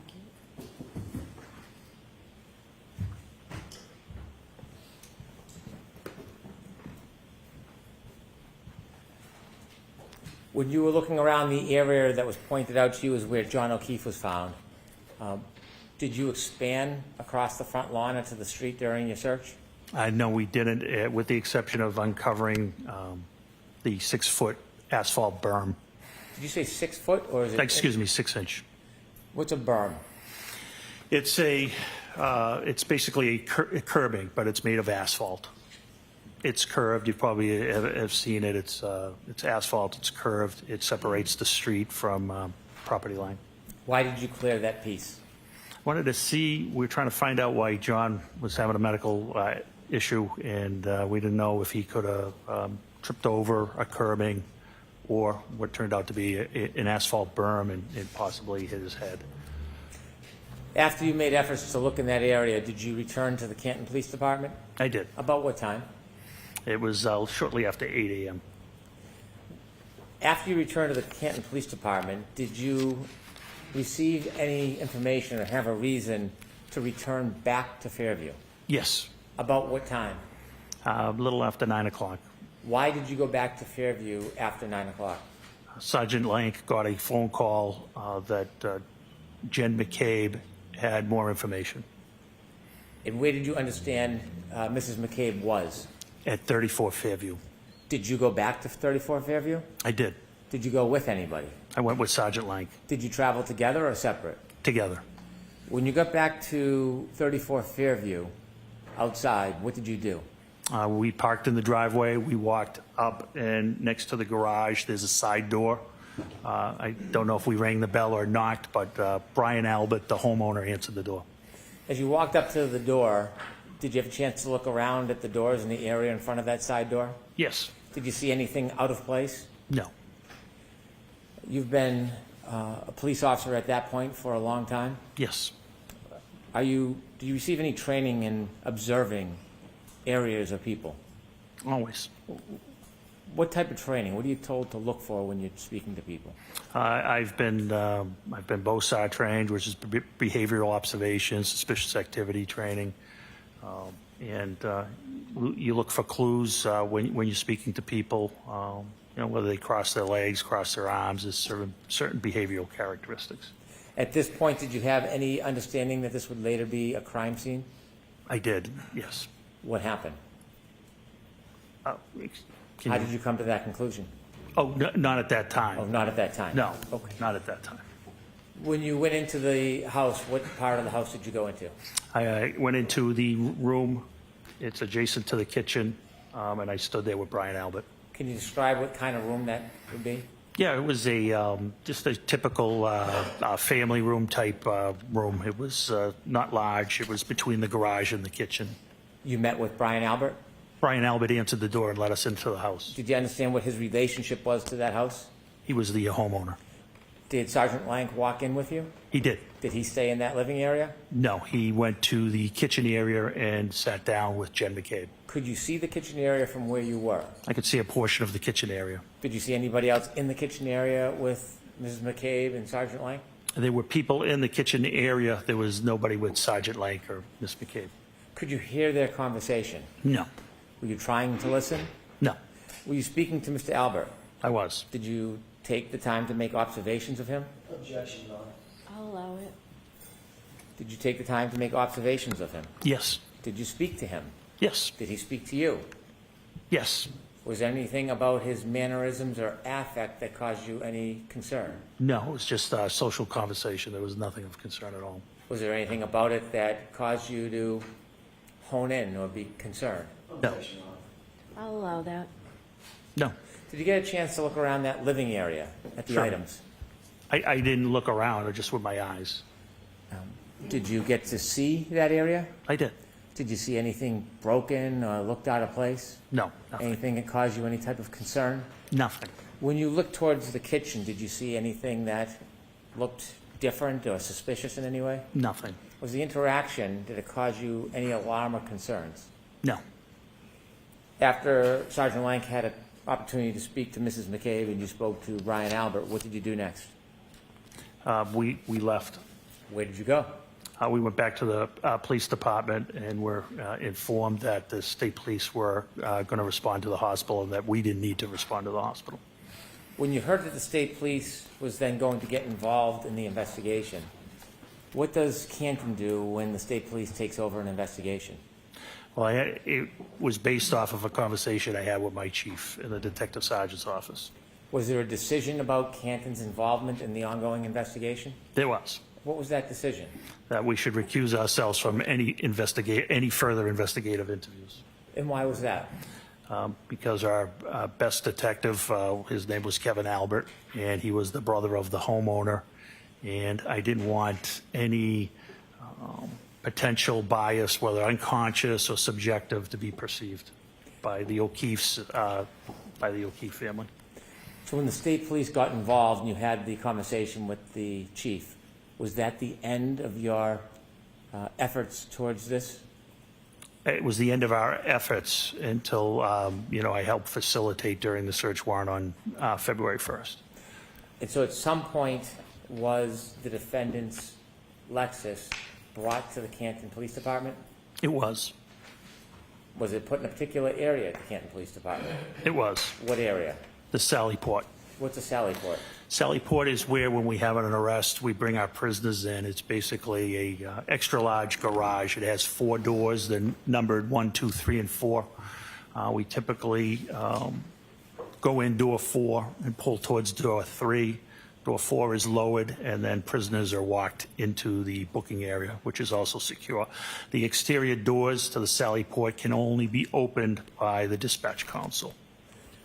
When crime scene services came to look at the car, was that the same day, the 29th, or later time? No, it was February 1st. Did the Lexus remain in the Sallyport area from the 29th until February 1st? Yes. When representatives from the crime lab, from the Massachusetts State Police came on February 1st, who provided them access to the Lexus? I was one of the people there that was there. I don't know if I provided them direct access, but I certainly would have. And I assisted them. If they needed things, that's when the chain of custody, the exchange of custody for the blood samples and the glass occurred as well. And during their processing of the Lexus, were you there for parts of it? I was in and out, yes, but I did not partake. Thank you very much.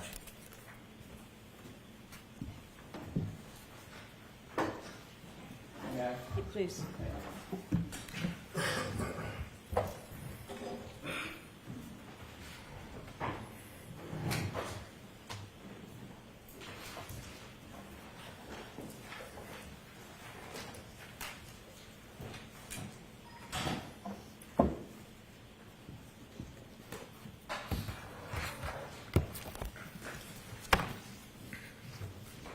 Mr. Jackson, is this video up there yours or is it the Commonwealth's? It's not mine.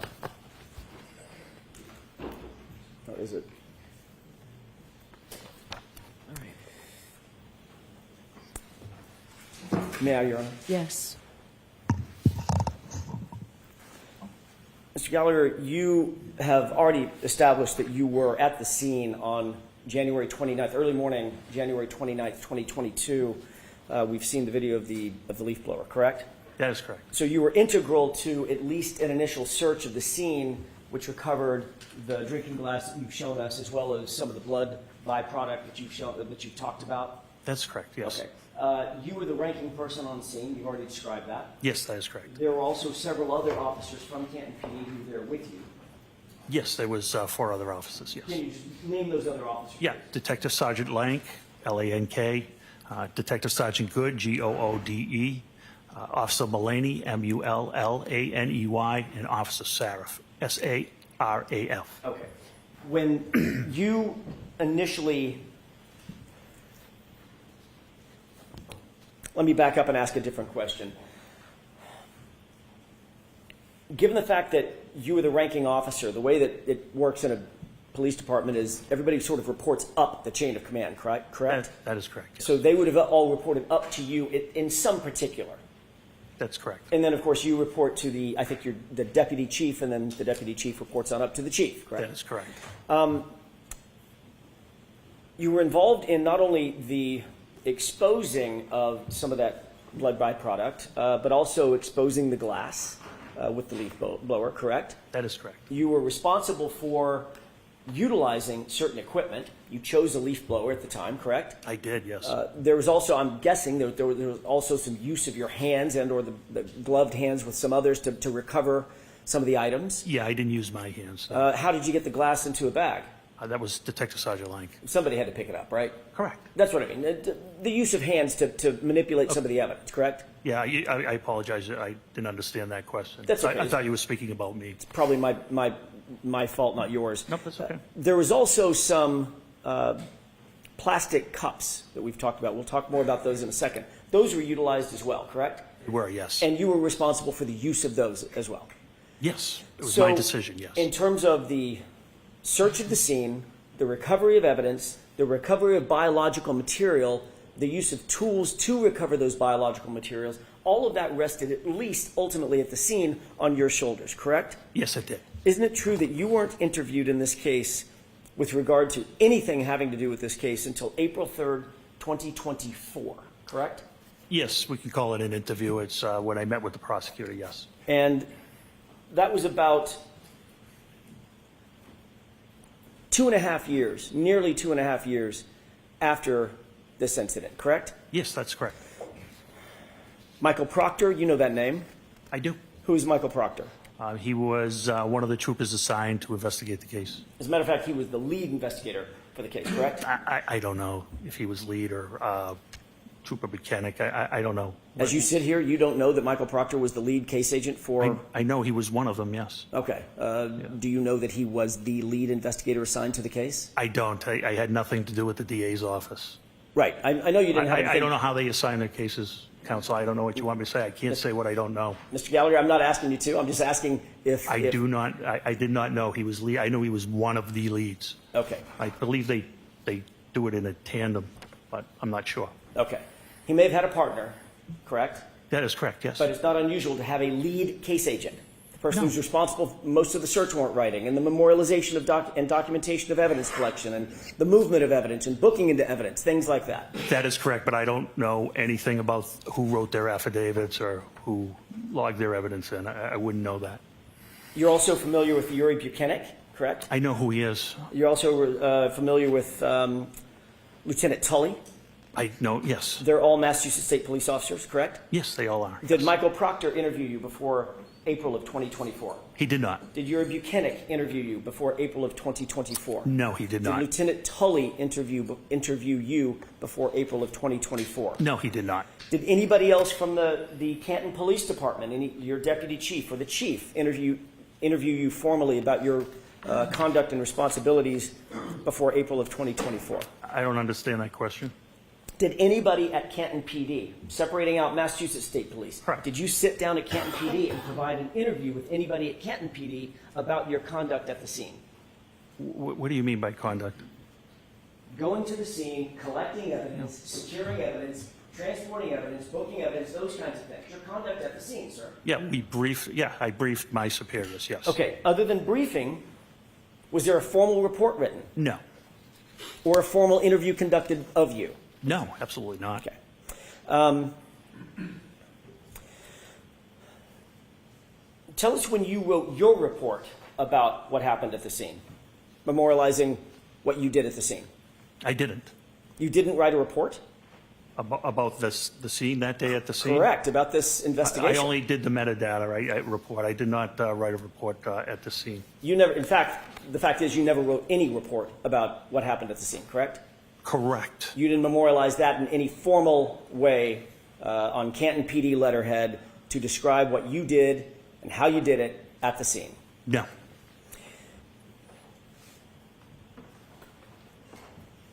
Normally when you report to a scene as a first responder, you would be expected to write a report about that, whatever that conduct is. I'm not the supervisor, no.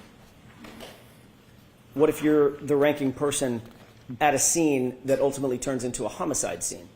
Well, we don't know it's a homicide scene at this time. We don't even know there's a crime committed at this time. My responsibilities are to make sure reports are written, not to necessarily write the reports myself. I'm the supervisor.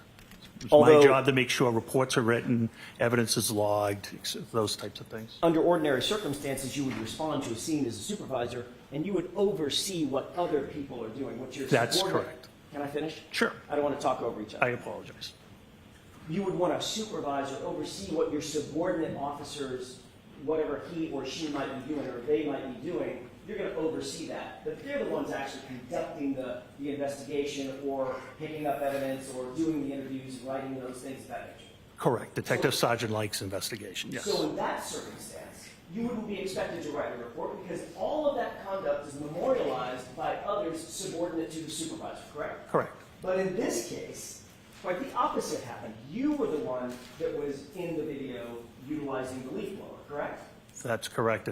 You were the one that actually exposed the drinking glass, correct? Correct, yes. You noted the drinking glass and actually called somebody else over to take a look at it, correct? That's correct. You directed someone, Sergeant Lang, to pick up the drinking glass and recover it as a potential piece of evidence, correct? That is correct. You noted the blood or the coagulation of blood in and around that area, correct? That is correct.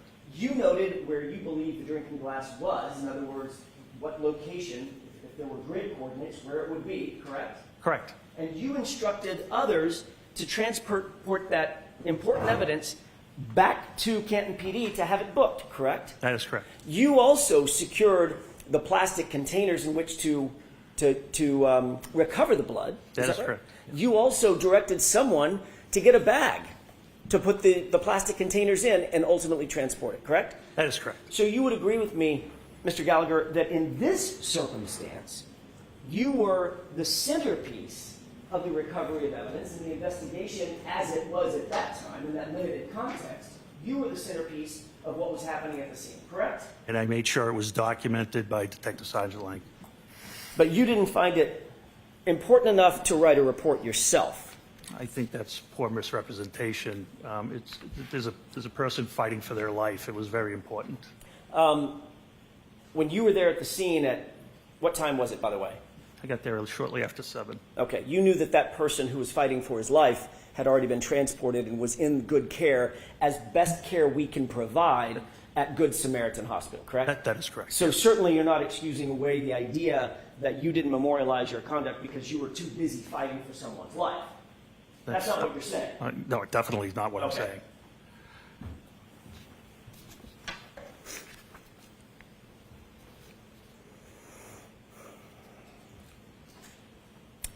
Obviously, reporting to a scene and supervising a scene is one thing, but actually gathering evidence is a whole next level. You would agree with that? Sure.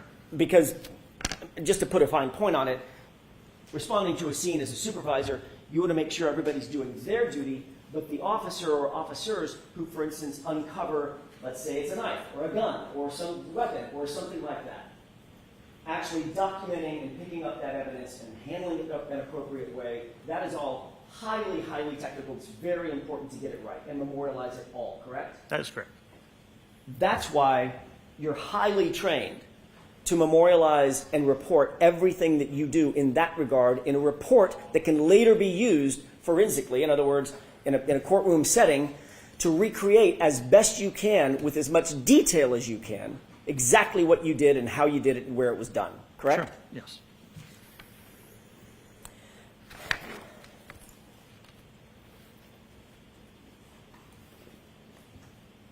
Officer Lank wrote a report in this case. Sure. Did Officer Mullaney? I believe he did, yes. Did Officer Seraph? Yes. Officer Good?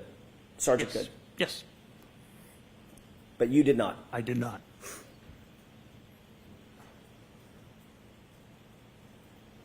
Who was the first officer to find any potential physical evidence at the scene, be it blood or glass? I can't answer that. It was not me. I was not the first thing that was spotted was the pink spotting, not the glass. Okay. Who was the first person to see the glass? I think it was myself as I uncovered it with the leaf blower. One of the important things that we've talked about, Mr. Gallagher, is documenting the details of evidence recovery, not just the fact that something was recovered, correct? That's correct. So you'd want to know what time of day it was recovered, correct? Sure. You'd want to know who was there and who was around when it was recovered, correct? Yes. You'd want to know what the item is, the condition of the item, right? Yes. You'd also want to know exactly where it's recovered, correct? Yes. In other words, as best you can to pinpoint the exact location where an item was found. That could play a huge role in any investigation, be it criminal or otherwise. It could. It could.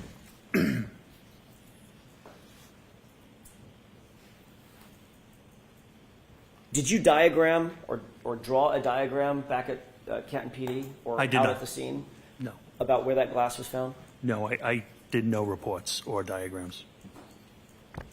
Did you diagram exactly where you recovered the blood spots that you did recover? No.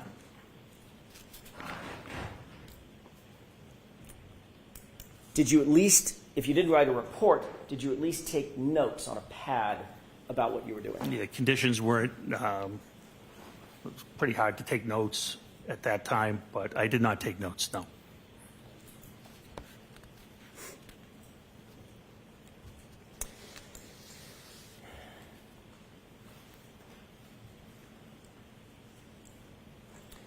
At some point, you mentioned a person by the name of Tom Kelleher, Deputy Chief Kelleher. That's correct. Who is Deputy Chief Kelleher? He's the Deputy Chief of Canton Police. He was active on active duty at the time? When I say active duty, I don't mean that morning, that hour. I mean just generally. Yes, he was a lieutenant at that time. He was someone to whom, as a matter of fact, probably the only person to whom at Canton PD you actually reported, correct? Up the chain of command. He was the only person to whom you reported up the chain of command, meaning he was your direct report. He was in charge of detectives at that time. Yes. And then, of course, the chief would be above him, correct? Deputy chief and chief. Okay. When you responded to the scene, Deputy Chief Kelleher did not come out of his house and take over the investigation, correct? Correct. That was yours to detail, That is correct. at least while you were there. That's correct.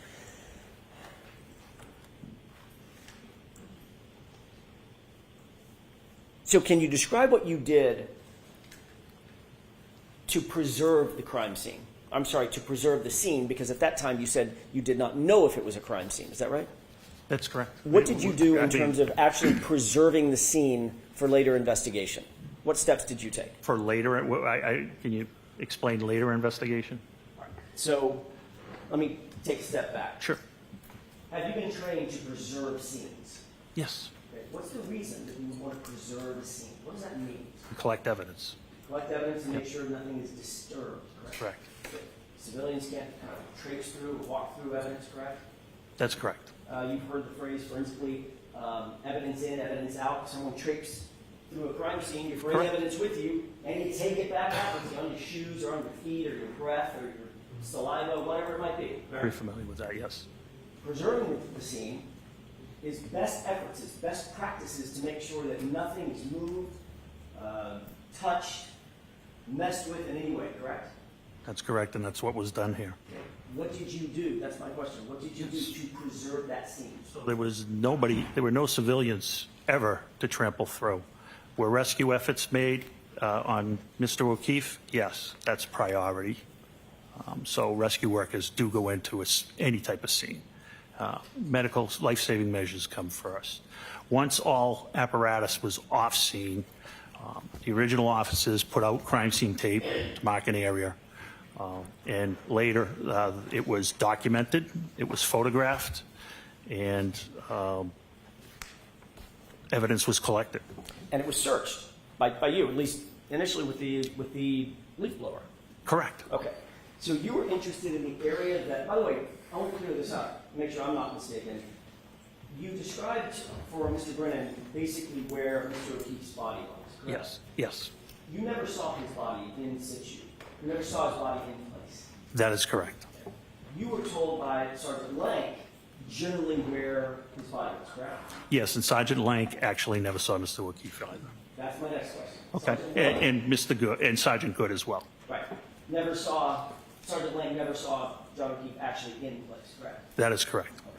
So you're receiving information from Sergeant Lank that he did not have personal knowledge of, and then you're providing that information later to crime scene investigators who are trying to establish a diagram or some sort of a chart about where that evidence was, where the drinking glass was, where his body was, correct? No, I never spoke to anybody in that manner about that.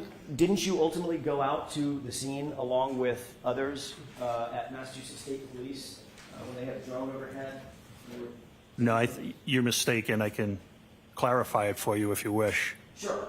So on February 1st, after the execution of the warrant, they wanted to go down to the scene. It was Trooper Proctor and somebody from the CARS team. I'm not sure of the name.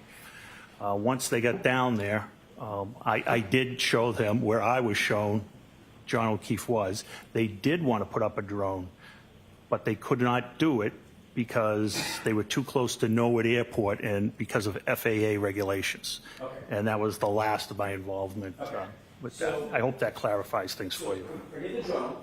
I'm interested in the first part, which was you accompanied Trooper Proctor to the scene, correct? Correct. There were other members of CARS, C-A-R-S. I think there was one.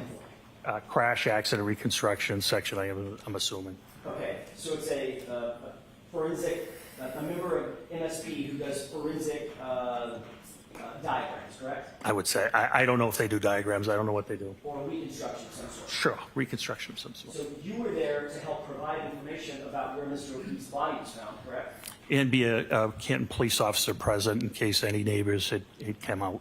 So you were there to help provide information about, or at least you did provide information to them about where Mr. O'Keefe's body was found. Oh, sure, yes. Except you didn't see Mr. O'Keefe's body, did you? No, I did not. So that was a guess on your part. It wasn't. It was what I was shown. It's the information I had. Yeah, it was the information you were told by Sergeant Lang, correct? Yes. Who also didn't see John O'Keefe in place on the ground at 34 Fairview, correct? That is correct, yes. So his would be a guess also, correct? Well, we're going backwards. So he was told by Sergeant Good and et cetera. So it was information passed along, which is what police officers do. Right.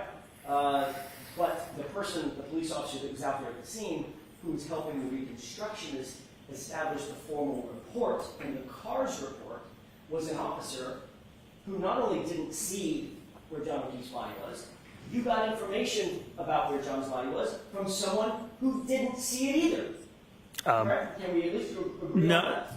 You have to go back to the beginning. I didn't understand the beginning of that question. Sure, It was very I'll try long. it again. The point is, Mr. Gallagher, you happen to be tapped as the person who is going to assist the CARS folks, the MSP, in creating their CARS, No. ultimately their CARS report. No.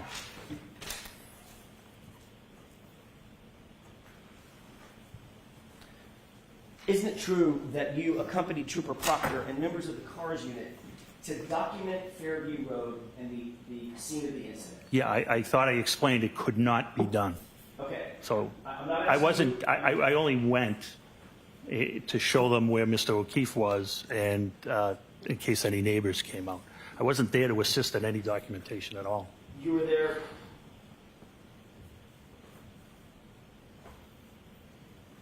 You know who Brian Tully is. I do. Have you reviewed Brian Tully's report? I have not. You showed me one section of it.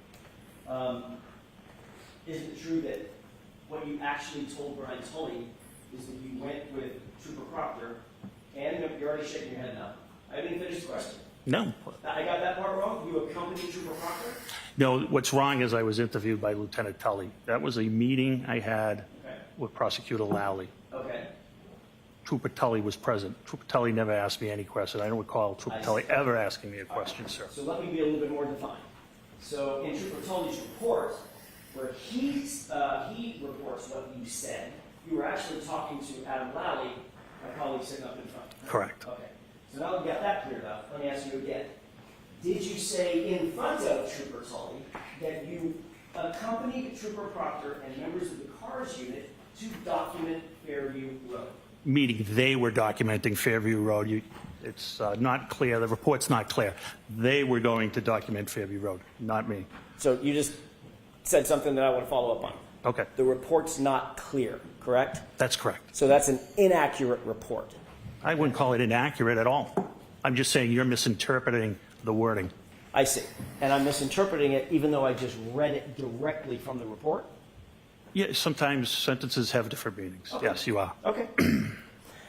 The reality is you did end up going to the scene, correct? I did. And you accompanied, I don't want to use a word that you'll challenge, you went with Trooper Proctor, correct? I took my cruiser to 34 Okay. Fairview, yes. You were there at the same time Trooper Proctor was? Yes. And you were aware that the CARS team was there so that they could document the scene, correct?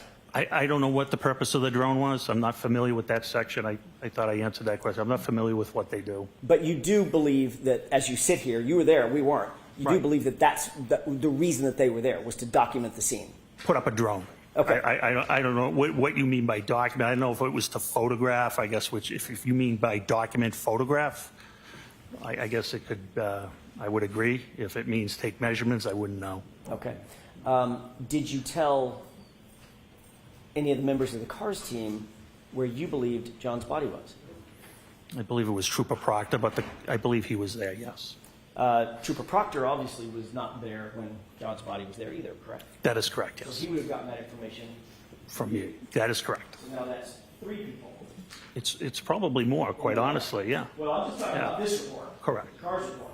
That's 3 people in line none of whom saw John O'Keefe's body as it lay in the lawn when he was recovered. That is correct, yes. And there's no photographs Of, of Mr. O'Keefe oh, no. at the location. No, we wouldn't, nobody would photograph somebody undergoing life-saving measures. Wouldn't be appropriate. There's no video, specifically. They wouldn't take video of somebody undergoing there's life-saving measurements There's no either. body cam. We don't have body cameras. There's no dash cam that shows it. Well, dash cameras would be on the road. Mr. O'Keefe was approximately 8 to 10 feet off the road. Well, hang on a second. You're not sure where Mr. O'Keefe was because you never saw him. That's why I used a range, yes. Right. I know where the blood was. I know where the glass was. Right. You don't know if he was 7 to 9 feet off. if he That's was correct. 4 to 12 feet off. You can't say. I could, only approximately. You are correct, yes.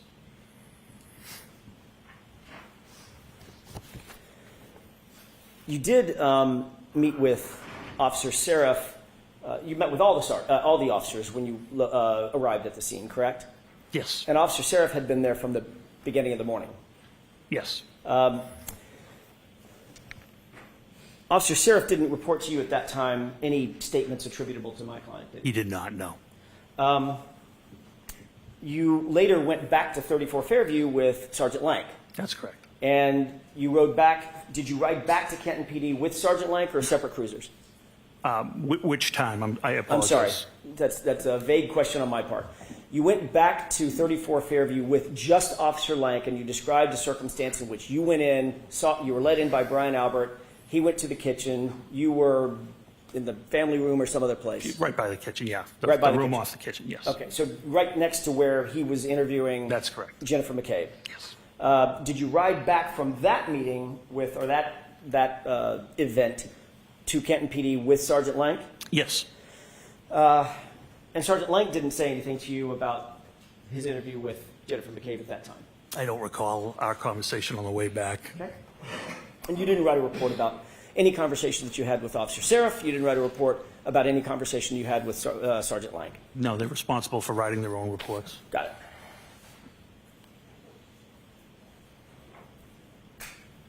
You did say that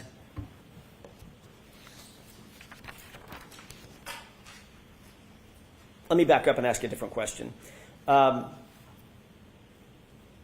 You testified about a year ago in another proceeding. You talked a little bit about the evidence collection of the biological material, the blood, or I'm guessing at that time, presumed blood. You haven't done any testing. That's correct, yes, sir. But you assumed it was blood just because of your experience and it looked like it could be blood on the street. That's correct. How far were you from Kenton PD? Approximately. That's right. Mile and a half. Mile and a half. You had your cruiser with you. I had my personal vehicle with me. Your personal vehicle. In other words, your ambulance where you could get from point A to point B if you wanted to. Yeah, I was the scene supervisor. I wasn't leaving the scene. Okay. But you also had subordinate folks at the scene that you could have dispatched had you wanted to. Correct. They all had cruisers. Yes, they did. Or personal vehicles, I'm not sure which. I'm sorry? Or personal vehicles, I'm not sure which. I was the only one with a personal vehicle. Detective Sergeant Lank had a Toyota Tundra pickup truck that is not marked, but it's assigned to our detective unit. So if you wish to, as the ranking officer out of the scene, you could have dispatched one or more of those officers to run an errand, to go do something in furtherance of the investigation had you wanted to. Yeah, I actually did that. Okay, you did. What did Yes. you do in that regard? Remember, I sent Sergeant Good to get the leaf blower. Got it. You also know that Kenton PD has evidence collection bags at Kenton PD. Yes. You also know that they have materials and tools to gather biological material, correct? We do have swabs, yes. And those swabs go in little containers to maintain their sanitary nature, correct? That is correct, yes. In other words, if you see a blood stain, you don't just walk up with a Kleenex that you find on the ground and wipe it up. There's your blood stain. There's a process for gathering that type of evidence, correct? Sure. If you're looking for DNA, you can use a bloody Kleenex, to your point. It'd be kind of an emergency. Yeah, absolutely. My point exactly. But if you're a mile from the Kenton PD, Yeah. you could have gone back and gotten a swab. Could have. But you didn't. Didn't want to because of the weather, because you just said because it's an emergency, and we thought it was an emergency there. I mean, the storm was coming down terribly, and I believe if we didn't collect that biological matter, we weren't going to get that biological matter. But Canton PD was a mile and a half away, 4 or 5 minutes. In a blizzard. Still, in a blizzard, look, it's 3 minutes in good weather, probably 4, 5, 6 minutes in a blizzard, correct? I'm not sure. So let's call it 12, 15 minutes. You certainly could have gone back. If you wanted to, you could have dispatched one of your officers to go back and get swabs and properly collect the blood material. Right? Sure. And I believed 15 minutes would have made a difference. And what you did instead is, well, 15 minutes would have made a difference, but you asked Sergeant Good to drive to his house and get a leaf blower. Yes, and while he was doing that, we were documenting the scene with photographs. You could have documented the scene with photographs even if you went back and get a swab. What's the difference? Because we were ongoing. It was ongoing. I wasn't leaving the scene. I didn't ask you to leave the scene. I didn't ask if you were leaving the scene. Needed the other officers. We talked about scene security. I already let one officer go. I now have 3 left. We're securing that scene. So you saw pink stains in the snow, correct? That's correct. And you said, Officer Good, probably called it Sean, Sarge, go home and get a leaf blower. Right? That is correct. Could have said, Officer Mulaney, get your butt over to Canton PD and pick up 10 swabs, correct? He wouldn't have had access to the swabs. Oh, so now one of your officers could have gotten swabs, even if a lieutenant, a ranking lieutenant, had dispatched him to go get a swab. Because he doesn't have access to the BCI, the Office of BCI, where our stuff is kept. Could you have made a phone call? No, nobody there would have had access at that time. It was only Officer Dever on the desk. So you're the only person that could have gotten those swabs? Sergeant Lang could have gotten them as well. So Sergeant Lang could have too? Sure. But you didn't say that? No, definitely didn't. Okay. What you did do, however, is you went to the neighbor's house. That would be Tom Gallagher, right? The lieutenant of detectives, yes. Right. And Lieutenant Gallagher gave you red Solo cups. Yes. I asked for plastic or glass containers. He had Solo cups, and I utilized them. The same kind of Solo cups that we all see at backyard barbecues. Yep, they hold liquid terrifically. They're also not sealed, correct? They are not. They're also not used normally. I mean, they were here. They're not normally used for evidence collection, correct? Oh, absolutely not. And then you decided you needed to transport that very important biological material back to Canton PD for storage and safekeeping, right? That's correct. And why was it important to transport that blood material so quickly? What are the factors that you considered, weighed and balanced, in terms of getting that material back to Canton PD in good condition, sanitary condition? So a criminalist could extract a proper DNA sample.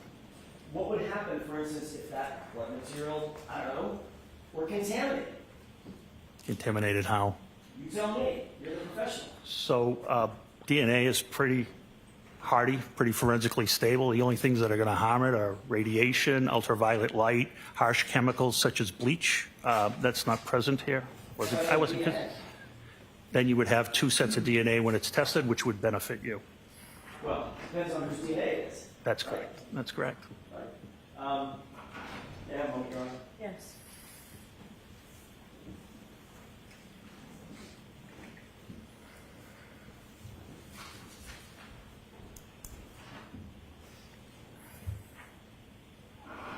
While you were, I'm going to stay on this for a second. So obviously there's a reason why blood swabs or biological swabs are handled with such care. For instance, a DNA analyst is going to put on gloves. Correct. Oftentimes they're going to put on a mask, right? I don't know about that. Oftentimes they put on goggles. Is that right? It depends what they're testing. Right. Yeah. But in order to go out and collect something, you'll see CSI, crime scene investigators, in full body suits when they walk into a crime scene. Yeah, you can. Because you don't want to contaminate the scene with your own hair off your arm or an eyelash falling into a blood stain, correct? That is correct. Right. So there are protocols. I mean, you said just a second ago, Mr. Gallagher, well, it's DNA. unless somebody pours bleach in it, they're pretty much golden, right? That's not quite the fact, is it? And that's not quite what I said. No, it's not quite what you said. You were suggesting that it's hardy enough that it doesn't really matter No. if it's contaminated or not. If there's multiple people's DNA, it just benefits everybody. No, I simply asked what you meant by contamination. Okay. So it could be contaminated with debris, is that right? Sure, it can. It could be contaminated with other people's DNA, is that right? It can. It could be contaminated with foreign items, foreign either aerosols or somebody's spittle when they're talking, correct? Sure. It could be contaminated with 1,000 things. Hypothetically. Right. Hey, Of course, these solo cups didn't have lids on them, right? They did not. They were open. Yes. You didn't photograph where you picked up the samples. No. You didn't document where you picked up the samples. No. So if the samples were in 6, how many solo cups were there? 6. 6 solo cups. We don't know as we sit here where each of those solo cups' contents came from specifically, do we? Specifically, no. Okay. Then those solo cups with no lids were placed into a bag, right? That's correct. You said on direct examination that this was a brown paper bag, right? It is. Stop and Shop, I believe. And you said that Stop and Shop bag is, other than having the words Stop and Shop on it versus evidence on it, basically the one and the same thing. Same dimensions, made out of the same materials, yes. Right. But with an evidence bag, you know exactly where it came from and who's handling it. Not necessarily. Comes from a manufacturer Sure. whose job it is to secure those bags so that they are not mishandled, so they can have some sort of bona fides that they're clean and ready to accept evidence. In, say, for instance, I don't know, the investigation of a homicide of a police officer. Okay. Important stuff, right? We're not at a homicide of a police officer at this point. I'm just talking about evidence bags in general. Evidence bags in general. In other words, I'm trying to think about some of the most important investigations around. The manufacturers of those evidence bags manufacture them and send them in a way so that their bona fides, the provenance of those bags, is maintained, correct, and protected. That's the way they ship them, yes. Right. And Kenton PD pays extra money for those bags for that very purpose.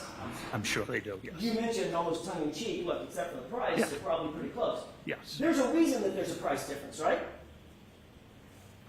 What would the reason? What's the reason? Well, it's not the shop. I can go pay 10 cents Yeah. for that bag because I don't really give a hoot where it's been or who's handling it. Right? It's got my milk and my eggs in it. Really don't care. Yeah, I don't know. I don't know how they price it because of how they package it. I don't have any knowledge of Well, that. you're the one that mentioned the price. I'm just Oh, trying no, to no, make a no. point. Yeah, I There's a agree with reason. you on that. I'm sorry. We're speaking over each other. Okay. I apologize. I'm sorry, Mr. Gallagher. You gotta wait for me. Yep.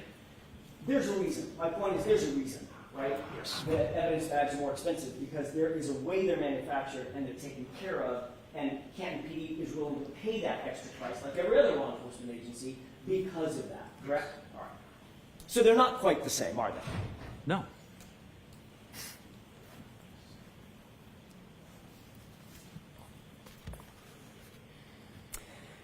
Those solo cups were placed in the evidence bag uncovered. Yes. The evidence bag was then placed in Sergeant Lank's vehicle. It was closed and Sergeant Lank transported it to his vehicle. Yes. Okay. When you say closed, you mean the top of it was rolled up? Correct. Or folded over? Correct. Okay. It wasn't forensically sealed. Not at that time, no. There was no evidence tape that went on it. Not at that time, no. Matter of fact, the cups were still open and could slosh around. Assume they melted. Yes. There's liquid blood and liquid water, like That's correct. snow. That's correct.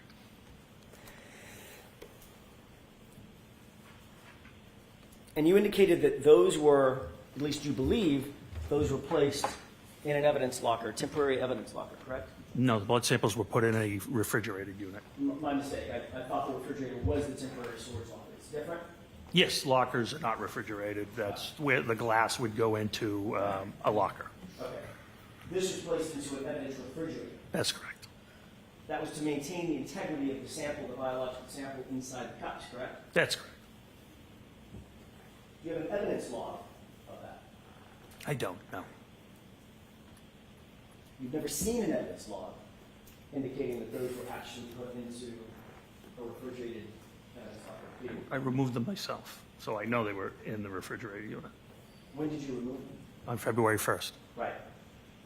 We're talking about January 29th. They were taken to Canton PD by Officer Lang, Sergeant Lang, on January 29th. I'm just asking, well, let me ask a foundational question. Does Canton PD maintain something called evidence logs? I don't know the answer to that. I'm not the evidence officer. No. There is, it's all computerized. Right. So like I explained earlier, when they do get logged in, the officer puts the description of the property, hits the space bar, and the computer generates an evidence number. Right. And that evidence number is associated with just that piece of evidence? Just that piece of evidence, correct. And every time it's checked out or put back in, there is a log created, correct? Yeah, they do it by computer, yes. It's a digital fingerprint. Correct. All right. I mean, you're a former narco specialist, right? Mm-hmm. You did narcotics for years, right? I did. Drugs, about the most sensitive thing out there, right? I mean, you get a bottle of fentanyl, you're not just going to set it on the evidence subject's desk. You're going to make sure that damn thing gets logged exactly how it's supposed to, correct? Of course. Because it needs to have a trace of where it goes and who touches it and who has access to it, correct? That is correct. You've never seen an evidence log for these items that were taken from 34 Fairview and supposedly put into the, well, not supposedly because you took them out, and ultimately went into a refrigerated evidence locker. Yeah, I wouldn't have access to the evidence log. Our evidence room is a very strict process. There's only 2 people that can even have access to the permanent, once it goes into permanent evidence. And it's the admin sergeant that changes the custody when it comes out for court, if an item has to come out for court, or if it has to be transported to another agency, or if an officer needs it removed from evidence for further inspection. The admin sergeant would take care of that. That's the way it's... Mr. Jackson, you're not going to finish today, right? No, I'm not. In 2 minutes. Two questions, and I'm also... All right, 2 questions. Thank you. That's the way it's supposed to work, correct? Yes. But you've never, as you sit here, you've never seen an evidence log determining where that blood went and who was handling it between January 29th and February 1st. I have never seen an evidence log. That's all I had, Darby, at least at this time. All right. All right, Lieutenant, we're going to have you come back tomorrow morning. Thank you, when Your the jury files that you can file right now. Thank you. So, jurors, that's it for today. The same 4 cautions. Please do not discuss this case with anyone. Don't do any independent research or investigation into this case. If you happen to see, hear, read anything about it, please disregard and let us know tomorrow, and be very careful with your social media use. All right, see you tomorrow. Thank you. All rise to the court, please. Jurors, close your notebooks, follow me. Goodbye.